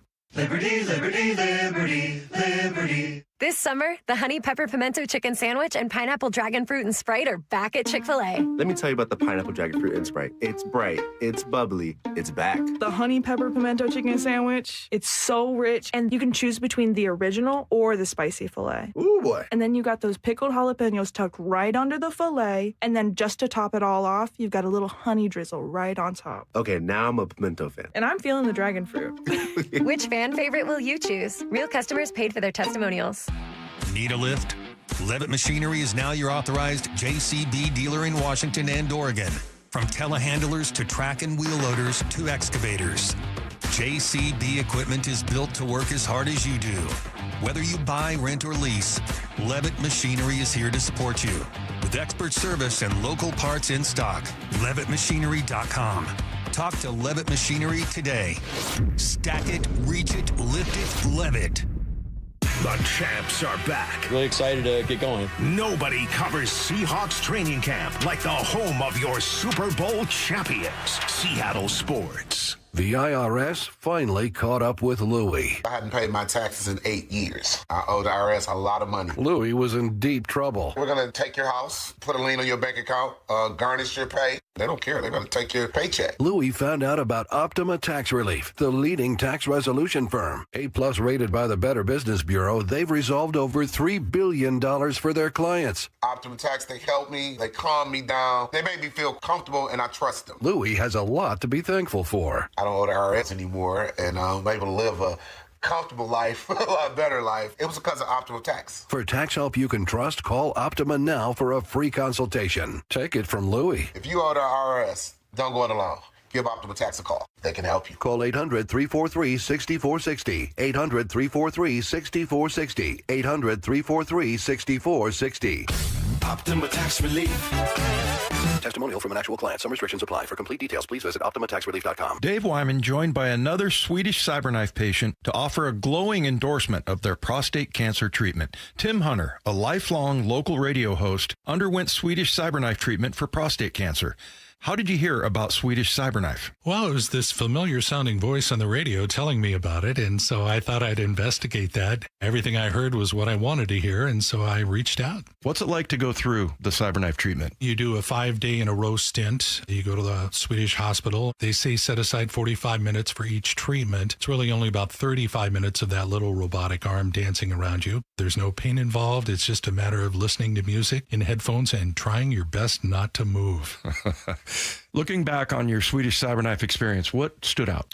It was too easy. It was just too easy. I went through it and I just went, that's it. Treat prostate cancer with Swedish cyberknife. Swedish.org/cyberknifeprostate. Cyberknife is a registered trademark of Accuray Incorporated and is used with permission. From the Quantum Fiber Studio, you're listening to Bump Stacy. Weekdays 10 to 2. On Seattle Sports and 97.3 FM HD2. Get your questions in for What I Need to Know. Any question, text it now, 866-979-3776. I wanted to have us fill in the blank here. I'll tell you what the question is, and then I'm going to replay sound that I've already played for listeners. Bump, you've heard it a million times, but I'll tell you, listeners, while we're getting back to it. The biggest reason for the Seahawks' offensive success last season was what? Now, Bump, I am going to ask you, but the reason that we were even talking about it is that Warren Sharp was on Colin Cowherd. Jason McIntyre was filling in, and he said that he's got some real concern about this team because of the difference that Clint Kubiak, now gone, obviously, in Vegas, made for Seattle. I don't think people realize the buttons that Kubiak was able to press last season that changed dramatically from 2024 to 2025, dramatically reduced the rate of 11 personnel, 3 wide receivers on the field, dropped it down, used a lot more 12, and was the number one most efficient offense out of 12 personnel. They dramatically changed their usage of play action. They were like 28th in the NFL in 2024. Increased all the way to a top 5 rate, and were the number one most efficient offense when using play action last season. As a result of some of those tweaks, This was the most efficient offense on first down of any team in the NFL last year. And in addition to that, they built the biggest leads quickly in games. They led by the most points at the end of the first quarter. And it's so easy with the defense that elite to then just be able to rely on a strong run game. Pivotal what Clint Kubiak was able to do for this offense. So important, in fact, that there are little things people don't even see. That's Warren Sharp's point. And like, maybe he's not wrong, but if the biggest reason for the Seahawks offensive success last season was something still here, then maybe I feel much better, right? Like, if Warren Sharp's answer is Clint Kubiak, I totally get why Warren Sharp would say, and so for that reason, like, I don't have as much faith in the Seahawks. But is that the biggest reason? So, Bump, the biggest reason for the Seahawks offensive success last season was what? It was Kubiak. I think it was Kubiak because ultimately it comes down to Sam Darnold, right? Your quarterback. But your quarterback has to be on the same page as your coordinator. You see what he did with Kevin O'Connell over there in Minnesota, connected. You see what he did with Clint Kubiak here. What was the downfall of the Hawks the year before is that they didn't run the football, and it was just a straightforward, people called it a college type of offense. Granted, Grubb came from college, and he didn't adjust, I guess, as quickly as we would have liked and what Mike McDonald would have liked. But I think it is the coordinator. The coordinator is responsible for coaching his coaches up, making sure they know his system. Granted, he's adopting a system and trying to make it his own at the same time. So there's not too much coaching going on with as far as the X's and O's. But he is coaching his coaches when it comes to expectation, drills, install. This is what I want. This is what I'm looking for. He's still making it his own. And then those guys teach your players. It's just a little pyramid scheme, you know, OC here. But in a good way. In a good way. Coaches underneath there, players there. Yeah, he's the head of the offense at least. Obviously, Mike McDonald runs this thing. If he is not clear, if he does not set expectations, if he does not hold guys accountable, there's no way this offense can succeed. So why do you disagree? Because I know you disagree with Warren Sharp that they're going to be like a fringe playoff team. Warren says, look, they're not going to have Ken Walker anymore as an offense that ran the ball more than almost anyone, I think, outside of Philly. And they also don't have a guy who was responsible for the massive improvement they took there. You disagree with Warren, though, that they're going to be some fringe playoff team. Why? Yeah, because the players make you right. I've called plays before. This is high school level, obviously. I've called plays, and we get out there, and I go, this ain't going to work. It's not going to work. Get ready for my next play. And my players just beat the guy in front of them, and it works out, and they make you right. They make you look like a genius, right? You have players, I feel, offensively that will make you right. You have a receiver that will win a 50-50 football in JSN. You have tight ends who will make the catch, make the block. You have a quarterback who I feel like will be a bit more responsible but can make every single throw out there. The players make you right. The coaches set you up for success, and even when the chances of success aren't great according to what your line up in what the defense is, you can still win because the players make you right. I think there are a bunch of players on this offense that will make Brian Fleury right, even when he's wrong sometimes. Maybe that's what I want to be able to hang on to then, or what I would imagine, I should say, that most fans want to. Because again, if you're someone who thinks, well, the biggest reason for the Seahawks offensive success last season was Clint Kubiak, he's gone now.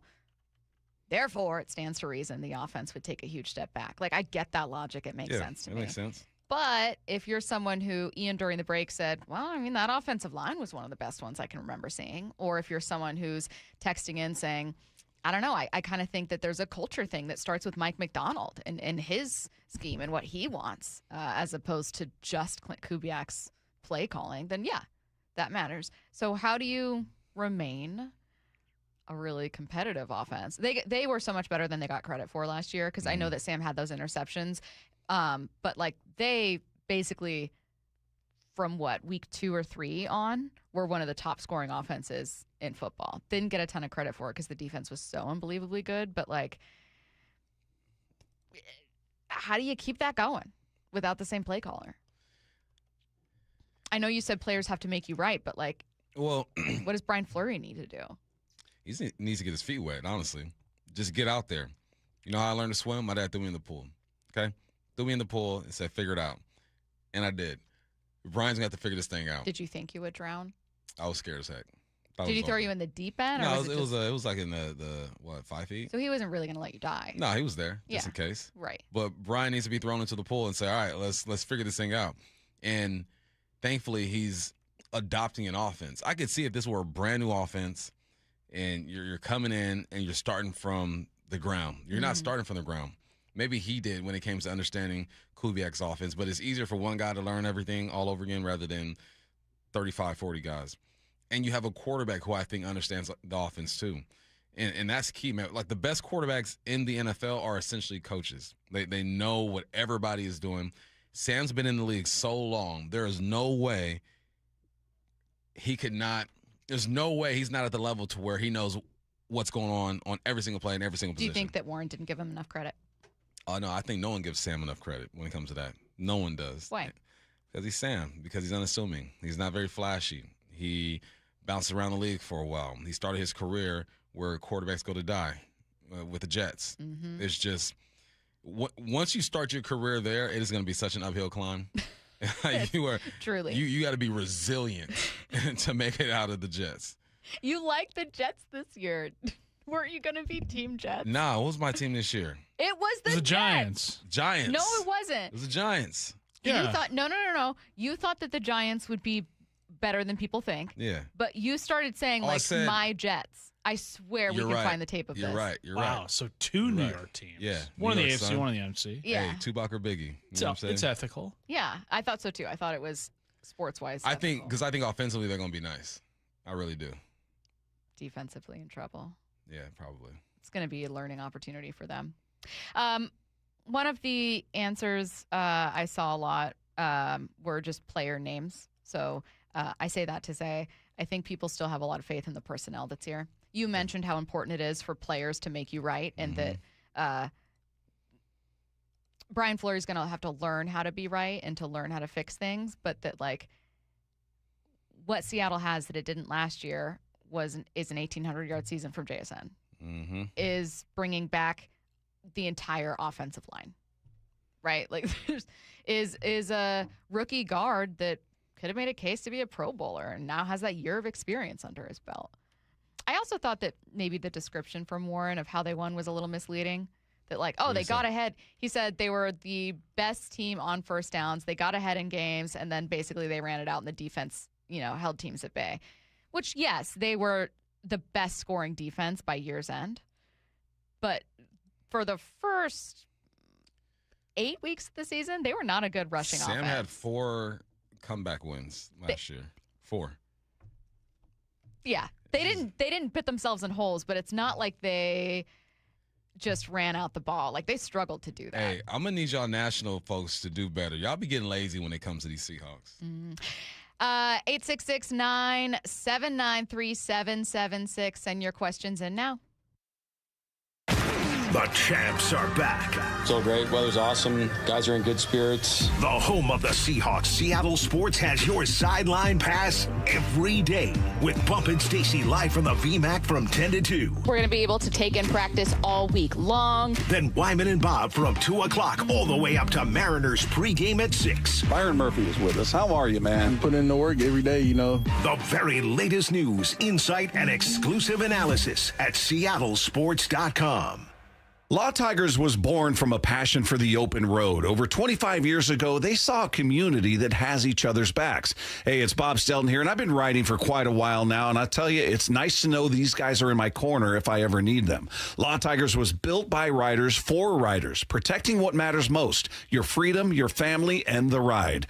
They're here 24/7, 365 days a year because writers deserve real support whenever they need it. Your case evaluation is always free, and there are no fees until your case settles. They're going to help you get your bike and your gear repaired or replaced because they know how much those things mean to you. So if you're injured in a motorcycle accident, give them a call, 1-800-LAW-TIGERS, or visit lawtigers.com. Again, that's 1-800-LAW-TIGERS. Because every ride you take, your freedom could be on the line. With Law Tigers, you never ride alone. Law Tigers, Washington's motorcycle lawyers. Cook Law Office, PLLC, 539 Broadway, Unit 104, Tacoma, Washington, 98402. Not all roofs are created equal, and not all warranties are either.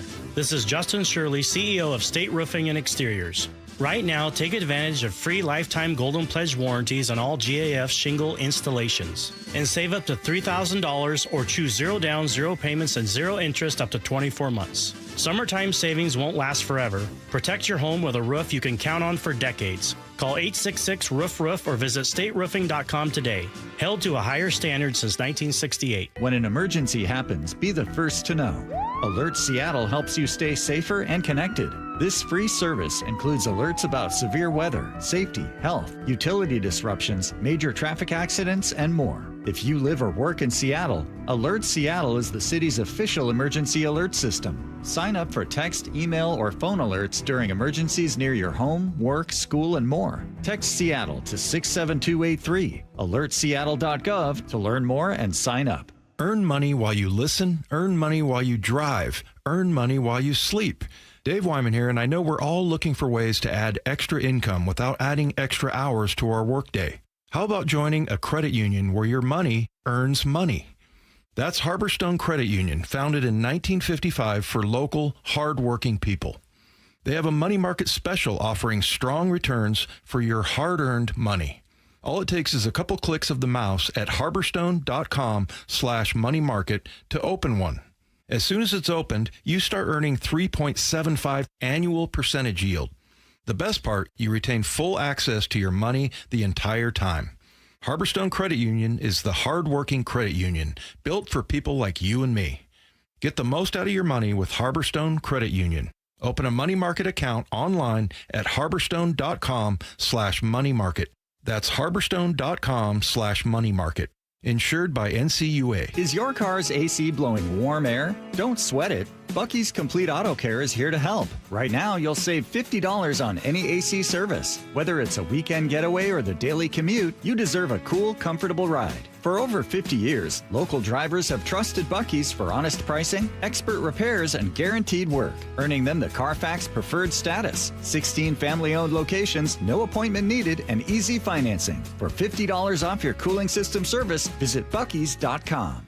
The champs are back. Really excited to get going. Nobody covers Seahawks training camp like the home of your Super Bowl champions, Seattle Sports. Every summer, homeowners wait too long to find a house painter. All Covered Painting is accepting a limited number of exterior projects this season. Ask about a designer-led complimentary color consultation. Get your free estimate at allcoveredpainting.com. Lee Johnson Auto Family. The best path at that point was to stop for the night, and you go home and take a breath. She came back in the morning and bought the car. She was way happier. The LJ Way.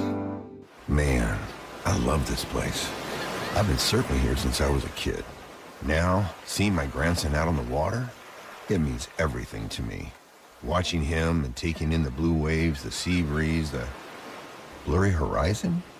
If you have geographic atrophy, or GA, subtle changes in vision could mean it's progressing toward irreversible vision loss. Izervay is proven to slow GA progression and could help preserve your vision for longer, so you may keep seeing the world around you.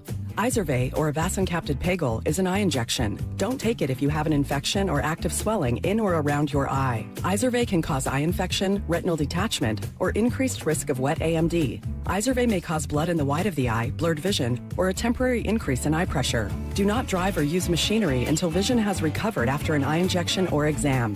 Ask your retina specialist how you can slow your GA with Izervay. To learn more, call 1-855-IZERVAY or go to izervay.com. Paid for by Astellas Pharma.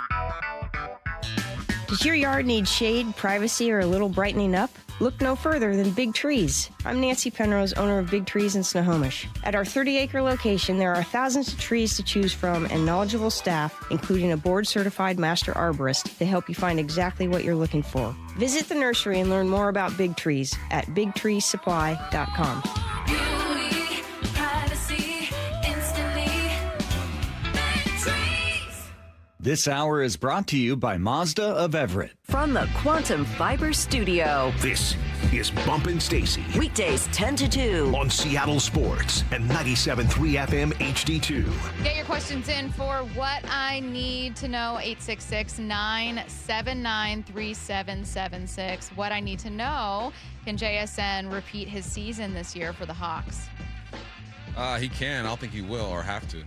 I think everyone else will get involved a bit more. But I think he's going for over 1,300. It's a good number. That would be the franchise record if he didn't already set it last year. Yeah. Or 13 something. I forget what DK got. What about the last part? I don't think he will. I think makes sense for me because that's a lot, but you don't think he'll have to because of Rashid Shaheed, because of the tight ends? Yeah, because of Shaheed, the TEs, the run game. I don't know. I think this offense is going to take another step, even though you have a new offensive coordinator.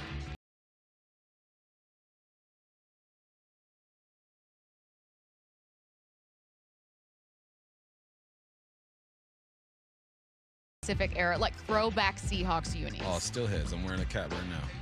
Oh, still That's solid. I like that. I'd say like the 80s Sonics.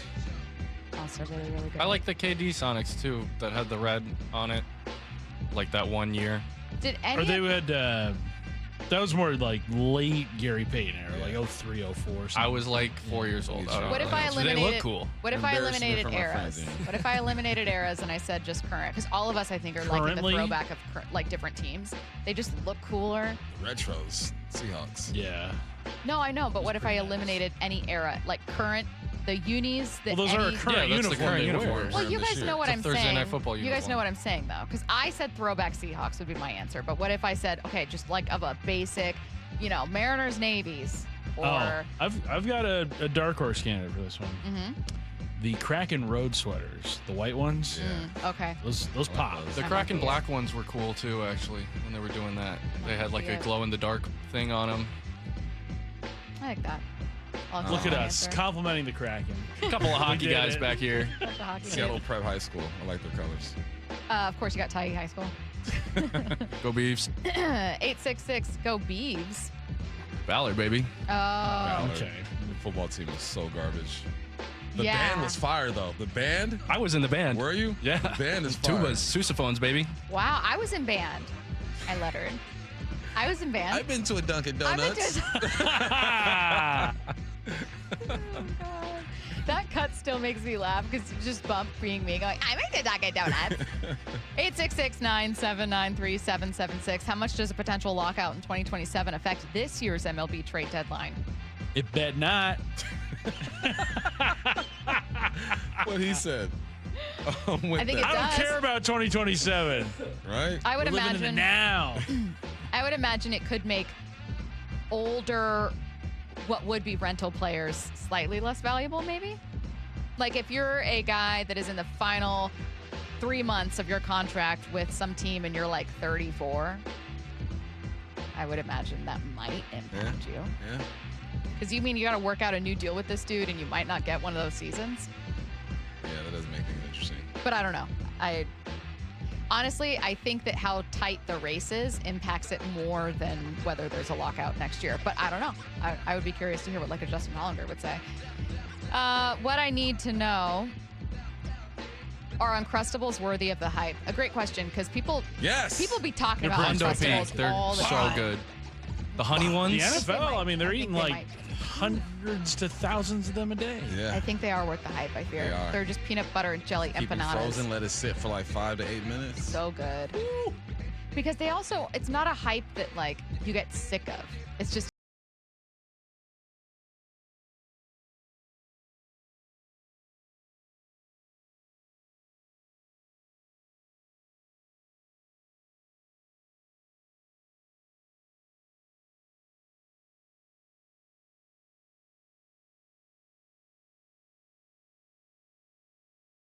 plates or less money.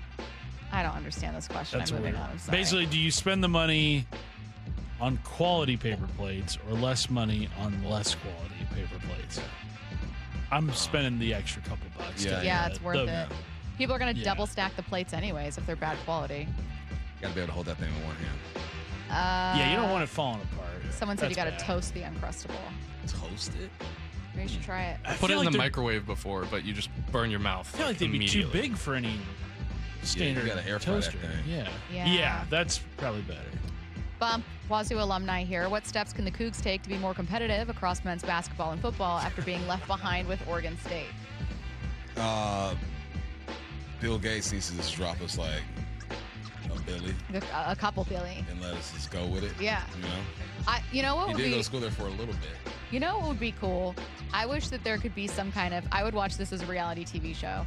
If they gave a random program, not a Georgia, not a Bama, not whatever, but like a random, like a Wazoo, $1 billion in NIL to work with.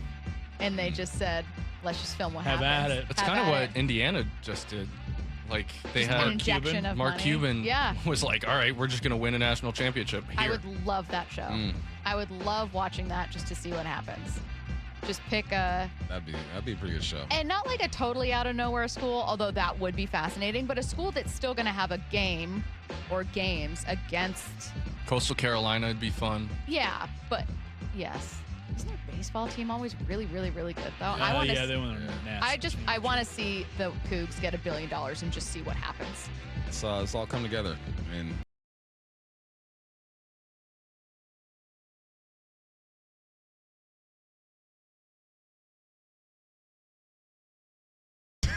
I totally have it. I have it. I definitely have it. It's just like school spirit and when stuff. your car gets declined, what? No. Oh, that's the wrong. Oh my God, I totally forgot that I canceled that card. I'm sorry. Oh, it's because I'm out of town. I'm out of town. I was traveling. I was traveling, and so they. Sir, you're wearing a Mariners hat. We're in Seattle. Yeah, no, this you is don't get it. No, it's my bank. It's just really. It's a celebrity bank. And then you got to pretend to make a call. Yeah. I'm gonna call my bank. Let me now. just check the app real quick. I'll be right back. I'll be Hold right this. back. You'll never go back there again. Gone forever. There was some kind of video that they were filming at a training camp. Might have been the Chargers. I don't know that the Seahawks did this too, but they were like, you're filling up your tank, or you go to try to fill up your tank, and you see, please see cashier on the thing. What do? Way too many people said, go see the cashier. I said, no, your card's been declined. You need to go. I ain't going to see nobody. Go see the cashier. That's not what that means. You need to leave. You need to leave that gas station immediately. What I need to know. In the unlikely event that during the course of a game, Raleigh and Garver both had to leave, who would be the emergency catcher? I included this as the last one because we tried to look it up. It's Westover, right? I think Westover. Weston Wilson. That's the tight end. Jack Westover. Jack Westover. Yeah. And then he shows up. Yeah. Oh my God, he's here. It's Jack Westover. No, we tried to do. We think it's Weston Wilson, who had maybe. It's gotta be. There's maybe no one else. That role with Philly at one point. That has to be it. Sure. So we spent There's the really entire no one commercial else. break looking up the answer to this, and we're convinced that's it. Wyman and Bob coming up next.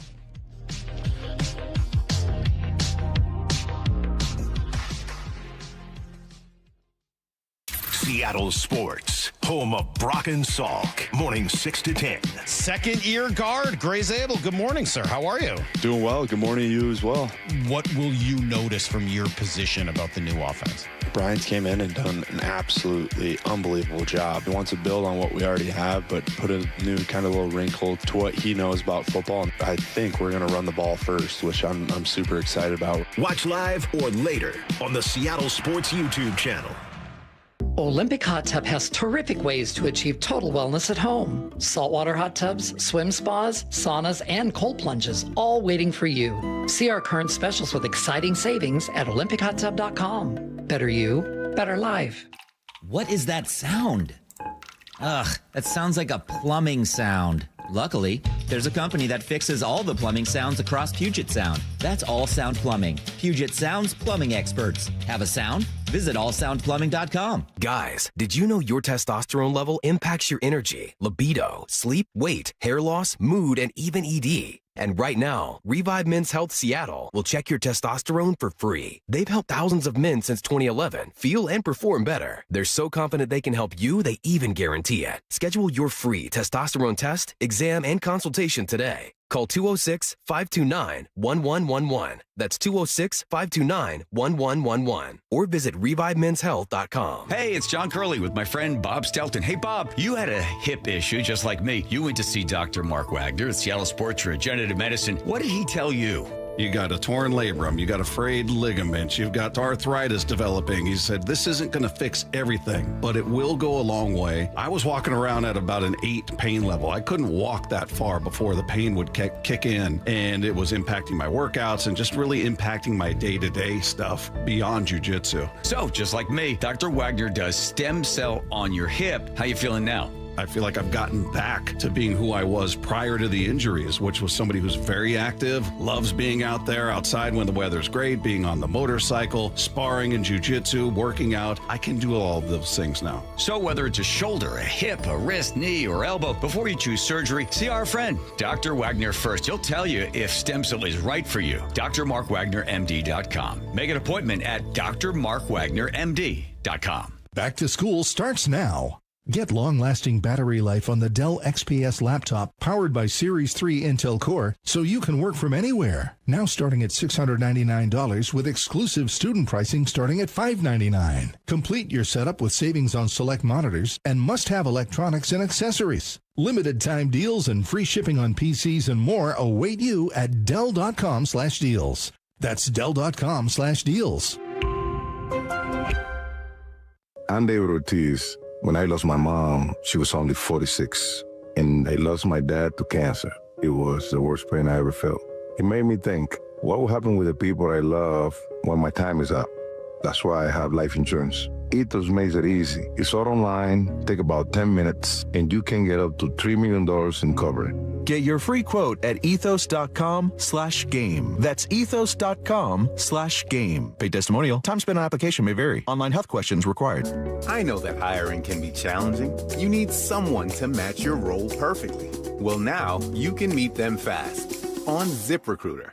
Build your team, build it sooner. Meet your match on ZipRecruiter. Just head to ZipRecruiter.com/free right now to try it for free. That's ZipRecruiter.com/free. Meet your match on ZipRecruiter. Try it free. When you see this in your kitchen, The stainless steel fridge is covered in fingerprints. you hear this. Leslie, people are going to think you were raised in a barn or by wolves, or raised in a barn by wolves. Fortunately, Wyman Stainless Steel 3-in-1 cleans, shines, and protects to give you the best shine. A spray and a wipe will have your fridge shining like a mirror. Wow, my fridge looks brand new. Your fridge looks amazing, Leslie. Sorry, I was being a little dramatic earlier. Your kitchen says a lot about you. Let it brag with Wyman.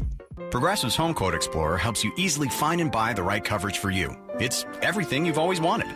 Well, I mean, as far as a website that lets you shop, quote, and buy insurance in one place. But hey, maybe that is everything you've always wanted. Yeah, people have different types of dreams. And if all you've ever been searching for is a website that helps you choose home insurance rates and coverage, boy, do we have great news about Progressive's Home Quote Explorer. Progressive Casualty Insurance Company, affiliates, and third-party insurers. Comparison rates not available in all states or situations. Prices vary based on how you buy. This summer, the Honey Pepper Pimento Chicken Sandwich and Pineapple Dragon Fruit and Sprite are back at Chick-fil-A. Girl, it's back. We've been waiting. I love that honey pepper pimento sandwich. And that pineapple dragon fruit and Sprite is everything. It's got that razzle-dazzle that makes you stop and say, okay, wait a minute. I love the creaminess of the pimento cheese. It's savory. It's bold. It's flavorful. Our faves are back. I saw, girl. Which fan favorite will you choose?